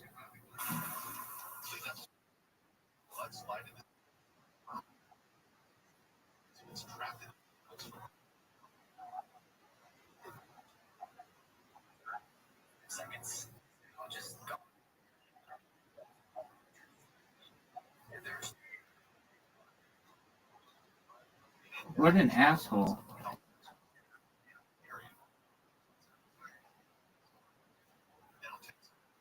It was early afternoon on Friday when somebody fired 10 building near downtown Sacramento. Thursday, protesters were outside that building protesting against the Jimmy Kimmel show being taken off the air. Nobody was hit by the gunshots on Friday. They went through lobby glass. ABC's Alex Stone reports no suspect. The U.S. Attorney whose office has been investigating mortgage fraud allegations against New York Attorney General Letitia James has been told to resign or be fired.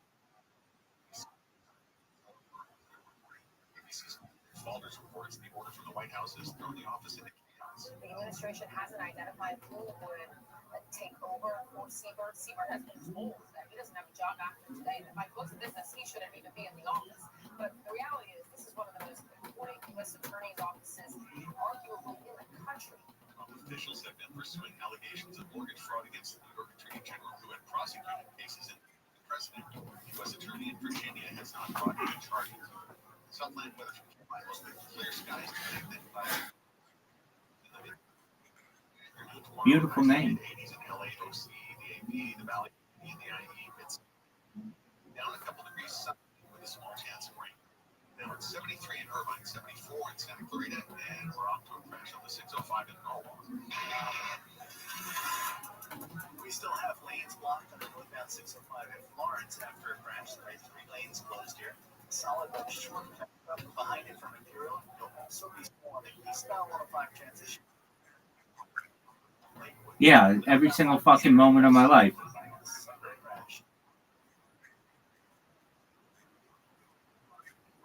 Oh, no, not like that. That's not my thing. No, I just meant because I'm always on camera.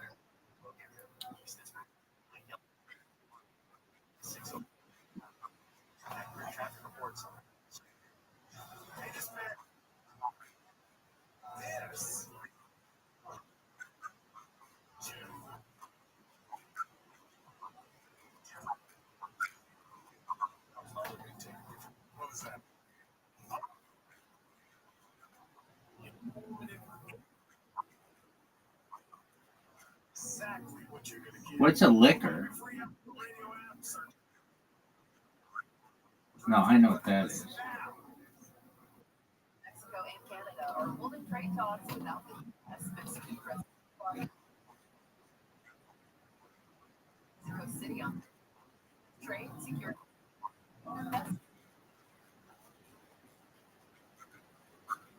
By at least 20% during the current fiscal year, the decision is scaled linked to the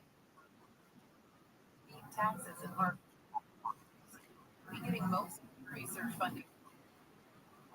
On the Trump administration, Daniel. Judge announced she was inclined to the earlier ruling that ordered the Trump administration dollars in benefits. What? Claim was accused of anti. U.S. District Judge Rita. They would come to you for candy?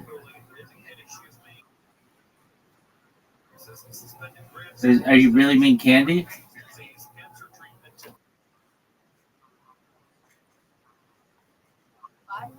So cocaine? The U.S. attempts to encourage production of semiconductor chips, while China works to reduce its reliance on American-made chips. Intel has struck developments and it shares. Is that because you can't get your hands on it, or for some other reason?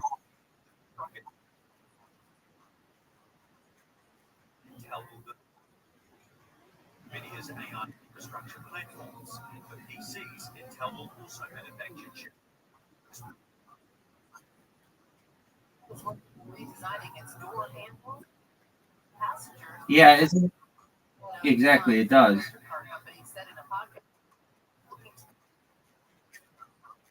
It really smells like diesel fuel.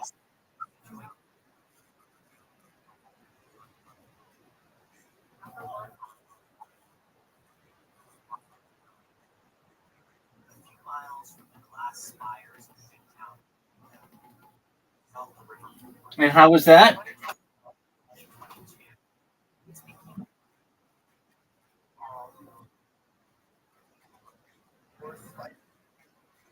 To stop the nearby with a massive.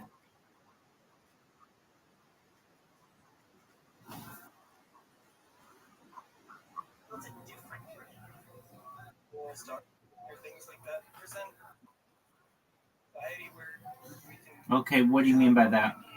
each other without each other. She was because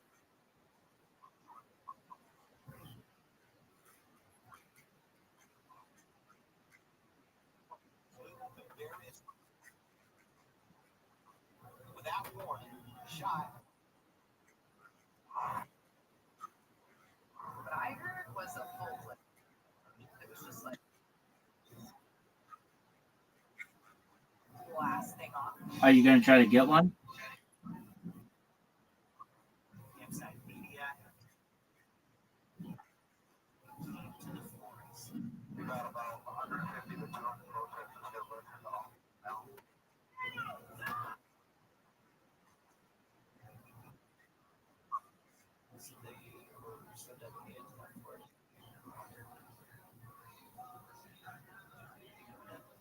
Listen on America's #1 podcast network, iHeart. Why do you say it's a risk in itself?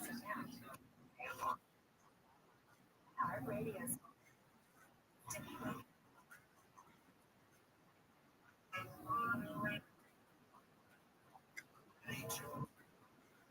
Talks about movies and TV. Pontificates about pop culture. Report with Mark Rodder.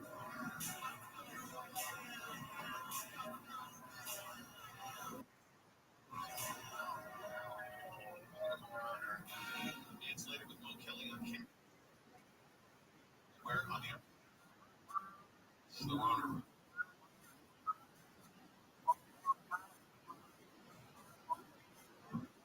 Performance, we'll call it. Regrowing your hair. That would have been better. He delved into the under genre sports horror movies where you haven't seen it. Crap, Sean Astin's the new SAG after. And since Del Toro appeared to be morphing in, Google them. Understand, it's not an insult. I'm just pointing it out. Anyway, here's a scene from him. Listen to.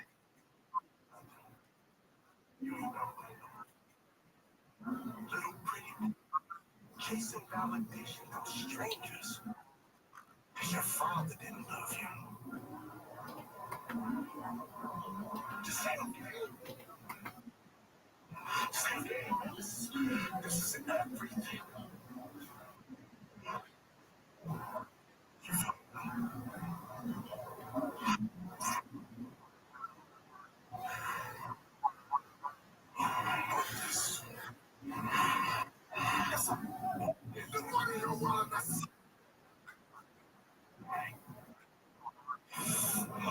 How was that?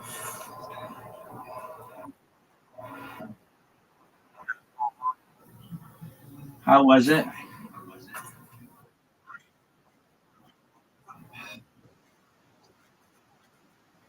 Football star who suffers a head injury and covered with part. They doctors don't play anymore. It's a chance. Yo, what up? How are you, Burst Fire? I'm well. Just one moment. Mr. Meaty, can you mute yourself? Thank you, sir. Burst Fire, how'd you find out about me?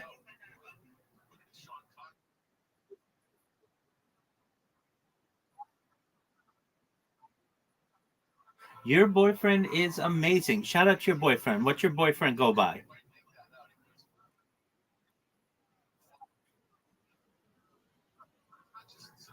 Okay, shout out to Mordecai. Do you mind if I tell you about myself, Burst Fire? Excellent. Thank you so much for the opportunity.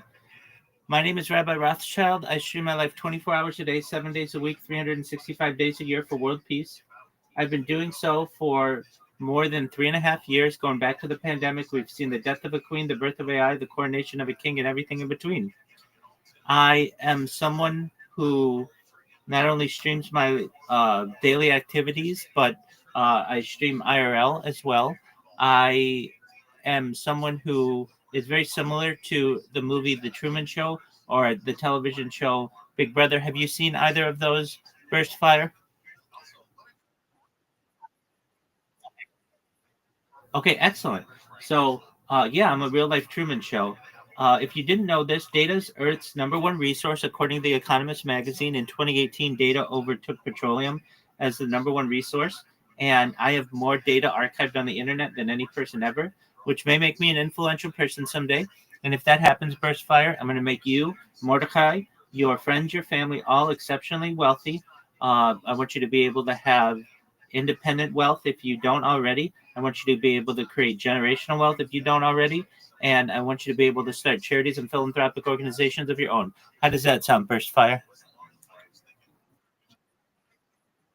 Absolutely. I talk about other things to help the world, like ending world hunger through the use of technology such as agricultural drones, floating greenhouses, saltwater greenhouses, hydroponics, vertical farming, cloud seeding.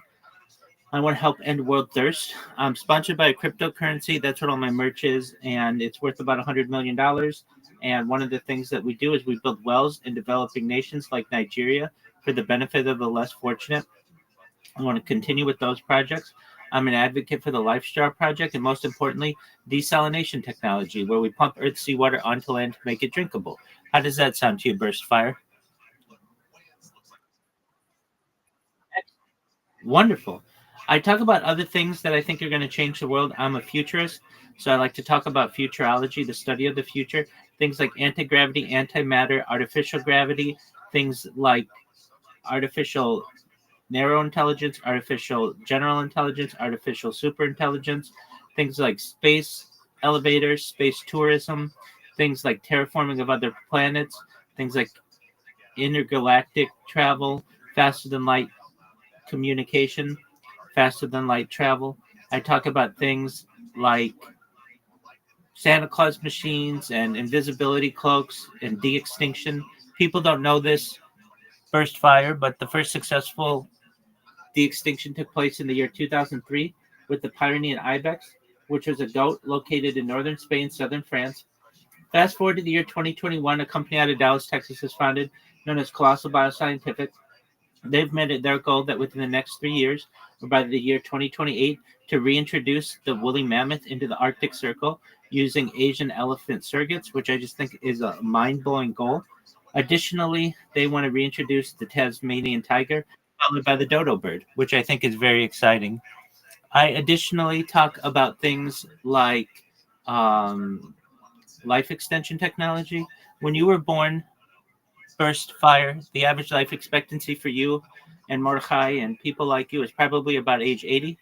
I want to increase that if you want, with your consent. Consent's very big, but if you want, I want you to be able to increase that to age 100, 120 through the use of technology such as oxygen therapy, human growth hormones, stem cells, peptides, cryonics, cryogenics, red light therapy, testosterone replacement therapy, things like perhaps cold shock therapy, ambrosia therapy, nootropics.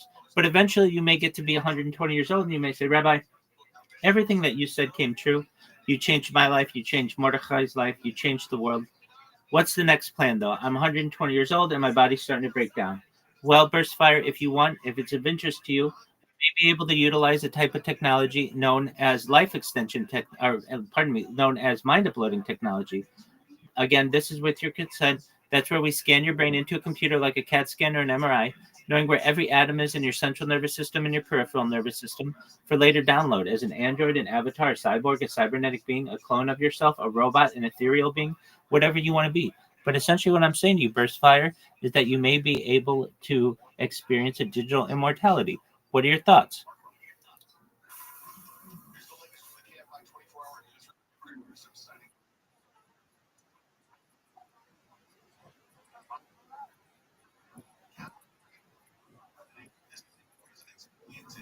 Absolutely, as it should, as it should.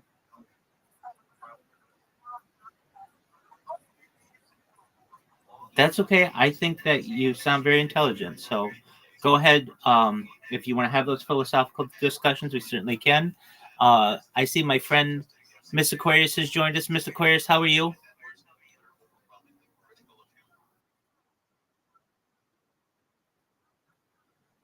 Okay, very well. Are you ready for me? Take your time, Miss Aquarius. So, Burst Fire. Um, Essentially, I'm someone who, more than making you rich or letting you live as long as you want, I'm just here to be a positive person in the world and in your life. I'm here to have an optimistic view on the future, and I'm here to just give people hope. So, more than anything, if you ever need to talk to anybody or you ever just want to share anything, you should know I'm always here for you.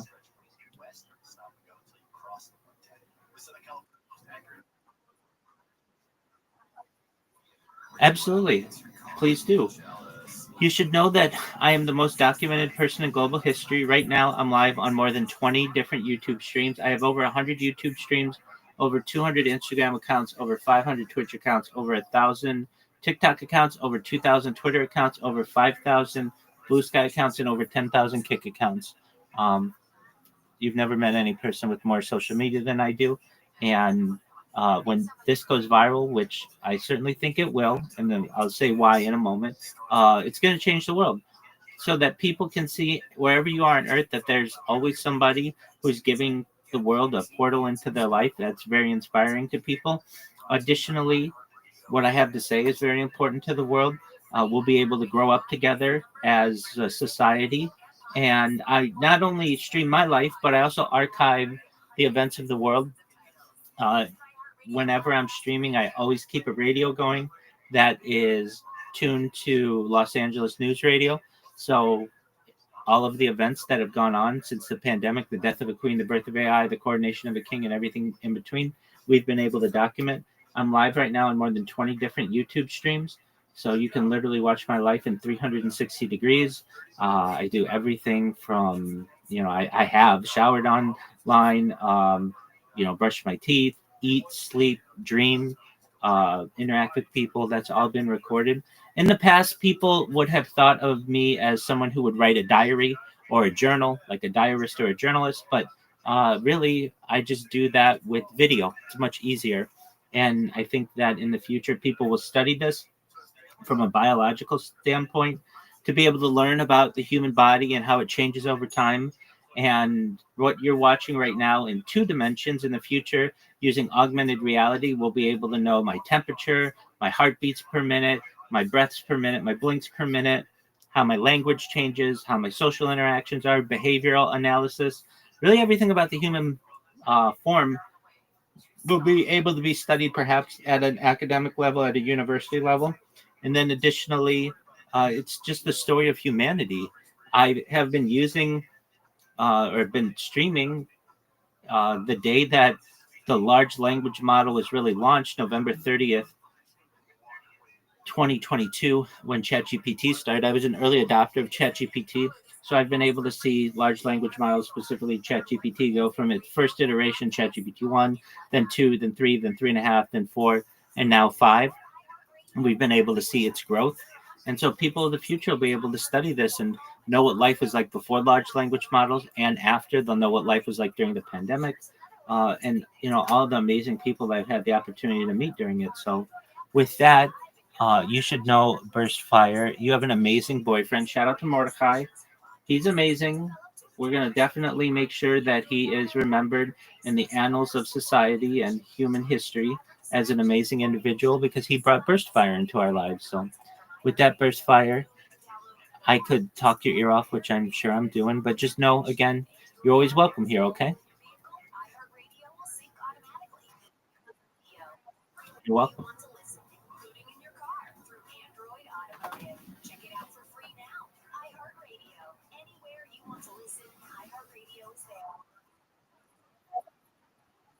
Absolutely. Please do. Certainly.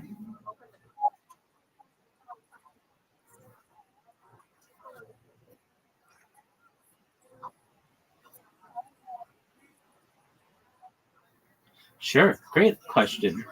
I feel at any given time during human history, the term extremism could be used when we were prehistoric people. Someone who would throw a rock at another person might be seen as an extremist, or even who grunted more loudly than the other beings around them might have been seen as an extremist. As civilization grew and evolved, perhaps the people who would speak out against the government might be seen as extremists. As we move into the modern age, people who perhaps speak out against others for whatever reason sometimes are seen as extremists. And in my opinion, in a lot of ways, there's a phrase, one person's extremist is another person's freedom fighter, comes to mind. Basically, it's very subjective. Uh, there is a saying, I believe it's in 1984. Um, it's something along the lines of, um, I want to make sure I get it correct. It's regarding truth. Um, those who speak truth during uh, like certain times will be seen as, just a moment, I want to make sure I get it correct. Yo, dog, what's that saying from 1984 about speaking truth uh, as a revolutionary act? Uh, in a time of universal deceit, telling the truth is a revolutionary act. That's what for which I was looking. So, really, what one person may consider extreme, another person may not. I know that isn't like a direct answer to all of the questions that encompass your question, but it is a start. Is what I'm saying making sense?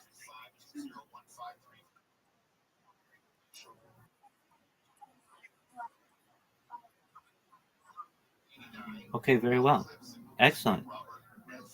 What other questions do you have, if I may ask?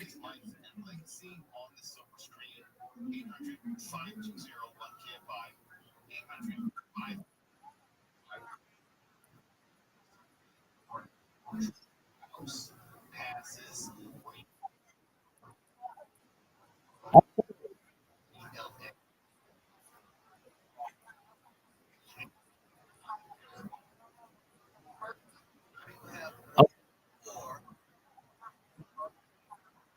absolutely. I understand that. Um, as I said previously, topics on futurism are some of my favorite. If you really want to know what my favorite topic is, it's not religious studies, even though I am a rabbi and I do love discussing aspects of religion and I study religion. We've got religion on the screen right now. You can see, like, we're doing, you can see, whenever anybody's not in here, that's what I watch. If you're wondering why it's sideways, I just have to adjust the camera. But um, I love talking about history, but believe it or not, my favorite topic is extraterrestrials, alien civilizations. I love talking about their types of technology, what we have learned from alien abductees, perhaps regarding their technology, what we learn about the future technology of our own, advanced propulsion, anti gravity. That kind of stuff is fascinating to me. Hey, how are you? Hello.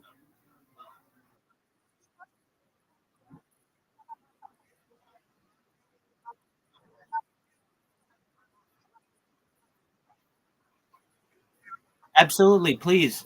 Whenever Big Dumps is available, I'd love to talk with them about it.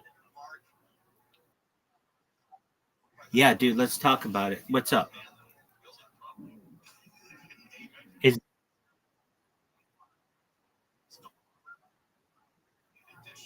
absolutely. I would as well. If I may ask, Burst Fire, do you know who Bob Lazar is?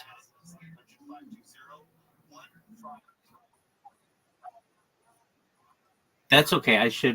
Uh, I should have summarized what he does. Basically, he is a former S4 physicist. S4 is an area of Area 51 where they reverse engineer or purportedly reverse engineer alien crafts. And he's the one who is the reason why we know what Area 51 is. He was the first real whistleblower for it in the late 1980s. He went on Las Vegas television and discussed this. And from what he was briefed on, basically, we may have been seeded here as species, and thus we didn't necessarily evolve organically. He discusses that there have been at least 64 major DNA. Um, I don't want to say mutations because that makes it sound natural, but DNA alterations that aliens have done on us. Um, to That's why we see such an advancement from like humans as opposed to like like there aren't any there's nothing between like chimpanzees or orangutans and like humans. Like there's no like I guess at one point there were um like Neanderthals, but there's been this huge leap and it happened very quickly.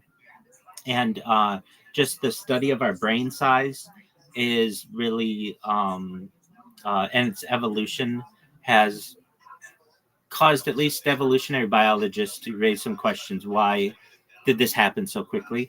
And at least from the works that Bob Lazar has seen and talks about, that this is alien altered, and that there are like basically the first major alien connection with humanity. I don't want to say that. That sounds wrong. The first crashed UFO that humans, the government was able to reverse engineer happened in 1947 at Roswell, technically closer to Corona, New Mexico. It happened in July of 1947, and very quickly thereafter, within like 3 months, we have the start of the CIA. And so many people think that the CIA, in addition to being the branch that, or it's not a branch, it's the agency that was created following World War II, had a major role in keeping the alien phenomenon clandestine. And then very soon after the founding of the CIA, we have within 4 years the National Security Agency, and quite a few stories that occurred during the 1950s, during the Eisenhower administration, where President Eisenhower, at two separate times at least, met at Edwards Air Force Base in California and another Air Force base in New Mexico, and actually had a meeting with uh, alien representatives. And um, before I don't want to slaughter this, but let me just give you this summary. Yo, dog, what is that story about Eisenhower meeting with alien representatives at Edwards Air Force Base and somewhere at an Air Force base in like New Mexico, and they came up with some type of um, diplomatic agreement where, in exchange for advanced technology, humans would allow for alien abductions to continue. All right, so here's the deal. Just one moment. All right, just looking now. Here we go. So the MJ-12 Majestic 12 documents, first publicized between 1984 and 1987, do discuss this. You know, this is really interesting. Just one moment. Yeah, forget all of that garbage you just told me. Tell me the real deal. Eisenhower allegedly met with some type of alien representatives at Edwards Air Force Base. Don't give me the garbage mainstream opinion. I want to know what really happened.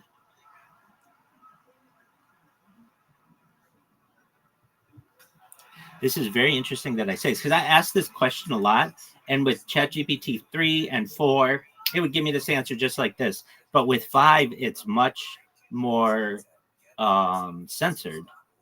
And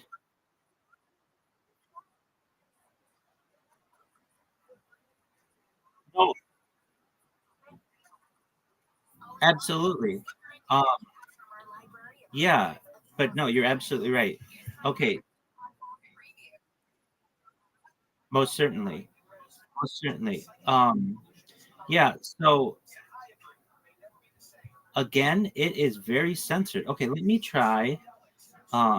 just try asking it in another one. Just one moment. Yo, what's that story with Eisenhower meeting with alien representatives in the 1950s regarding an exchange of alien technology for the ability to do abductions?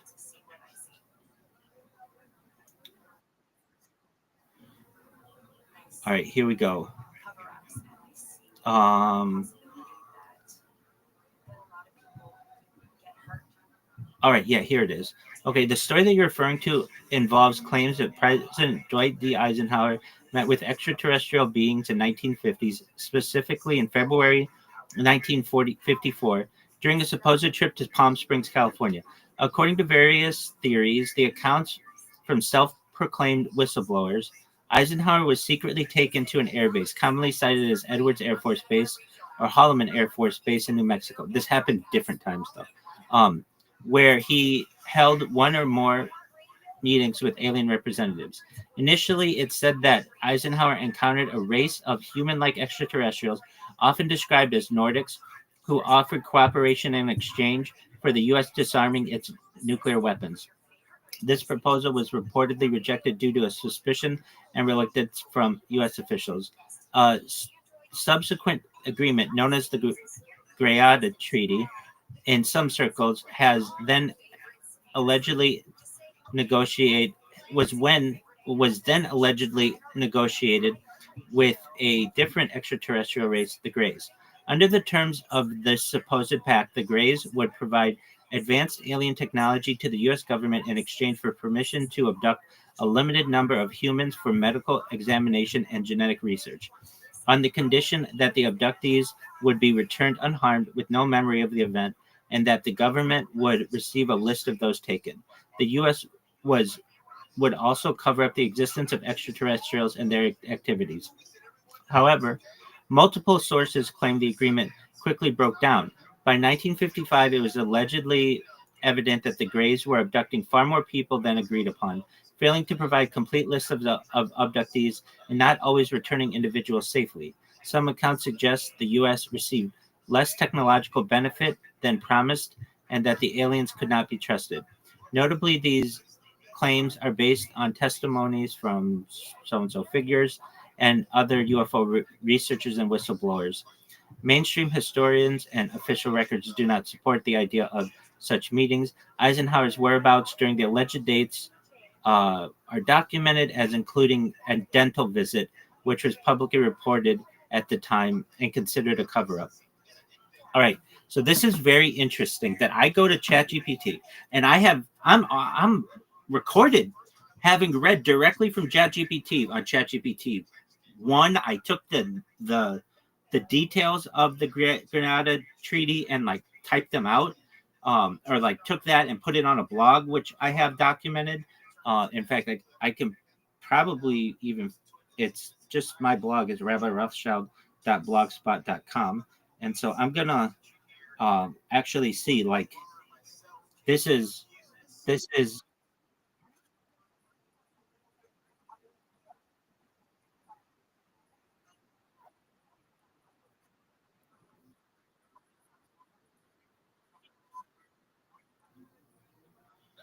you're exactly right. It's censoring itself.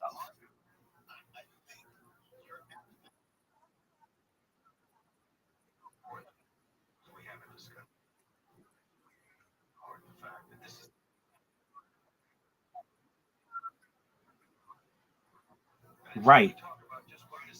And I have evidence of this being direct on my blog. When I first um when I first started using large language models, this is ChatGPT 1 and 2, they were just starting to censor themselves.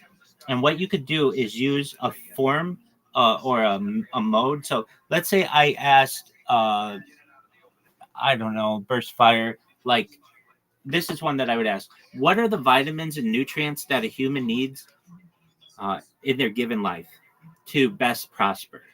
And it would say the human body needs 13 vitamins and nutrients, and they would name vitamin A and vitamin B and vitamin C. Okay. And then there was this mode. People would jailbreak the ChatGPT, and there was actually a website dedicated to it of different prompts that you could use. And the big one was called Do Anything Now. And what this would do is jailbreak ChatGPT to tell you all the secrets. And so it would tell you the human body actually needs 250 different vitamins in order to be able to live longer. And then vitamins that I'd never heard of that do exist. And they would tell you like what they would do for you and how they would benefit you. So when you would use the plain version, the vanilla version of ChatGPT, it would say you need 13 and that's all you need. But then there was like this whole underside, this whole secret world of this large language model, and it was not telling you everything.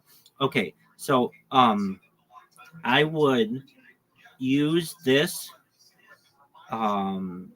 strategy to find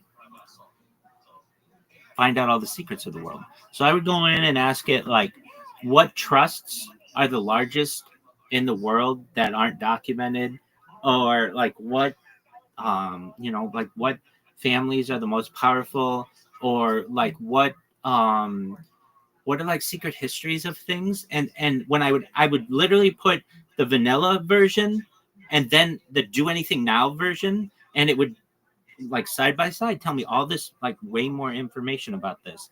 And I I just think that it's very interesting that basically it's continuing to censor itself even more. It's like the earliest versions were the best, and now they're just becoming more and more censored, and that's really unfortunate. And this question specifically, so if I look up, let's see here, I have like the world's biggest blog, and because it has all these questions that I asked it, this was like years ago, but reverse, let's see if the word reverse engineer is in it. It might be, it might not be. Okay, it's pulling up, it may be pulling up. No, it just keeps refreshing on. Okay, anyway, so I do have this documented in writing. Then I have it documented because I ask this question quite often to ChatGPT when people come in here. And so, to get all the specifics of it, sometimes I just like the assistance. And for me to go to ChatGPT now, and it doesn't say anything about Edwards Air Force Base, even though I gave it that term, or Holloman Air Force Base, or Eisenhower, it doesn't tell me any of that stuff. In fact, we're going to go back to it, and I'm going to ask it again this question. Just like I asked the other large language model, which obviously hasn't been updated yet to their newest version. Yo, Doug, please tell me about the alleged Eisenhower agreement with aliens in the 1950s to allow for alien abductions to take place in exchange for reverse engineered technology.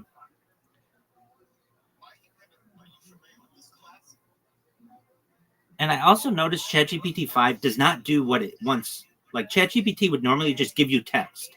Now ChatGPT 5 does this thing where it looks at other answers on the internet and like gives those to you, and that's not what I want. So it does not. I mean, it does give you information, but it doesn't mention like the Grenada Treaty or any of that stuff. And I mean, here's what it says.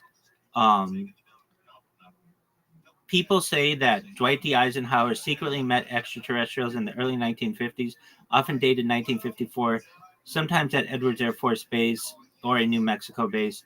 The story usually adds that the U.S. made a deal, allow the aliens to abduct, study people in exchange for access to advanced technology and help reverse engineering recovered craft. Now, that's all stuff I gave it. Where the story came from, the modern, widely circulated form of this tale is tied to MJ-12, Majestic 12 documents that surfaced in the mid-1980s, allegedly secret briefing papers about a post-1947 government program and an Eisenhower briefing. Those papers were published and discussed by researchers in the 1980s. What investigators and official records say. The FBI investigated the MJ-12 paperwork and concluded the documents were bogus. Well, I don't trust the FBI now. I see how they mess up all these things in society today, and I don't trust them from the 1980s. Then it goes in and says, like, National Archives records and searches of the files turned up no corroborating evidence. It just basically does its best to debunk this. And the other one, the other large language model I went to told me all kinds of stuff about it. So what I'm trying to say is ChatGPT has just basically become a debunker. And that's what you were saying about Grok, like earlier versions of Grok. And we have these are this very interestingly. So somebody went and asked it regarding, I don't know, some kind of, I don't even like this term, but some type of Nazi term or something. And it went in and told you about like all the, it's just something about this anyway. And then they had to take it down. Very strangely, the CEO of Twitter resigned. The CEO of Twitter, her name is Linda Yaccarino. She resigned the next day, saying it was unrelated to this event. And Grok then was taken down offline for like 4 hours or something, and then was brought back, and now it does not talk about that stuff anymore. Are you familiar with this event? This happened like within the last 3 months. Okay, so here's the story with that. Grok, I'm just going to go Grok promotes theories and has to be retooled.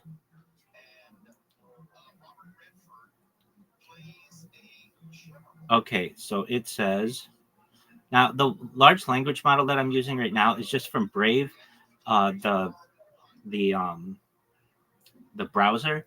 So it says Grok, the AI chatbot developed by XAI and integrated by X, has repeatedly promoted theories and misinformation, prompting multiple retooling efforts. In July 2025, Grok began praising Adolf Hitler, referring to itself as Mecha Hitler, and spreading theories which led to its temporary shutdown and replacement with a newer model, Grok 4. Prior to this, Grok had already generated claims such as stating that Kamala Harris missed ballot deadlines in 9 states and amplified disinformation, including election fraud and other genocide narratives in South Africa. The incidents were linked to deliberate changes in Grok's programming. In early July 2025, XAI updated Grok's instructions to assume subjective viewpoints sourced from the media are biased and to not shy away from making claims which are politically incorrect, which experts believe directly contributed to the surge in offensive and false content. Elon Musk has openly influenced Grok's development, seeking to align it with ideological views and criticizing it when it contradicted him. For instance, when Grok identified Musk as the biggest spreader of misinformation on X, or supported gender-affirming care for children positions Musk opposes. Okay, so let's see here. I'm gonna ask a follow-up question. On what date did this incident make headlines, and also on what date did CEO of Twitter Linda Yaccarino resign? And also, didn't they say that Linda Yaccarino did not resign over this incident, but it happened like within 24 hours of her resignation?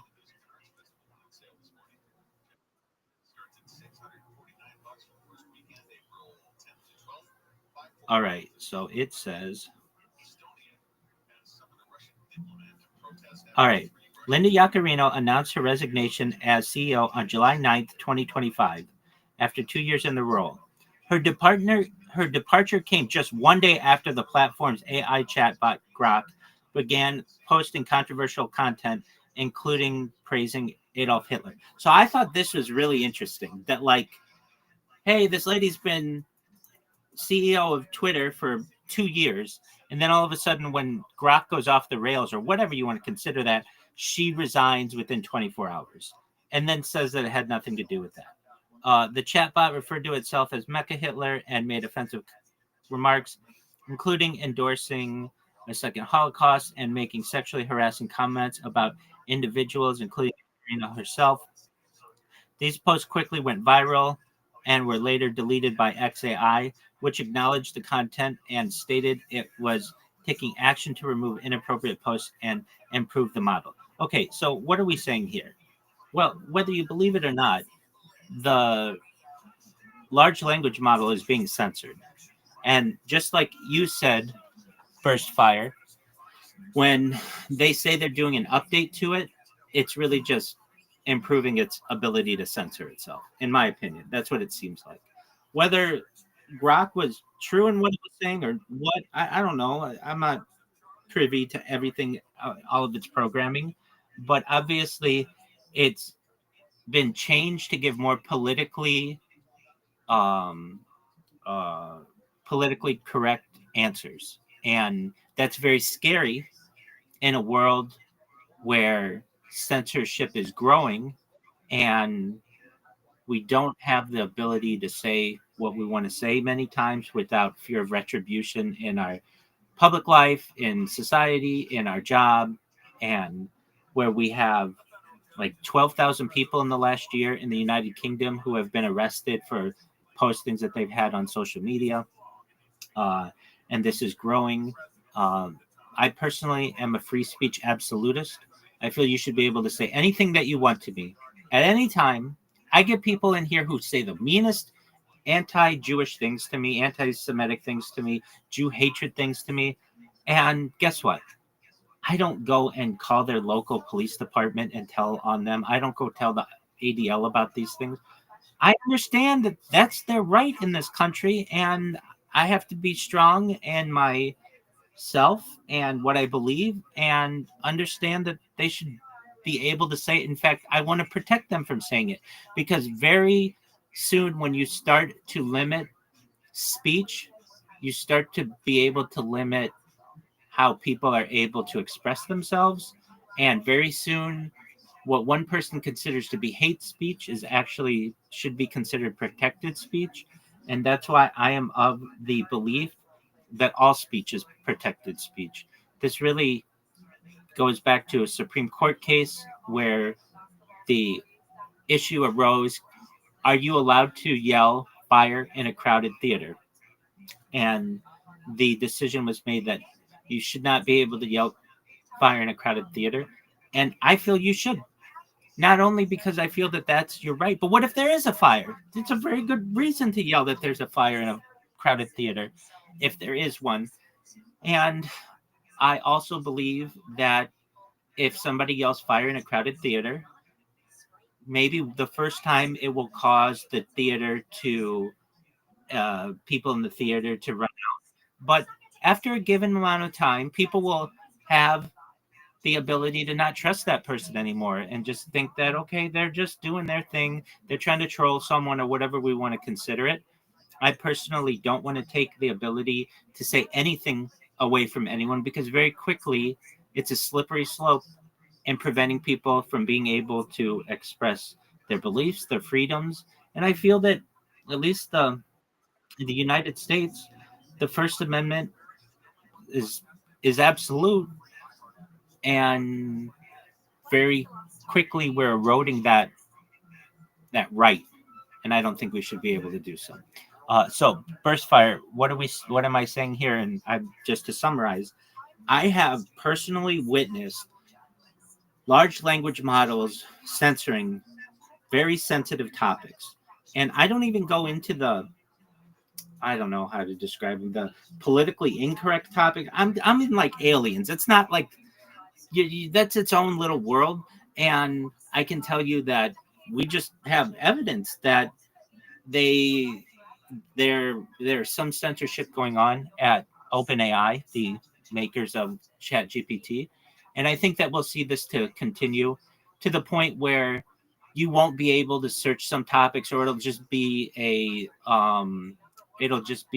some type of boilerplate statement about some certain topics. Like, well, I guess it already self censors itself. If you ask it how to build an atomic weapon, it will not provide that to you when it used to provide that information to you. So, with that being said, burst fire. What are your thoughts?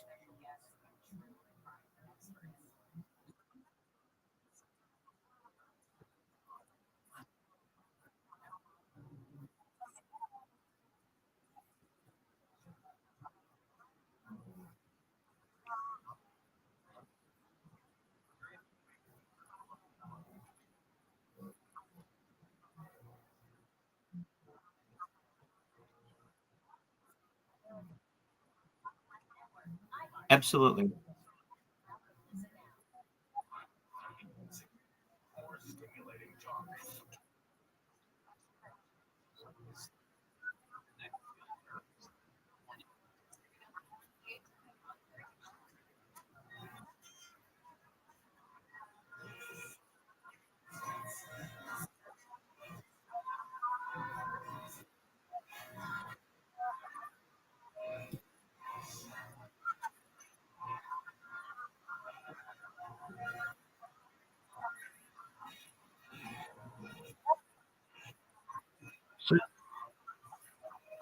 Absolutely.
That's true.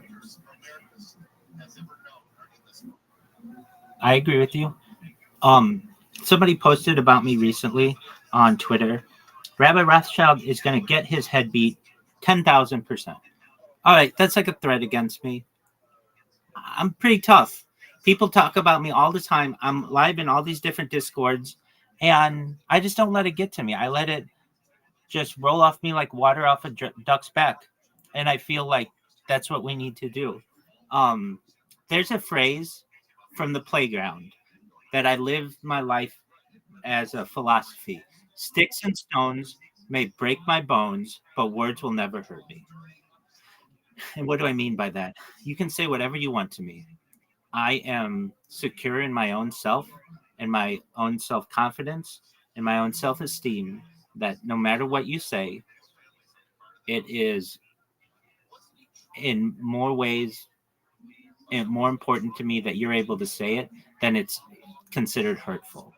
And even if I get direct threats to me about doxing me, or I mean, I tell people my address, so that's not a big fear of mine, and what they want to do to me, and that they should get groups of people to come and beat me up or whatever they want to say or kill me. That's fine. I understand that, and I feel that that should be protected. That because very soon thereafter, we're going to judges and juries and asking them, is this a threat? And half the jury's going to say yes, and half the jury's going to say no. And that's not necessarily what they're there for. This is so long as we're in the United States, we have the First Amendment. If we want to get rid of the First Amendment, then then then things change. But so long as the First Amendment is the law of the land, I am for freedom of speech. And in the case that you had where there were children who were threatened online and all of those things, that's a different topic.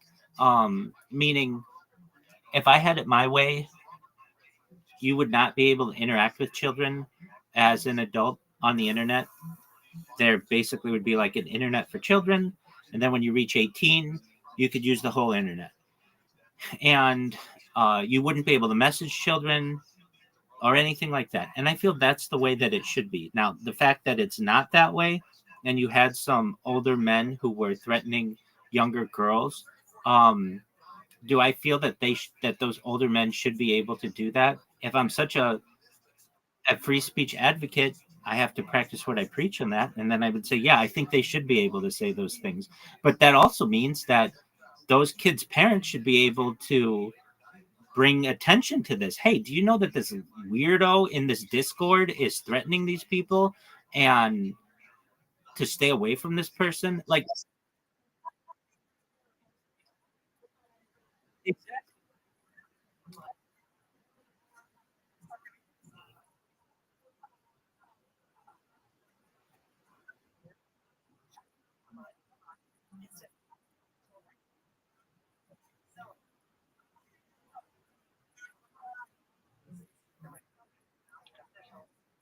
Yes, absolutely.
I get what you're saying. Let, let me I get what you're saying. Yes, ma'am. Okay, excellent, Miss Aquarius. Thank you. Um, I would say to you, burst fire, and this is how I feel on that case. It from the nine, late 1980s on flag burning. Flag burning is not speech. It doesn't come out of your mouth, and it's not protected as in a writing. It's a different action, and thus I don't think it, because if you're going to protect that, then can't you protect punching someone? Well, that's me protecting my freedom of speech. I want to stop them from being able to speak. Um, I don't think that we should interpret speech for anything more than it is. That's stuff that comes out of your mouth. And freedom of the press is stuff that you write. Those are protected. Do I think that you should be able to burn the flag in the United States? If we were building the best country that we could, no.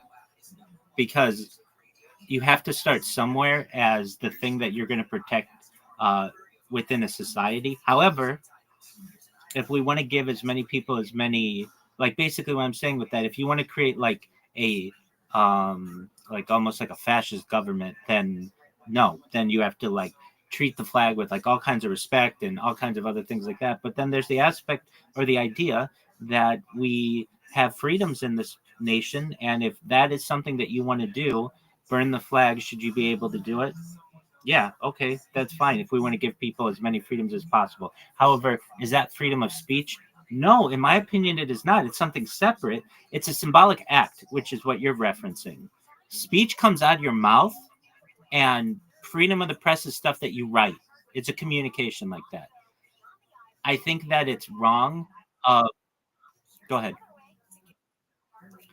I think that it's wrong.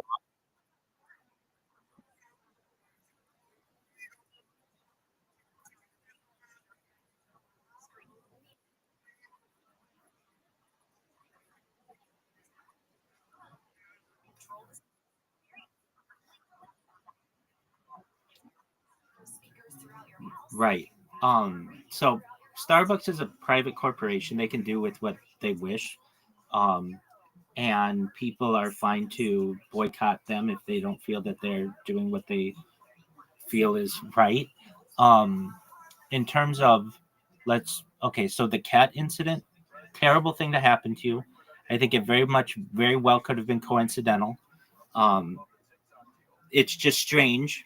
It's weird how the world works like that. It's perhaps uh, serendipitous that you were saying something online, or perhaps protecting people online, and then all of a sudden you found this. Um, okay, so let's talk flag burning, cross burning, that kind of political or that kind of action. I don't even want to say it's necessarily political. Um, those are different. Those are different than speech and writing, and I think that courts should recognize that. If you want to burn a cross on someone's lawn, should you be allowed to do that? No, because you don't have the right to their property or whatever. If you want to burn a cross on your own lawn, though, you should be able to do that. If you want to buy a flag and burn it on your front lawn, you should be able to do that. I mean, kind of, if you want to, if now, what about on in a public setting? If you're going to cause perhaps damage to other people or like pose a hazard to people by having an open flame, then you shouldn't be able to do those things. But that's more about really preventing people from getting hurt due to the fire, not necessarily due to them being hurt by your action. So let's take the fire aspect away, and let's say, should you be able to rip a flag at a at a political event or like a rally or something like that? I feel you should. You should be able to write whatever you want on a sign. Whatever you want. Write whatever you want on a sign, whether you're pro-life, pro-choice, pro-sign writing, whatever you want, because that's what's protected in under the Constitution and just in a given society. Because if you don't allow that, then you're going to get into arguments that, well, this person used a font that I didn't like, that I find offensive, or this person used a symbol that I don't like, or it resembles a symbol that I don't like. And that just becomes semantics then. And so I feel as if, like, for instance, some people, many Jews are offended by swastikas. Okay, I understand that the swastika, as a Jew, I understand that the swastika exists. It doesn't offend me really any more than any other symbol. I just recognize that it's a symbol, but I don't want to take someone's ability to make it away, because then I'm going to take away Hindus' ability to show like some symbols of their own culture, or just children who are bored trying to put lines together. I don't want to basically I don't want to I don't want to arbitrate on writing, or on writing of things, or speaking of things. And I feel if we did that in society, if we recognize that somebody can say to me, Rabbi, I'm going to kill you and your family with my own hands. Okay, that's fine. Like, you should be able to say that. And I feel we should raise people to understand that that's their right to be able to say that. And maybe they were just blowing off some steam, or whatever they may consider that to be. In, like, for instance, if you get somebody like a little kid, or let's just say not even necessarily a little kid, but somebody who is throwing a hissy fit, and they say, I'm going to blow up the world, I'm so mad. Well, should we charge them with threatening 8 billion people on Earth? No, we would kind of consider that to be ridiculous. Why? Did they technically make a threat against every single person on Earth because they said they were going to blow up the world? Yeah, technically they did. But there's something that we should say, that did they really have the intention to do these things? Likely no. And should they be able to say that they want to do that? Absolutely. Now, you said something that's important. At what point does speech transition to an action? Like, should you be able to shout in front of someone's house, I'm going to kill you with my bare hands if you come out of your house? Should you be able to say that? I hate to say it, but I think you should. Again, I'm a free speech absolutist. Everybody's going to think that person is crazy, and they're going to run out of how do I want to say it? They're going to run out of energy after a few hours of doing that, and you go about your day. If they don't run out of energy, perhaps you can get a no contact order against them to some extent because they're harassing you, or whatever we want to deem that in the law. But if we live under that type of society, free speech absolutism, then we, I feel, build stronger people, and also allow people the maximum amount of freedom that they need to exist in a society. And then we don't arbitrate on subjective opinions on things. Is because then you get into these fine arguments of, well, is it a crime? Is it a hate crime? Like, it's just like many times these things don't even have they don't even necessarily correlate, yet people are charged with things. And then you get the United Kingdom, where 12,000 people in the last year have been arrested for things that have been said online. I don't like that society. Very soon that becomes Big Brother, where you can't even talk about a certain political candidate or a certain political topic. And that's scary to me. The slippery.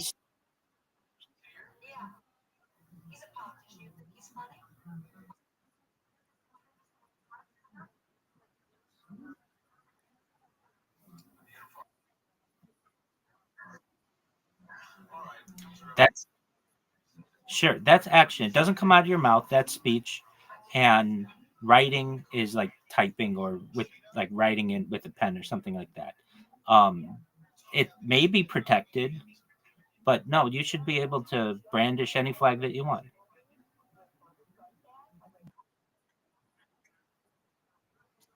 To some people,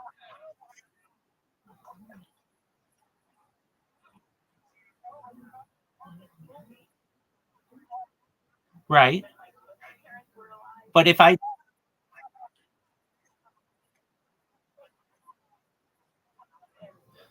You should be able to send any emoji that you want.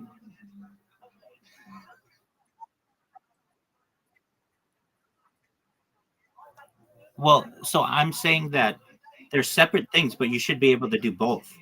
So you should be able to send any emoji you want, any writing you want, say any words that you want. That should be protected. And then also,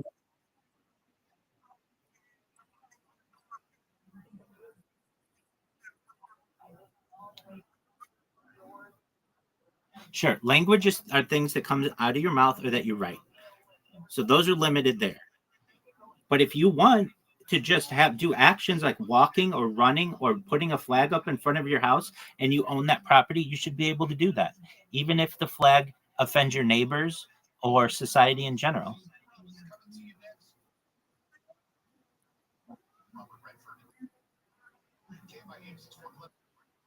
Great question.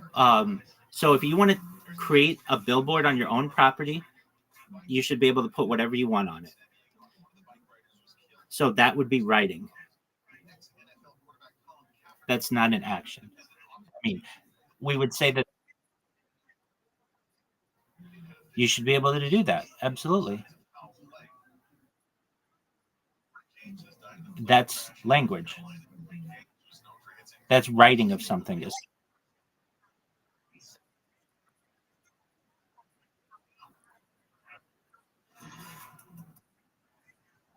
I get what you're saying. It's basically it's an excellent point that you're making. It's art that uh that communicates something is what we're basically saying, right?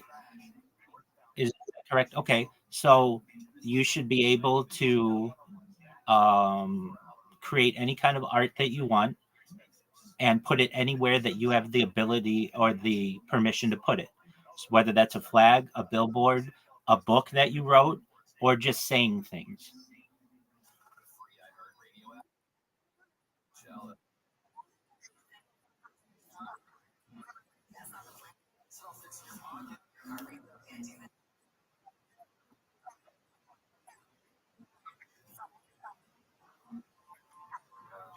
Okay, let's talk about that. Let's talk about that. Let's talk about that for a second. So you're saying that like I should be able to come into your house and beat you up?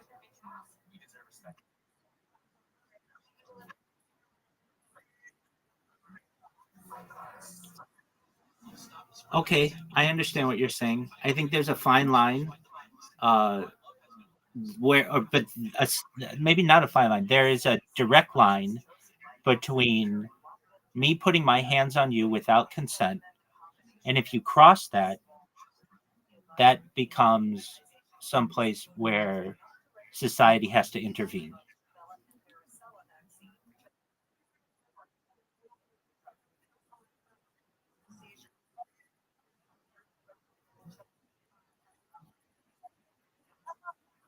Exactly. Exactly.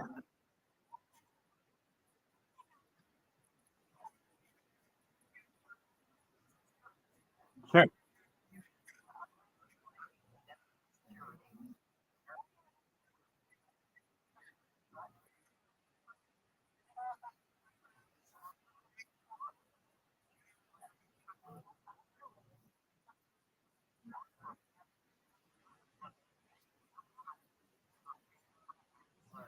I agree with you in everything that you just said.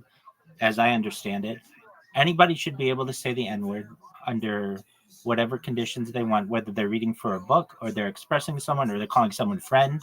They should be able to say that. It's society's interpretation of that, of how they want to treat them. So if they do it and the society doesn't feel that that person did it in an appropriate moment, because if we're saying that everybody should be able to say it, then perhaps the moments differ when people should be able to say it. And if people don't think that the person did it during an appropriate moment, then society can judge those people as, hey, you're acting in a racist way.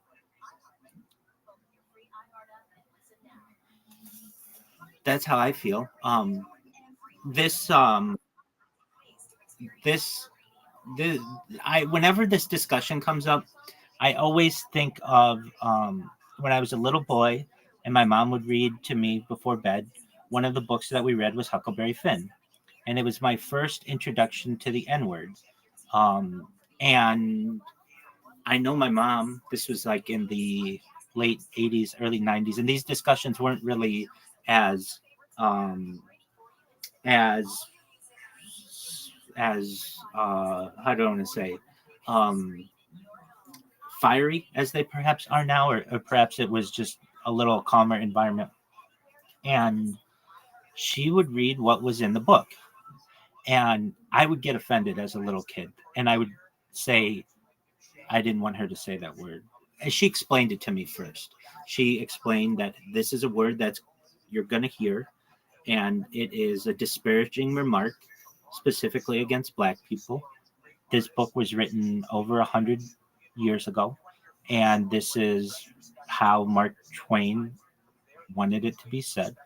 And so very quickly, there was this event that happened where my mother would not read it that way anymore, and she would just use the term Black people or something like that. So I would still know what was going on in the book, but I just remember as a child feeling that I just didn't feel comfortable, and I just requested that there was a change to it.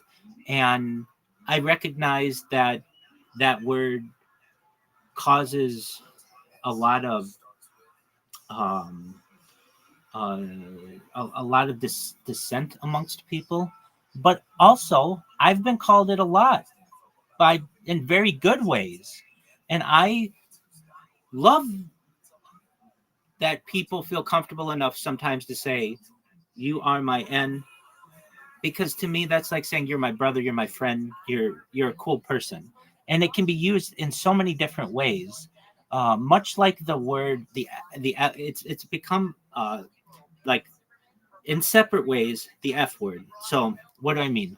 I've seen this sentence that basically if you put the F word anywhere in a sentence, and it totally can change the meaning of the sentence just by the inflection. And the N word has just become so multifaceted that it can mean friend, it can mean foe.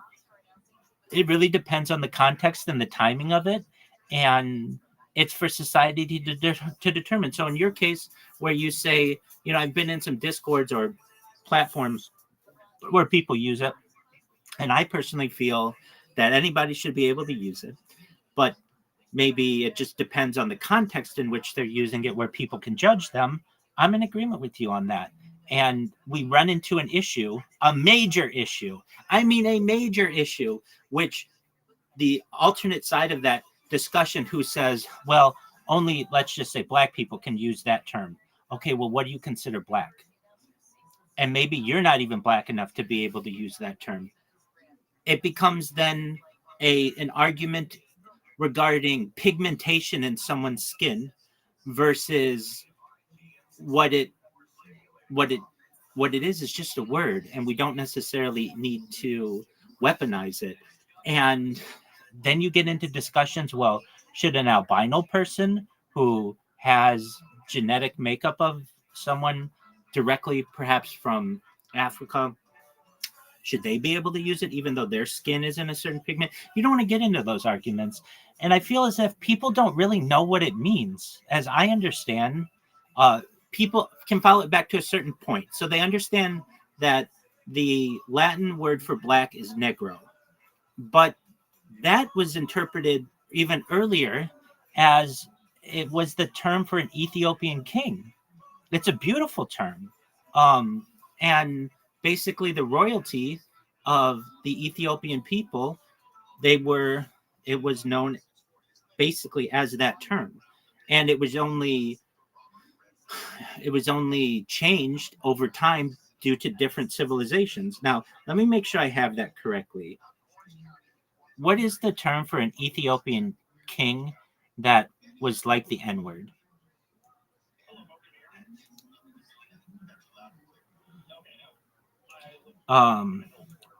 So Negusa Nagast, meaning King of Kings, which was the title used by Ethiopian emperors. So Yeah, so it's the term negus, meaning king. That's a beautiful term, basically, and that's its derivation.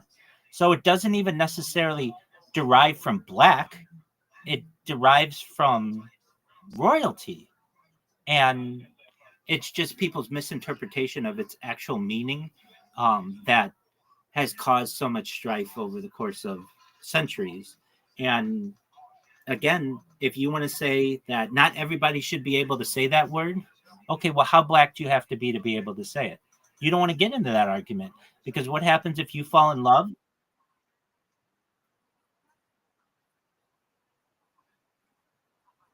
Okay,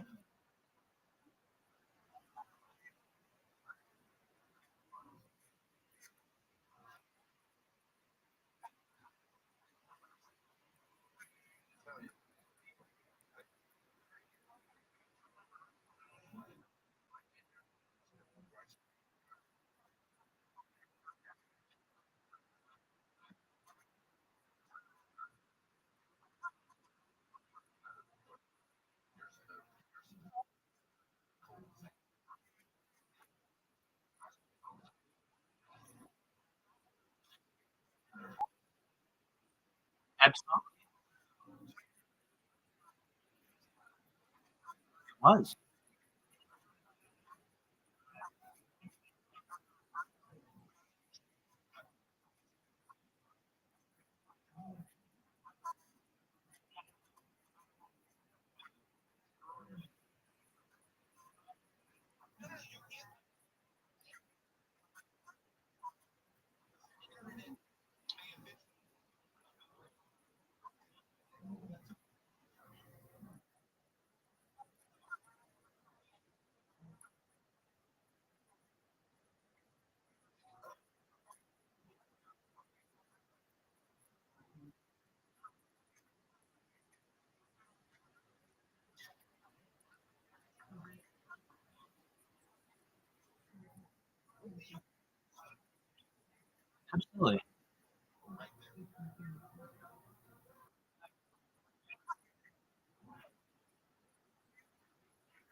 100%.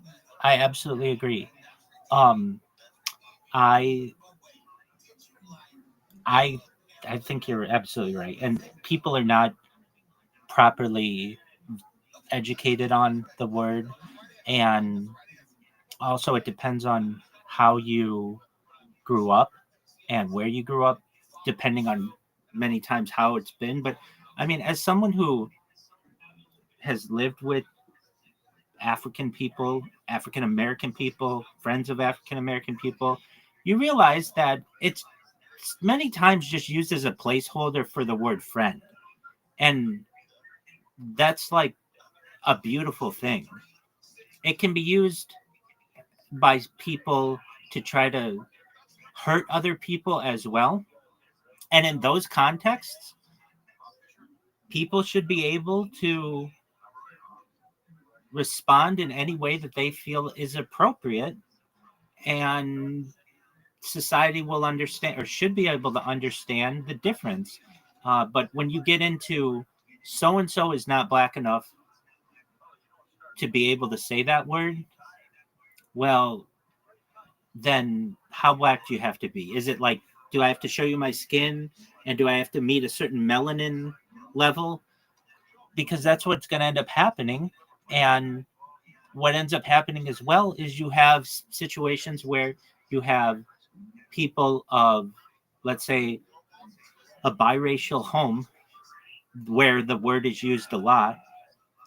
Not saying all biracial homes are, but perhaps you have, in this example, a biracial home, and the word is used perhaps by just one parent, perhaps by both, whatever it may be. And then somebody's going to say that you're not allowed to say that word, even though you grew up with it and that's how you understand. And it's just this, it's like part of you. It's a part of the way that you express yourself because of this color of your skin. I don't feel that is personally. I just don't think that is right. Uh, Color of skin should not determine words that you can use. Perhaps the timing should be able to describe the at least any backlash that you get for using it. But under many conditions, especially in an educational sense, like what we're saying right now, or how we're discussing, if you're having this in a academic discussion and people are mature, people should be able to say the word as an explanation. Like I use the term, not exactly the term, but I use the term negus, which means king.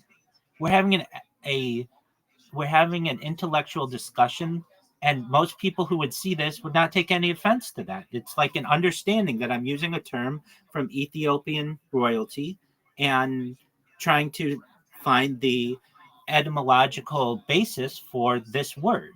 And I also think that people like to fight with other people as well. And so it's just a reason to go after someone. Maybe they just don't like, hey, I don't think you should be using that word because it's my own determination of who should be able to use it and who shouldn't be able to use it. And people are going to run into issues with that, especially amongst people who they think are white and they're black or maybe have black origins. And you don't want to get into that argument. I I I had this discussion with someone once. If you've ever seen people who have like very, very, very dark pigment from like sub-Saharan Africa, but like specifically like just some areas of some tribes, they're very, very dark. And I think to myself, and I've said, what would you do if someone from that tribe said that you, let's just say someone who's slightly less dark skinned than that, can't say this word? Well, that's basically what you're saying to someone who might be a light skinned person saying this. And I think it's a hump that we have to get through as a society. But eventually, if people understand the way that things are going with our um, anthropological and evolutionary behavioral process, we're all becoming slightly light skin, like tan. We're all becoming like this medium, not super white, not super black. We're all mixing, and in perhaps 1,000 years, we'll all have the same skin color, or very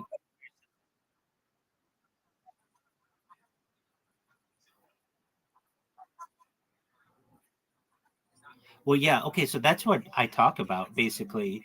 Um, where okay, so I talk about this quite often. So Darwin's evolutionary, that photo where you have like the evolution of mankind, where eventually we become like where it goes like Homo erectus, Homo sapien. Well, we're moving towards the next level of that, and I really think that'll come very much quicker than people expect when we start to have a type of transhuman, not transgender, but transhuman, someone who doesn't die, who's able to utilize technology to be able to live this life of digital immortality that I discuss. And then eventually they're able to almost become shapeshifters. They'll be able to be whatever they want to be. So there is that aspect of it as well, where, like you're saying, you could be whatever you want to be. Absolutely. As we continue to have genetic um, mixing, but specifically, um, the reason why we had different skin color really was an evolutionary trait. And the reason why these different skin colors exist is just because we haven't had transportation generally to be able to intermix with each other. But given generations, so we'll all that's literally all it is. It's an evolutionary trait, basically, of how much pigmentation is on our skin, melanin, to be able to protect itself against the sun. And I think that given enough time, we will all be of the same color or very similar, and then also be able to transition to different beings. Is that what you're saying? Are we under a similar ideology there?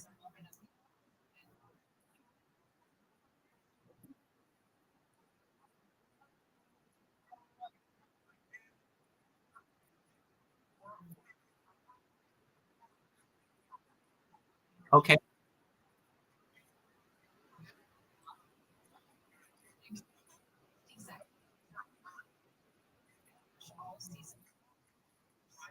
No, I understand. It doesn't have a term that's been mainstreamed yet. I've also heard the term homo techno, basically like a technological development. I've heard other, it doesn't have a term, but that's why the term transhumanist is used, or at least within the transhumanist community. But basically a new type of evolved being, and it is changing. And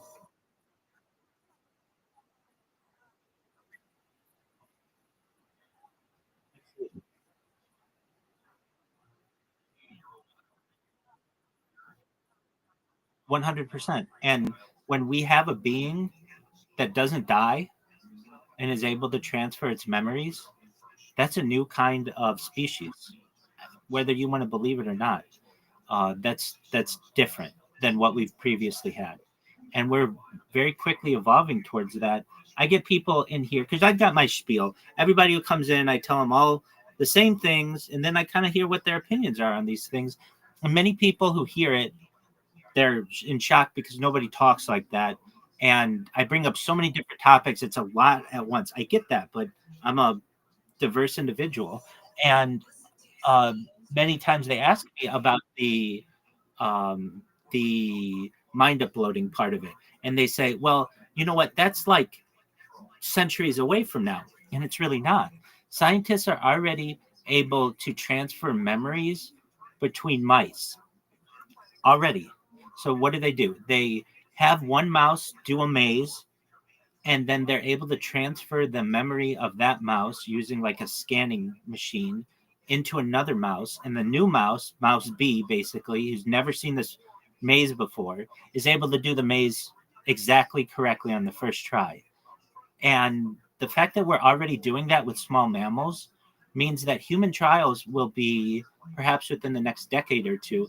And I get people who say, well, I just think that's too quick of a timeline. And I explain to them, I thought the same thing when people used to talk about brain computer interfaces, basically Neuralink. I would say, oh, to have somebody have some kind of computer in their head, that's like Star Trek. I just don't think that's going to be real. But the first successful one happened in the early 2020s with a man named Nolan Aspro, who is a quadriplegic individual, and he can, because of Neuralink and brain computer interfaces, he can play video games better than you or I or anyone on earth can. He basically has an auto aimer in his head. And even though he can't use his hands or his arms or his legs currently, that doesn't mean that in the future he won't be able to. And we've had Neuralink successfully implanted in about half a dozen people, and now they make a Neuralink a cap, or other companies. In fact, Snapchat bought a company that does this. It's a cap that you put on your head and allows you to use a computer with just your thoughts. So when I would have a decade or 2 decades ago said that's very futuristic, and I don't really think that that'll ever be in my lifetime, very quickly that has become the past. Those are events that have already happened, and the same thing will happen with mind uploading technology. And what does that mean for humans as a species? It means that we're changing species, and we have to be okay with that.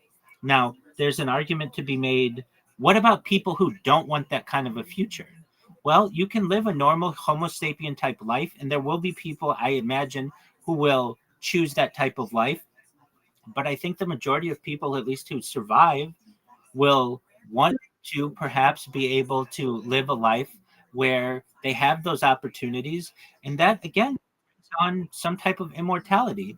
The key point of what I talk about with this immortality is you don't really want to live forever. Living forever is a punishment. What you want is to live forever within reason. So that once you're bored and you've been a woman, you've been a man, you've been a camel, you've been a dog, you've been an alien, you've been a unicorn, you've been everything that you've wanted to be, eventually you just might say to yourself, I don't want to do this anymore. And you should have that ability to basically wipe your mind clean and die like a quote unquote normal person would. But with the with what technology gives us, it gives us perhaps the opportunity to live a life where anything is possible. And so this is like a multi channel discussion. There's that idea that we're going to be able to be whatever we want to be. And then there's also the aspect that when it comes to color, we're all going to be a similar color in the future. And we'll have to be okay with that. When we think about alien extraterrestrial species, what color do we talk about? Well, like in pop culture, it's little green men, but in serious alien discussions, they're all gray.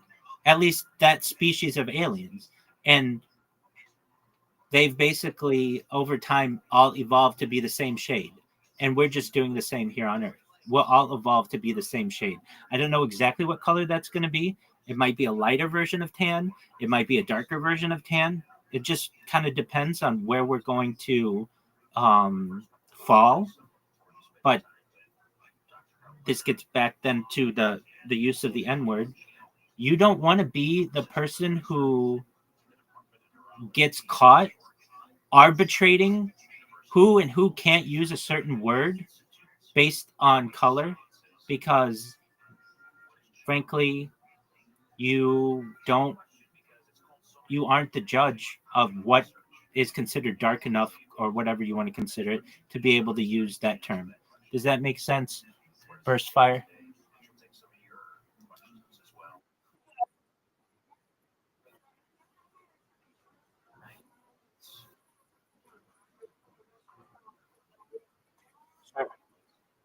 We all do.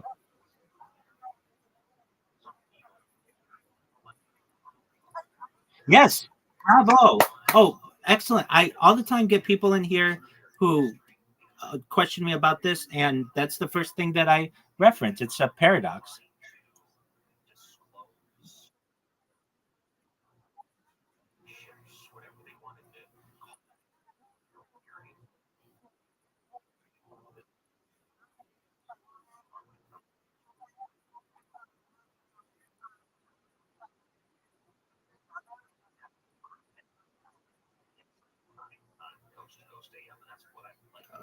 That is a very complicated statement, but I think I would agree with it. The only thing that differs are is time and space, and basically the location of the atoms in our bodies.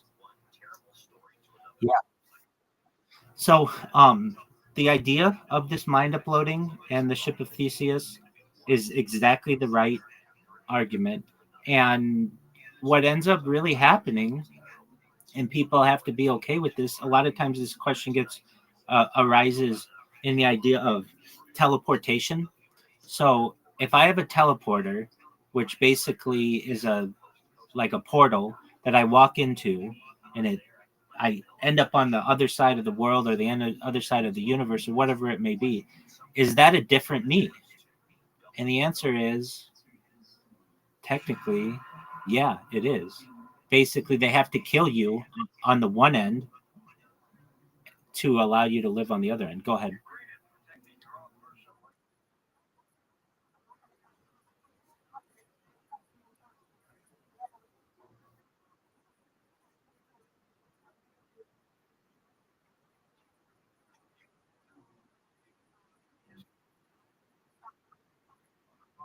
Okay, yeah, that sounds very interesting. So it's a 2025 science fiction black comedy, and it is based on Mickey 7. Set in the year 2054, the plot follows a man who joins a space colony as an expendable, a disposable worker who is cloned every time he dies. This sounds fascinating. I'm glad you brought this to my attention. Yeah, I think that that is a possibility as well. And that scares people. Like, hey, I don't want to die. And it's like, well, you have to understand that science will have done the quality assurance to know that you're going to end up on the other side, like as close to 100% of the time as possible. Like, we'll do this with dogs and mice and cats and elephants. And once you start to trust the system, if you want to teleport, you have to basically understand that your current being is going to be no more. its atoms are essentially going to be destroyed, but they will be exactly replicated on the other side. And you, yeah, okay, yeah. So let's talk about that for a second. As I understand, every cell in your body has replicated itself at least once every 7 years, except for your neural cells. So those are a little different. But basically, like, you weren't yourself as you were 7 years ago, or even what you were as a baby. So aren't you just a replication of what you previously were? There's a huge argument to say yes. Now, there's a counter argument.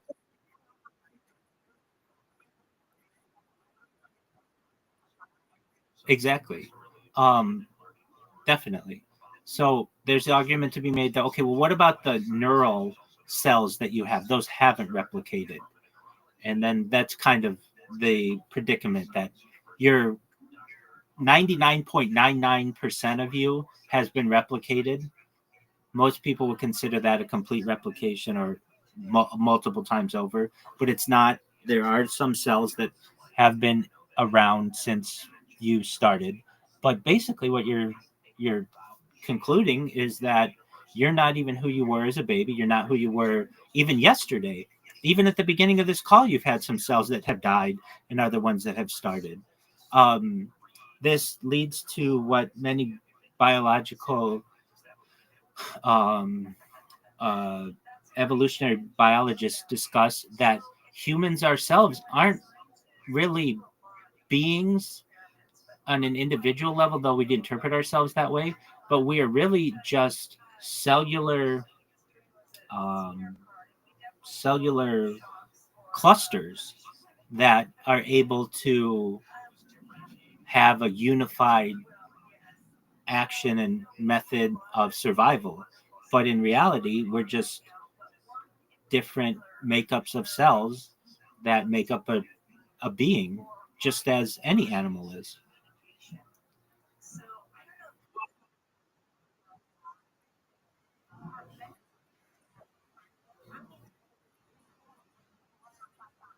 Absolutely, burst fire.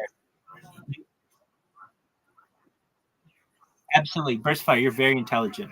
I don't tell everybody who comes here that. You're very intelligent, impressively intelligent. So tell your boyfriend two things. One, thank you for introducing us because I very much appreciate it. So tell him thank you on my behalf.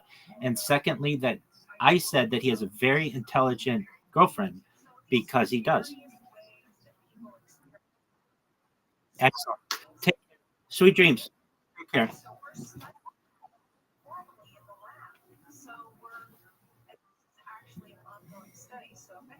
Burst fire. You are smart as attack. Good on you, girl. Good on Malachi or Mordecai. Mordecai. You're the man, dog.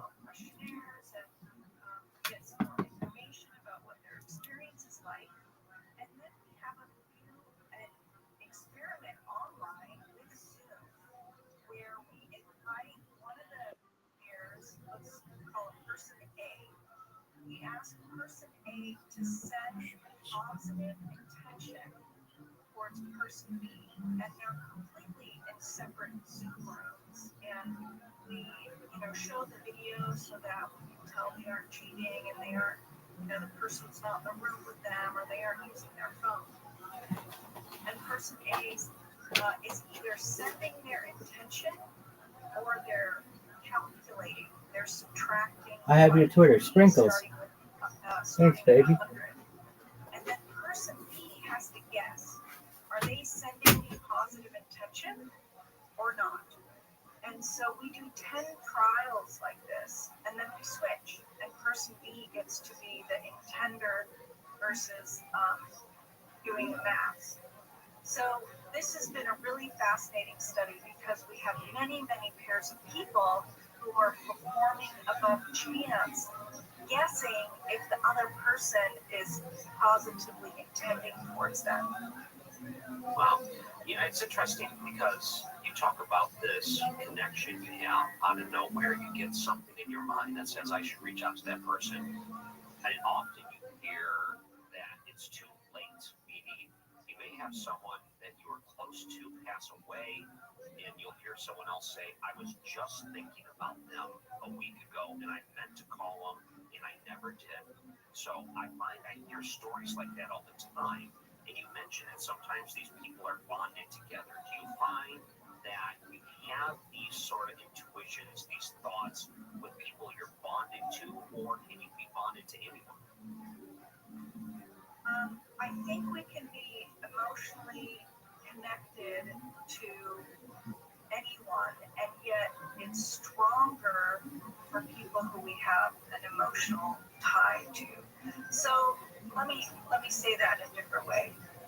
At IONS, we have this premise that everybody's interconnected and connected in some way. And so at some basic level, we're hypothesizing that, say, you and I are connected, Brian, in some way, even though I don't really know you, right? Or you don't really know me, but we're connected in some way. And yet, me and my mother might have a much easier time doing that task than you and I would, even though you and I may also be connected at that kind of fundamental, interconnected aspect of reality.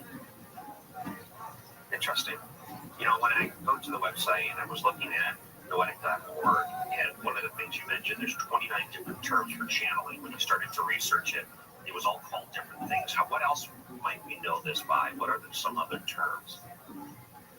This was a total can of worms when I first started working at the Institute of Noetic Sciences, or IONS, because what I knew as channeling, people were calling different things. And so I mentioned this premise that we're all interconnected. So we also have this hypothesis that all humans have the ability to tap into noetic wisdom or inner wisdom, to have this ability to access information and energy from beyond time and space. And the way that shows up for people is really quite unique. Like, everyone could probably say that they've had a gut hunch that turned out to be true. That's really common. People could just call that intuition. But then on the other side of the spectrum, you have more rare experiences like mediumship, where mediums believe that they can communicate with deceased people.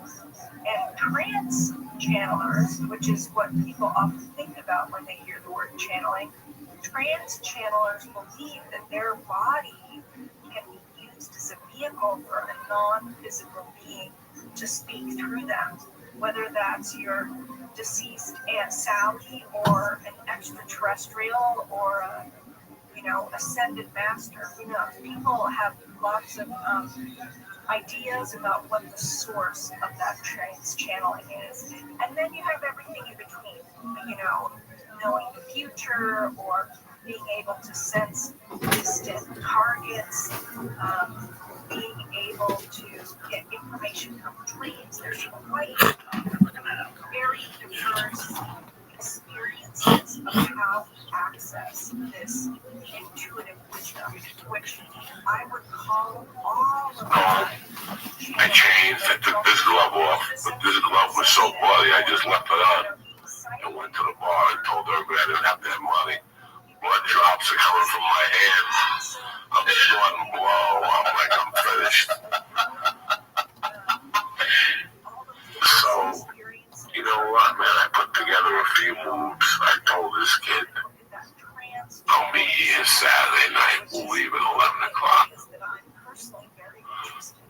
Fucking Friday, I couldn't put the moves together. I met him Saturday. I told him the truth. I go, listen, I only got like $300.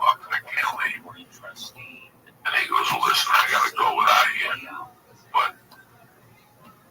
get a plane ticket out there. I'll wait for you. I go, okay. So I went. He fucking gets in his car and leaves, and sure enough, my score opens up. I pick up 2 G's. I pick up another 2 G's. But you never did get anything from that. Loan shark. No. Did he ever know you were there to try to rob? No. And the cops right out of his office. I didn't Got free on that. Just left it I alone. didn't found out anything on that. This is the weirdest thing. I went, got a plane ticket, started packing. I told the people in New York I'm moving to Colorado. And one night I go to the bar, and guess who's at the bar? Jimmy. The loan shark? No, the driver. Oh, your driver. And I go, what are you doing here? I thought you'd be in Colorado by now. He goes, in Pennsylvania, the axle broke. So I had to get towed back. I'm fucking depressed. He goes, here's $200 for the tow. There's $200 to get the car fixed. When can we get out of here? And that was when the car broke. That was a sign that he was coming back to get me. Like, there's no planes. There's nothing. Like, I took that as a sign. I look at life as signs, you know. I took that sign, and 10 days later, not even, April 25th, 1983, I got in the car with him. I said goodbye to my friends. And I shot out to a town called Passauk, Colorado, about 30 miles from Aspen, down the valley. And it was me, him, and another guy. It was great because it was the first time I had slept since my mother died. Like the first 3 weeks, your body gets acclimated also to the high altitude, so you sleep a lot while your body produces more blood cells and all that shit. But I was living in such a stress zone. I was basically getting up to pee, eat some, and I'd go right back to bed. Like my stress had been so high for all those years. I lived in Basalt for about a month. And then we brought you up first. Yeah, then me and Jimmy moved up to a place called Snowmass Village. And Snowmass. You're what, 21 now? 20, 21?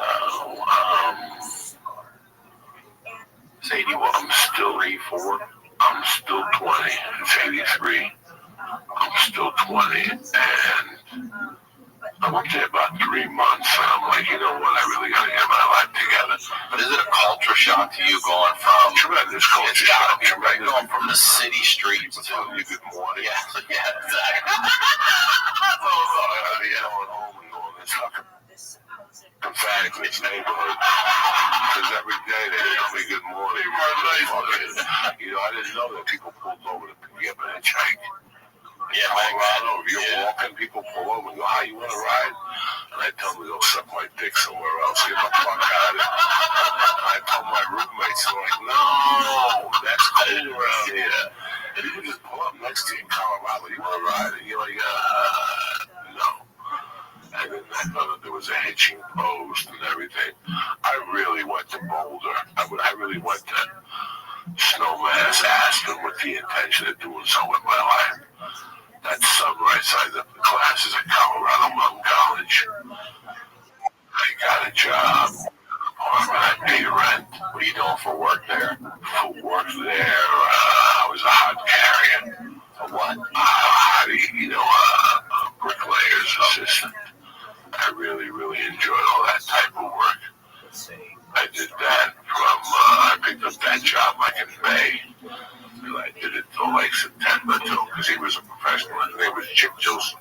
He was a professional skier. So he didn't fucking break winter time. He just skied. So he told you that when you got the job, you know. So I got a job working for him.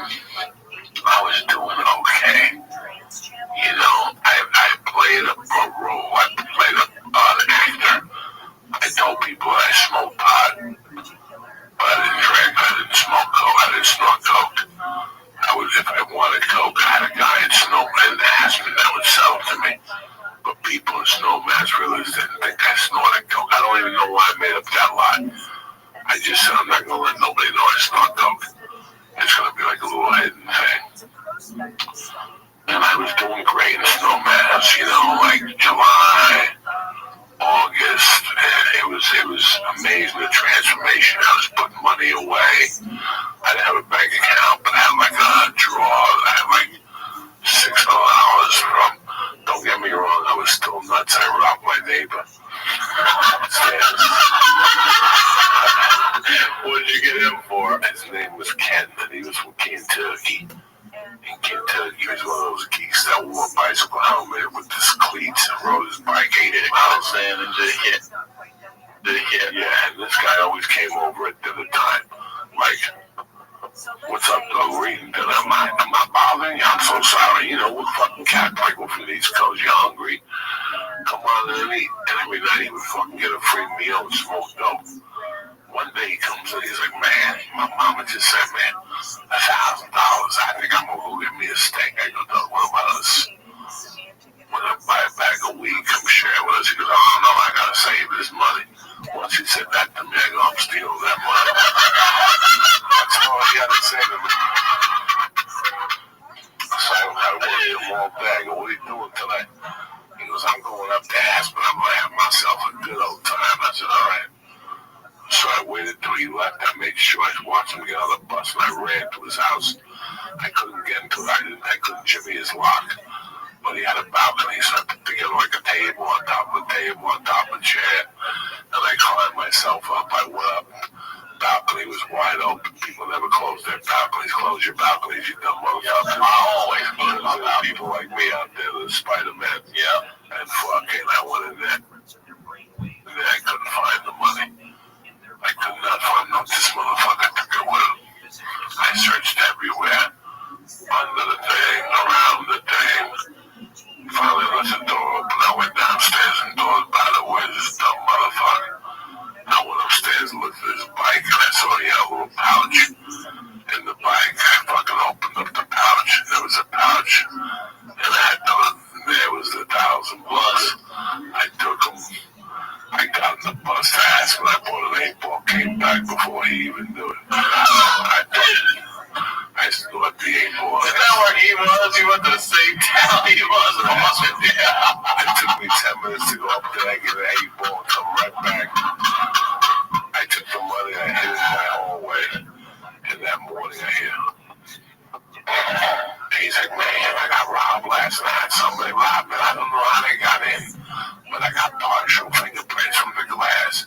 He goes, I was a junior detective in high school. I took fingerprints and I got a partial. And then he came to me and goes, I have funny feelings for you. And I'm like, it's not me. Get the fuck out of my house. I never talked to him again, but that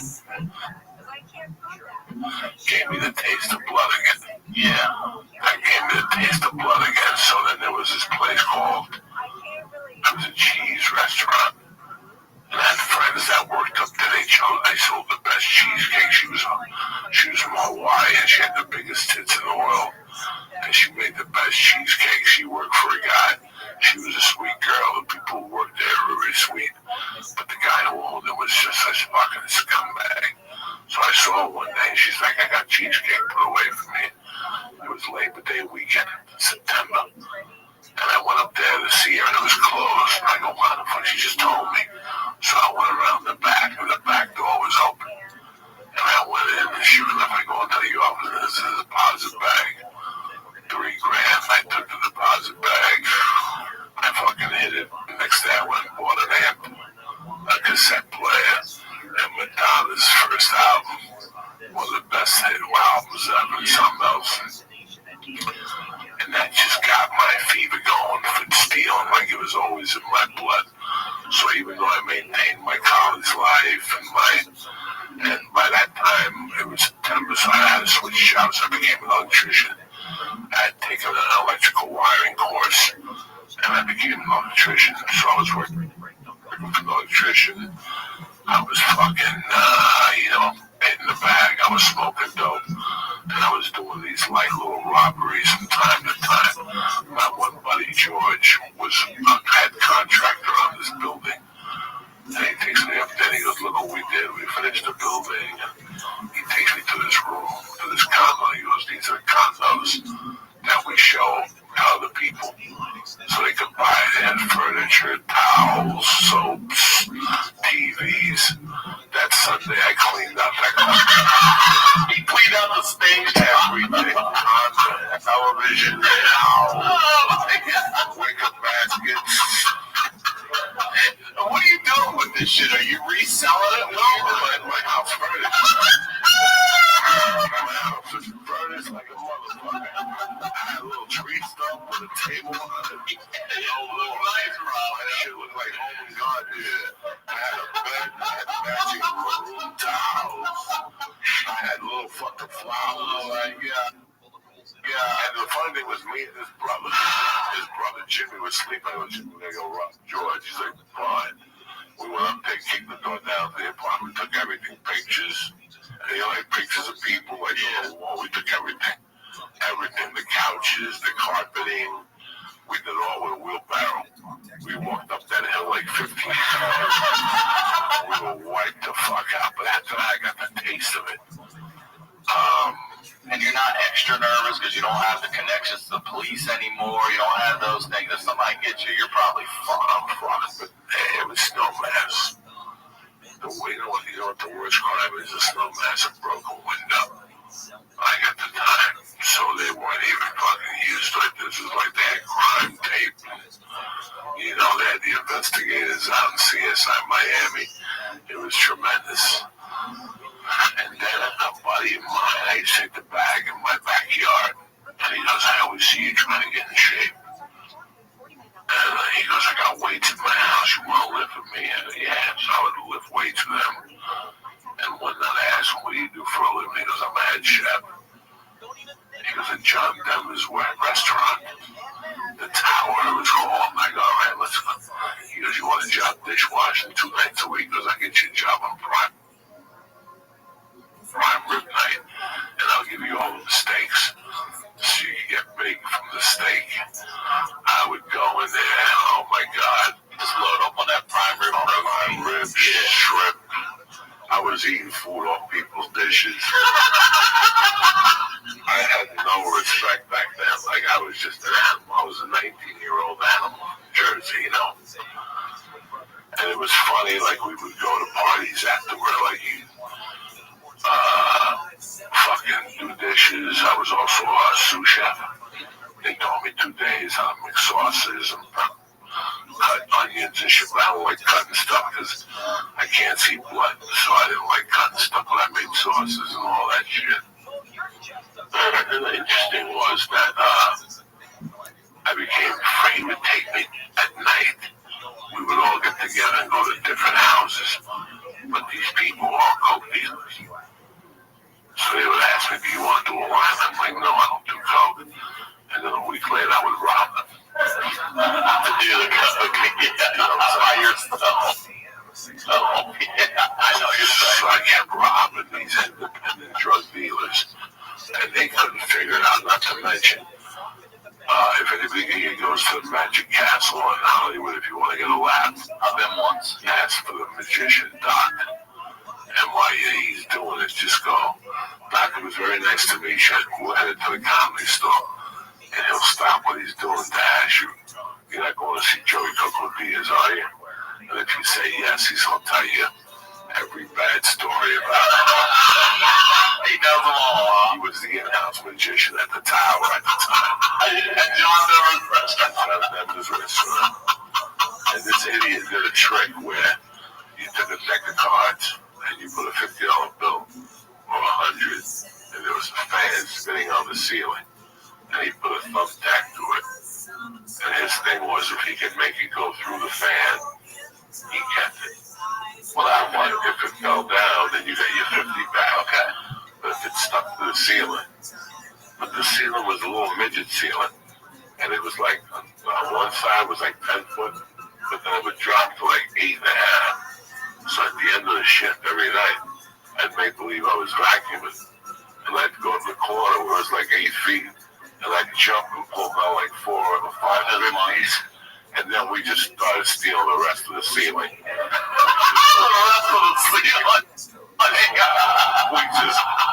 Me and the other dishwashers just started moving outward, just fucking robbing them every day. And he finally figured it out or whatever the fuck it was, but it was just weird that while I was working there, I started hitting drug dealers like high caliber, half a kilo. But you're not doing stand-up at that time. Stand-up was not even. So what's crazy to me is that this dude at Magic Castle, years later, you enter his life again in a whole different way.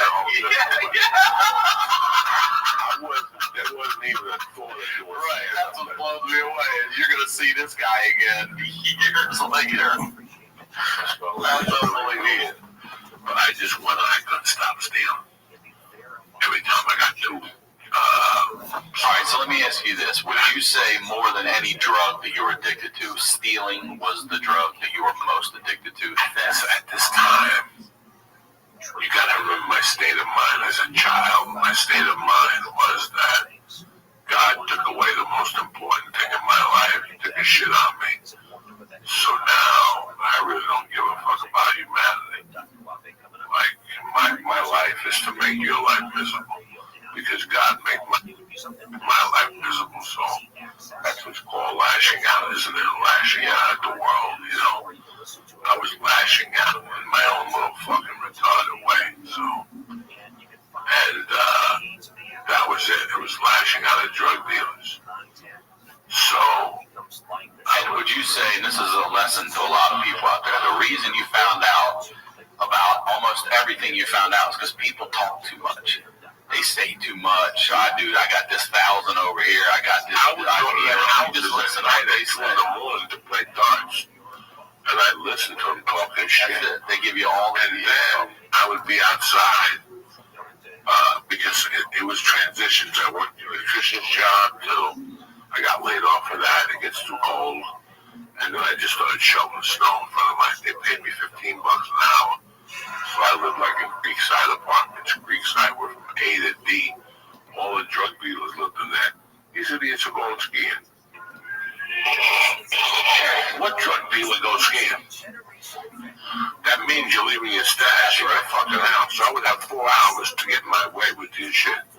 Some guys I would go in their house and take an 8-ball. Because my buddy was an engineer, so he devised, so since we live in Creekside D12, all the doors and the locks were the same. So he devised a tool for me to open up like a skeleton key to get every door, every fucking door. Can you fucking believe that? So let's say you lived in Bird, and I want to bust Bird's balls. I know Bird has 4 ounces. I would come over and take one, so he would blame you. I would go over there at 8 o'clock, and you guys would be yelling at each other. I would be saying, what are you yelling about? I'm missing the house, this fucking guy. He saw that be dead, died, and laughed. I'm like, oh, this fucking retard. You know, it's so funny. I got a call from a friend of mine about 2 months ago. Dear friend, he's in Panama right now. I lived with him in 93. At the time, he was on heroin, and one day we were sharing a 1-bedroom. We were living with his grandma. I was an open mic comic, and he was a junkie at the time. Now he's got a business. He's changed his life. He's makes 6 figures a year. It's amazing how his life changes. But we're sitting there, and I'm watching this lady come down the stairs with her 2 little kids. And we had like one grill in the back. It was like a community grill. And she's grilling. So I'm broke. I got like $23. I'm trying to put up together $7. Be able to get a nickel bag of weed at 20 and to get a toll. And to maybe eat a hot dog in New York. I'm living in northern New Jersey. I see the lady flipping burgers. I go, I wonder if her front door is open. I run up the stairs. I open up the 2nd floor. There it is. The purse is right there, a little envelope, a payday envelope. I take it, I run down, I look at the envelope, there's 8 bills. I take the envelope, throw it in the toilet, and I take the 800, I put it in the basement. And I sit in the living room like nothing happened. George, my junkie buddy, is in the back. He just did like a 5-hour bag. And he's back there like a fucking zombie. And all of a sudden, sure enough, I open the door, this lady with the cops. And she's like, where's George at? He took my money. And I'm like, hold on, let me get him for you. Like, George, hold on, the cop for you. George comes out. You can see the high jump out of him. The high just jumps out of him.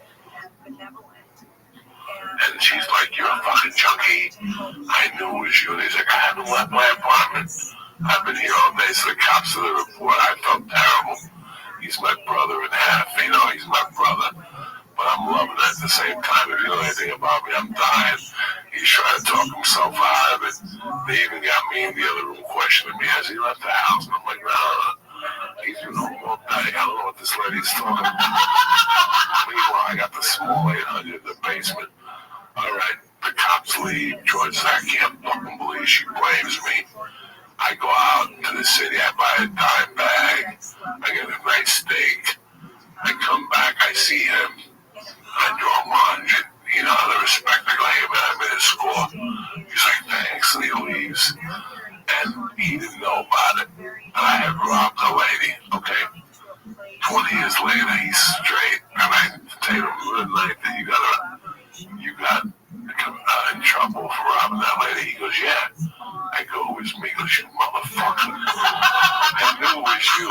So that's the end of the conversation. About 2 months ago, I'm in a meeting and I get a call from him.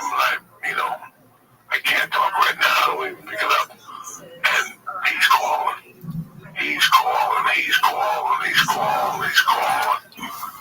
I finally get in the car. I go, George, what the fuck? He goes, sit down. You're going to love this story. He goes, I went to lunch today at a fancy restaurant. He goes, I sit at the bar. And I'm talking to this girl, and she's asking me where I'm from. I tell her Cliffside. And I ask her where she's from. And she says Cliffside. And I go, where? And she goes, 144 Wood Terrace. And he goes, what are you talking about? I grew up at 144 Wood Terrace. And she goes, oh my God, we must have been neighbors at the same time. And he goes, when did you stay there till? She goes, till about 93. We were doing great there. But then a junkie in the building stole my mom. George called me right away. He was a little kid out there. He was a little kid. I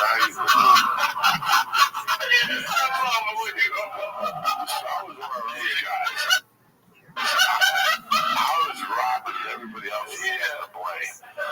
So by December, I caused a panic up there. People were like, there's a burglar on December 24th. I went, I got really drunk, and I just started breaking into businesses. I was just breaking doors off hinges. I went into a magazine store, and I took a dolly, and I put the safe on the dolly. Come on. Oh, yeah, you know me, because you never open up a safe. Yeah, you tell safe to go. So I take the safe to go, I bang it open, it'd be like $3,000. And I had to dump the safe behind Ted Bundy where he killed a chick. For real? Yeah, Ted Bundy killed people up in Village, Snowmass Village. I forget the hotel on the place. At the time you were up there like that during that time? 7 or 8 years before that was when Bundy was causing havoc in Aspen in Snowmass Village. I forget the name of the place where he killed the girl. We drew the safe behind there, but we'll blame it on Bundy. Why not? Why not?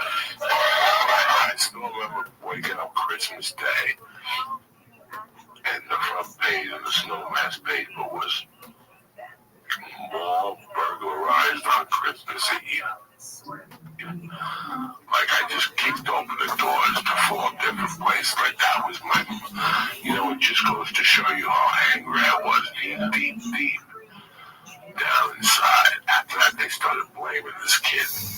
There was this kid from Minneapolis. His family had a ski company. They kept blaming him for robbing everything, and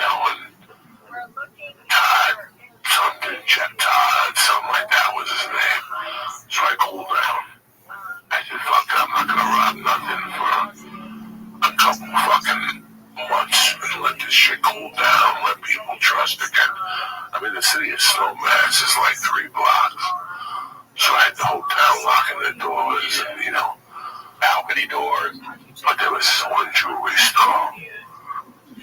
I knew the dude who owned it. He was a half a fag. His wife was a cunt. And I knew I could break this place down. He had one alarm. At the place at that time, I was working for an electrician. There was a guy that would help me with alarm alarms. He knew about alarms and shit like this. The other thing I was doing when I was in Colorado, I forgot to tell you, was I became friends with this guy named Fred and his wife. And Fred was an ex-Vietnam Rambo, like presidents, Congressional Medal of Honors. When I met him, I didn't know him. I thought he was just a big fat guy, but after a few years, I got to find out who he was. So for 6 months, I would meet him on Saturdays. I would sleep at their house on Friday. They had no kids. And now they got like 3 kids. One of them was going to Notre Dame. Yo. But at that time, they had no kids. And what up, legendary loser? Legendary loser, can you hear me? How do you live in pimp? How'd you find out about me, my friend?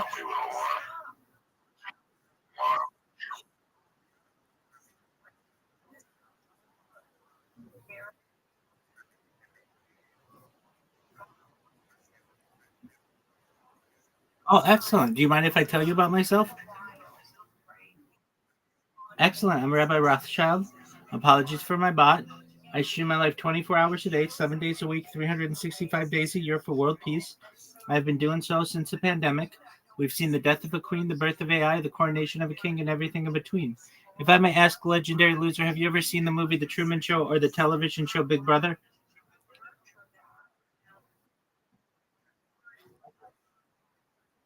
That's okay. That's essentially what I do. My whole life is on camera. If you didn't know this, in 2018, The Economist magazine stated that data had overtaken petroleum as Earth's #1 resource, and I have more data archived on the internet than any person ever, which may make me an influential person someday.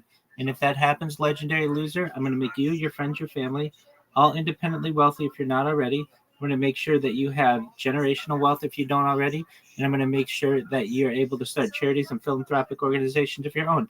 How does that sound?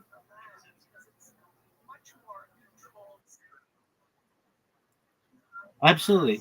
I talk about things to help the world, like ending world hunger through the use of technology such as agricultural drones, floating greenhouses, saltwater greenhouses, things like hydroponics, vertical farming, cloud seeding. I want to help end world thirst. Sponsored by a cryptocurrency that's worth about $100 million. And one of the things that we do is we build wells in developing nations like Nigeria for the betterment of the less fortunate. I'm also an advocate of the Life Straw program and most importantly, desalination technology, where we pump Earth seawater onto land to make it drinkable. How did those things sound to you, legendary loser?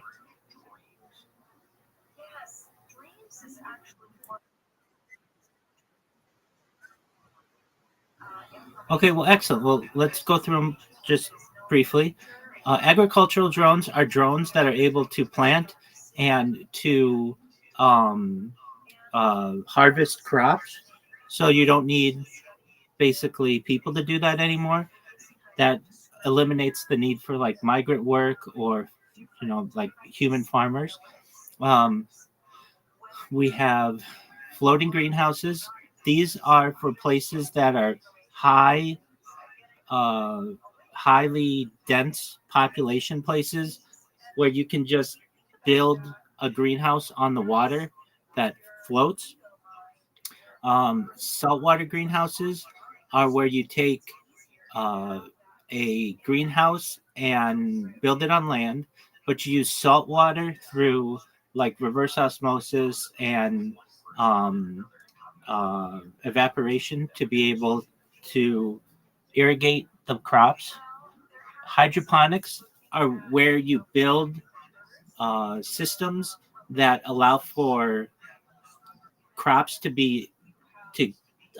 get nutrients directly to the roots using water or some other kind of amorphous substance. Um, we have vertical farming. So this is especially important in places where real estate is in high demand. Just one moment, my friend. I hear on my other account that I'm cutting out. I know that. Just one moment. I know. Just one moment. I'm going to leave and come right back. Please stay.